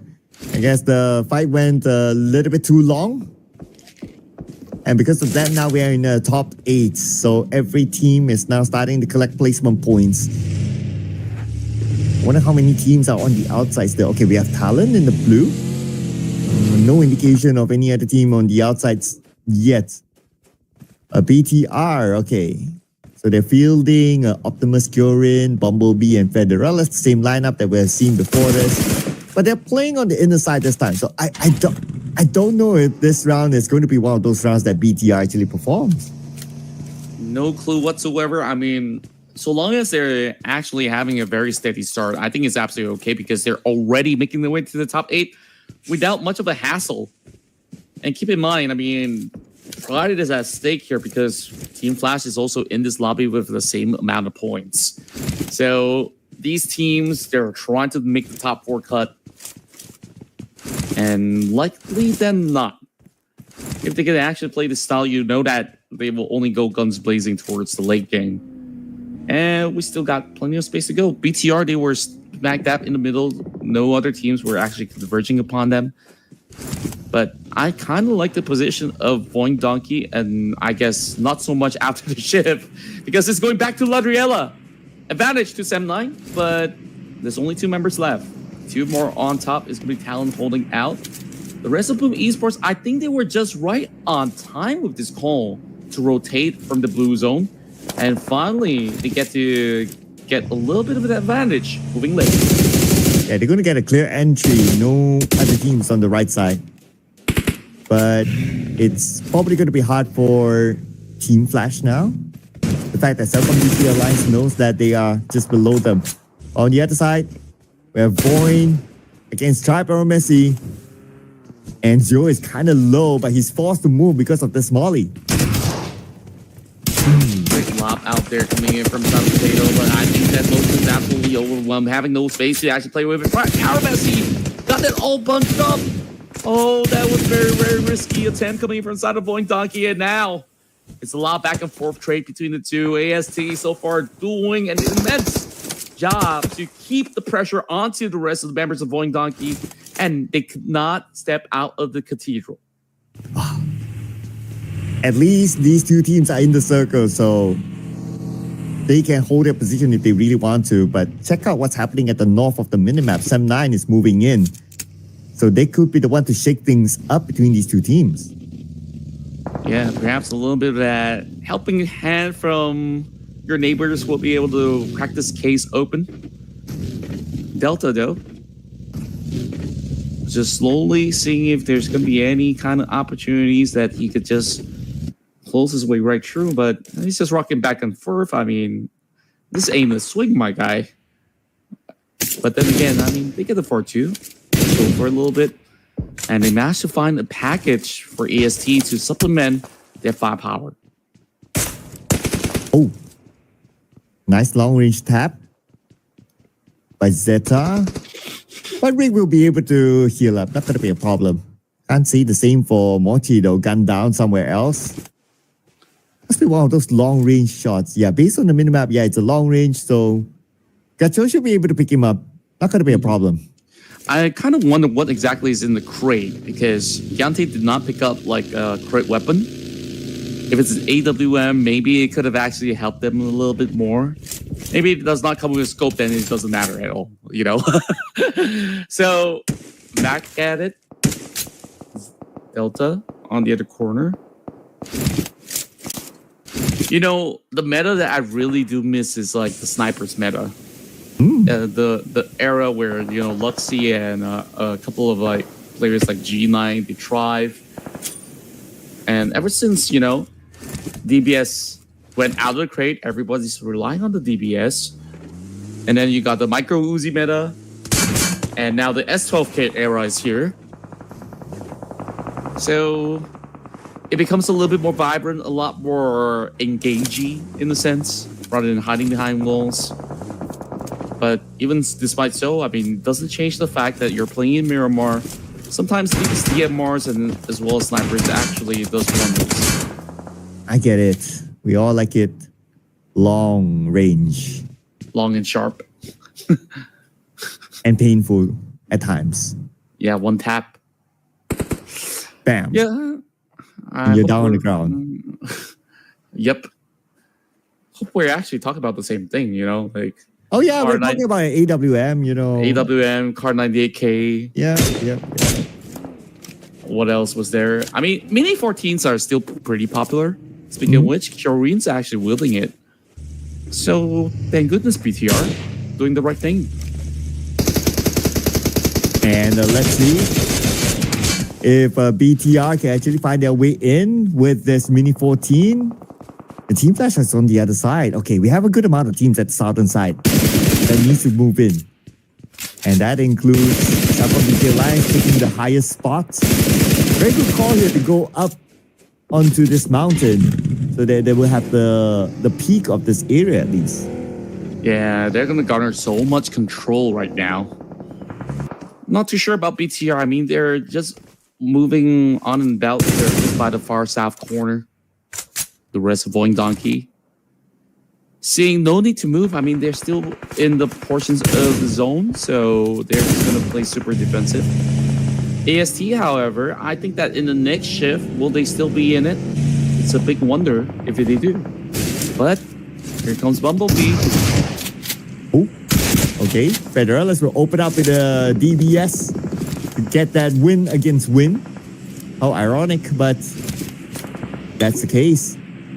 So now because of that, they have cleared off that compound so they can all move even further inside.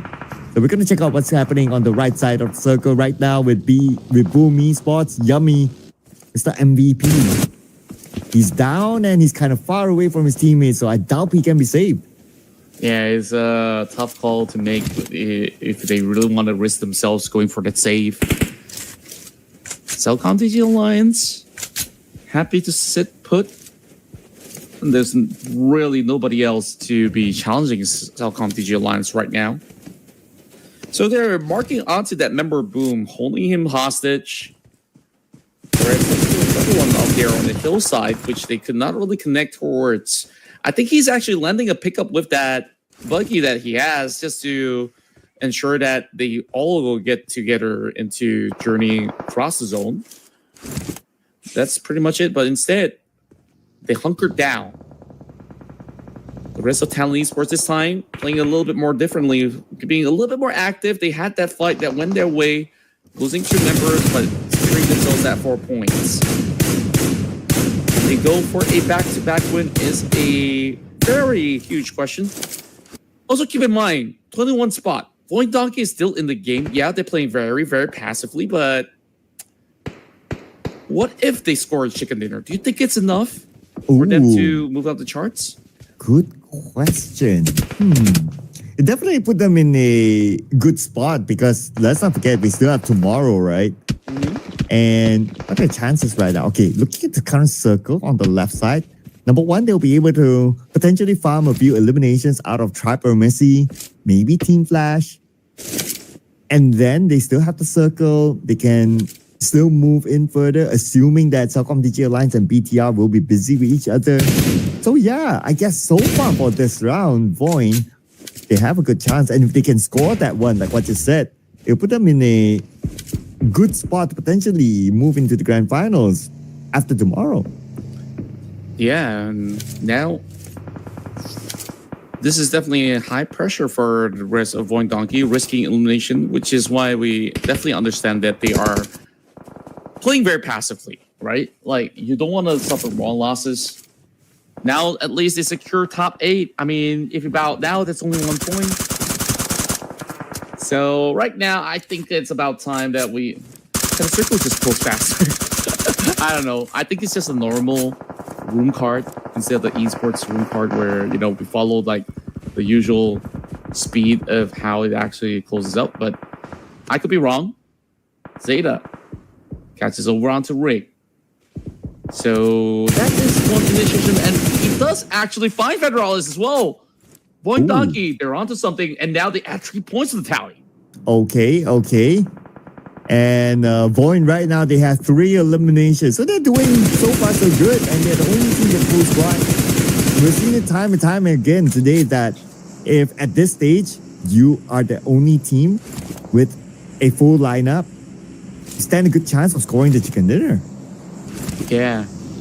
But the problem is, like, AST was locking into that position, wishing that they would step out eventually. Now AST has been weakened to only 1 member left. So realistically, there is really a shot here for the side of Void Donkey. And take a look at the space outskirts, right? They can afford to take those vehicles, journey their way in, and then maybe challenge even the likes of Celcom DJ Alliance. I think if it's not Void Donkey, then CD Alliance here is definitely in the prime form. 5 kills to their name. I think the highest so far definitely has to be 7-9, but they're depleted already. But 7-9 though, they have 7 eliminations because of the 2 fights earlier on in Monte Nuevo. So they're still okay overall. And if it look at it objectively, right, with the points that they have collected by now, it's like 92 points, make that 91, including that 1 placement point. They're pretty all right. But for Trapper Messi being eliminated with 0 points this round, only 1 placement points.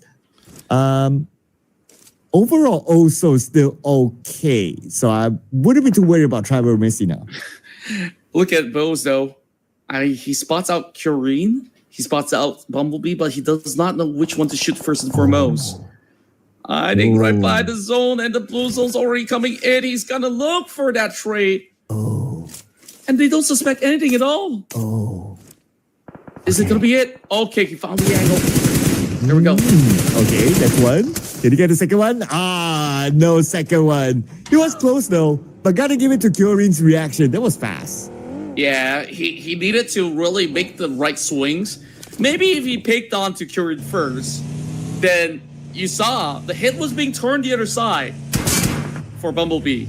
So I think like it could have actually been a really good decision if they actually started that one first. But then again, it's a 50-50, which he took his chance. And now Void Donkey is out here to punish BTR, all thanks to Bose. And Void now, okay, though they are in the top 5, but based on the circle, some of them are still on the outside, so they have to fight their way through. The next opponent is going to be Celcom DJ Alliance. They go for Boy. That's a good start there for Void.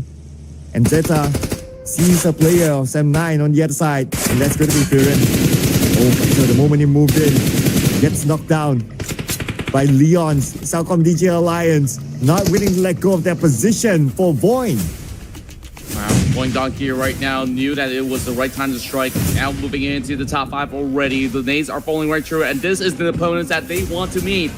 Celcom DJ Alliance trying to hold up the defense with those nades being tossed right into those creases. Yet to find it. Some chip damage being done towards the Leons, but here comes another one. Oh, so close. Okay. And look at Talon. They are moving in from the ground. But from the side, Fajan shows up. Okay. provided a little bit of assistance to Void. Now Celcom DJ realized the distracted by the presence of Boom Esports. Here they come, and Bond with the DBS, high ground advantage, one shot is all he needs to finish off Celcom DJ Alliance. And they could also afford to pinch the rest of Boing Donkey at the same time, despite the odds right now stacked up against him. There is that lob catching onto Fajar. Potato as well as Zeta, they're going very closely over onto the blue zone, and with that restock, Thomas still has a grenade in hand. He could put it to good use right now up against the rest of Boing Donkey. Boing, they don't have the circle. Look at the minimap. The circle actually moved further inside. Now Talon has the advantage. They took down Amazal. Now looking for Farron. The final player of Sam9 that's still active right now has to win this one against Talon, while another potential fight might erupt anytime soon against Boing. And boom, without the circle, the blue will be on top of them in about 10 more seconds. They have to make it quick. Amazal eliminated. And Farron is still in the game. Farron now rushing in, but he has to manage two different angles. But on the other side, Boom Esports not able to get the best out of Boing. And Boing will win that one fight. Here's Farron. Farron eliminated, leaving us with Talon and Boing for the chicken dinner. And it's been a long, hard-fought battle, and yet again, it is going to be a victory for Indonesia once more. But the question remains, who is it going to be? Boing Donkey or Talon Esports? Boing now, numbers advantage. Talon running out of meds, only a little bit of HP left, so realistically, they could be able to probably form up against LaFire. Is it going to be the right call? He does get the isolations inbound, so if he plays his cards right, LaFire could actually find himself in a better position. And it's actually a very good chance for Boing, but there you go. That's the official result, ladies and gentlemen. We talked about it. Boing scoring the chicken dinner. This will boost their chances of being in the grand finals. They took their sweet time praying in the cathedral, and they got their wish granted by the end of it all. Ooh, don't you like that activation? Usually, once these teams actually hunker down, when they try to move out of certain compounds, they take it slow. But no, not for Boing Donkey. They managed to get 3 pickoffs initially from that cathedral, and then once they move out, no holds barred. They just kept on hunting, and they managed to strike up against Boom Esports and even Celcom DJ Alliance. Yeah, and I guess to a certain extent, they are aware of their current position as well, right? Is that they need to gain those points in for them to have a good chance of being in the grand finals, because you don't know what will happen tomorrow. So while you're in a position where you can like take advantage and like, hey, there's still people around us, let's make the best out of it. And that is the reward for Boing. 9 eliminations in total, 19 points collected by them. Can't wait to see the overalls on how comfortable they are. Yeah, and this is definitely a massive chunk that can actually allow them to make it into the finals, like you said. So, Gachor, I think that he was taken out rather early, which is why that you see the numbers are a little lower compared to the rest of the members. But Zeta, so far, has been pretty much landing majority of all these shots. So, looking very, very efficient coming in from the member that's always been able to, you know, support the team overall. But he always comes up with the high frags. Yeah, I know, right? Always have that potential. But based on what we've seen here in the Ruthless Invitational Showdown is the level of consistency that we don't usually see from their performance overall as compared to like the days in PMSL. But anyway, main objective is to be in the top 18. As long as they can go there, like everyone will just forget about the result, whether you're like number 18 or number 10 or what. It's still fine. You're still in the grand finals, and I guess that's what they're aiming for now. True enough, and then we're also looking at the rest of the list. Well, I mean, Talon, they've always been getting themselves into the top 4 for today, and looking rather good and falling pretty closely, especially after that previous round win. And then you also get the rise of the Malaysian teams such as Sem9 as well as Celcom, DG Alliance to close this one out. And look at both sides. It's almost identical on the number of damage. It's only the final touch coming from Void Donkey to make the major difference of the elimination points. Even down to the kills, it's almost equivalent in that sense. So they're kind of like a pretty good match made in heaven. Oh, wow. Okay. Clearly, I can't relate. But yeah, I guess so. Like when it comes down to the numbers, though. But for these two players, numbers, okay, pretty close as well. I mean, like 4 and 3 eliminations. Okay, that's just 1 point different. Damage also 800 plus between two. Assists only 1 different, and team contribution. Well, it also depends on how many overall points did the team collect in this round. So Zeta being compared to Laflame, who is supposed to be the part of the coaching staff of talent. We'll take that. We'll take that. But we'll also take Firen as the MVP this round. Yeah, Firen so far has been the knight in shining armor, so to speak, for Sem9, where he backed so many of the points. And it was that battle up against 4 tries where he scored 3 takedowns in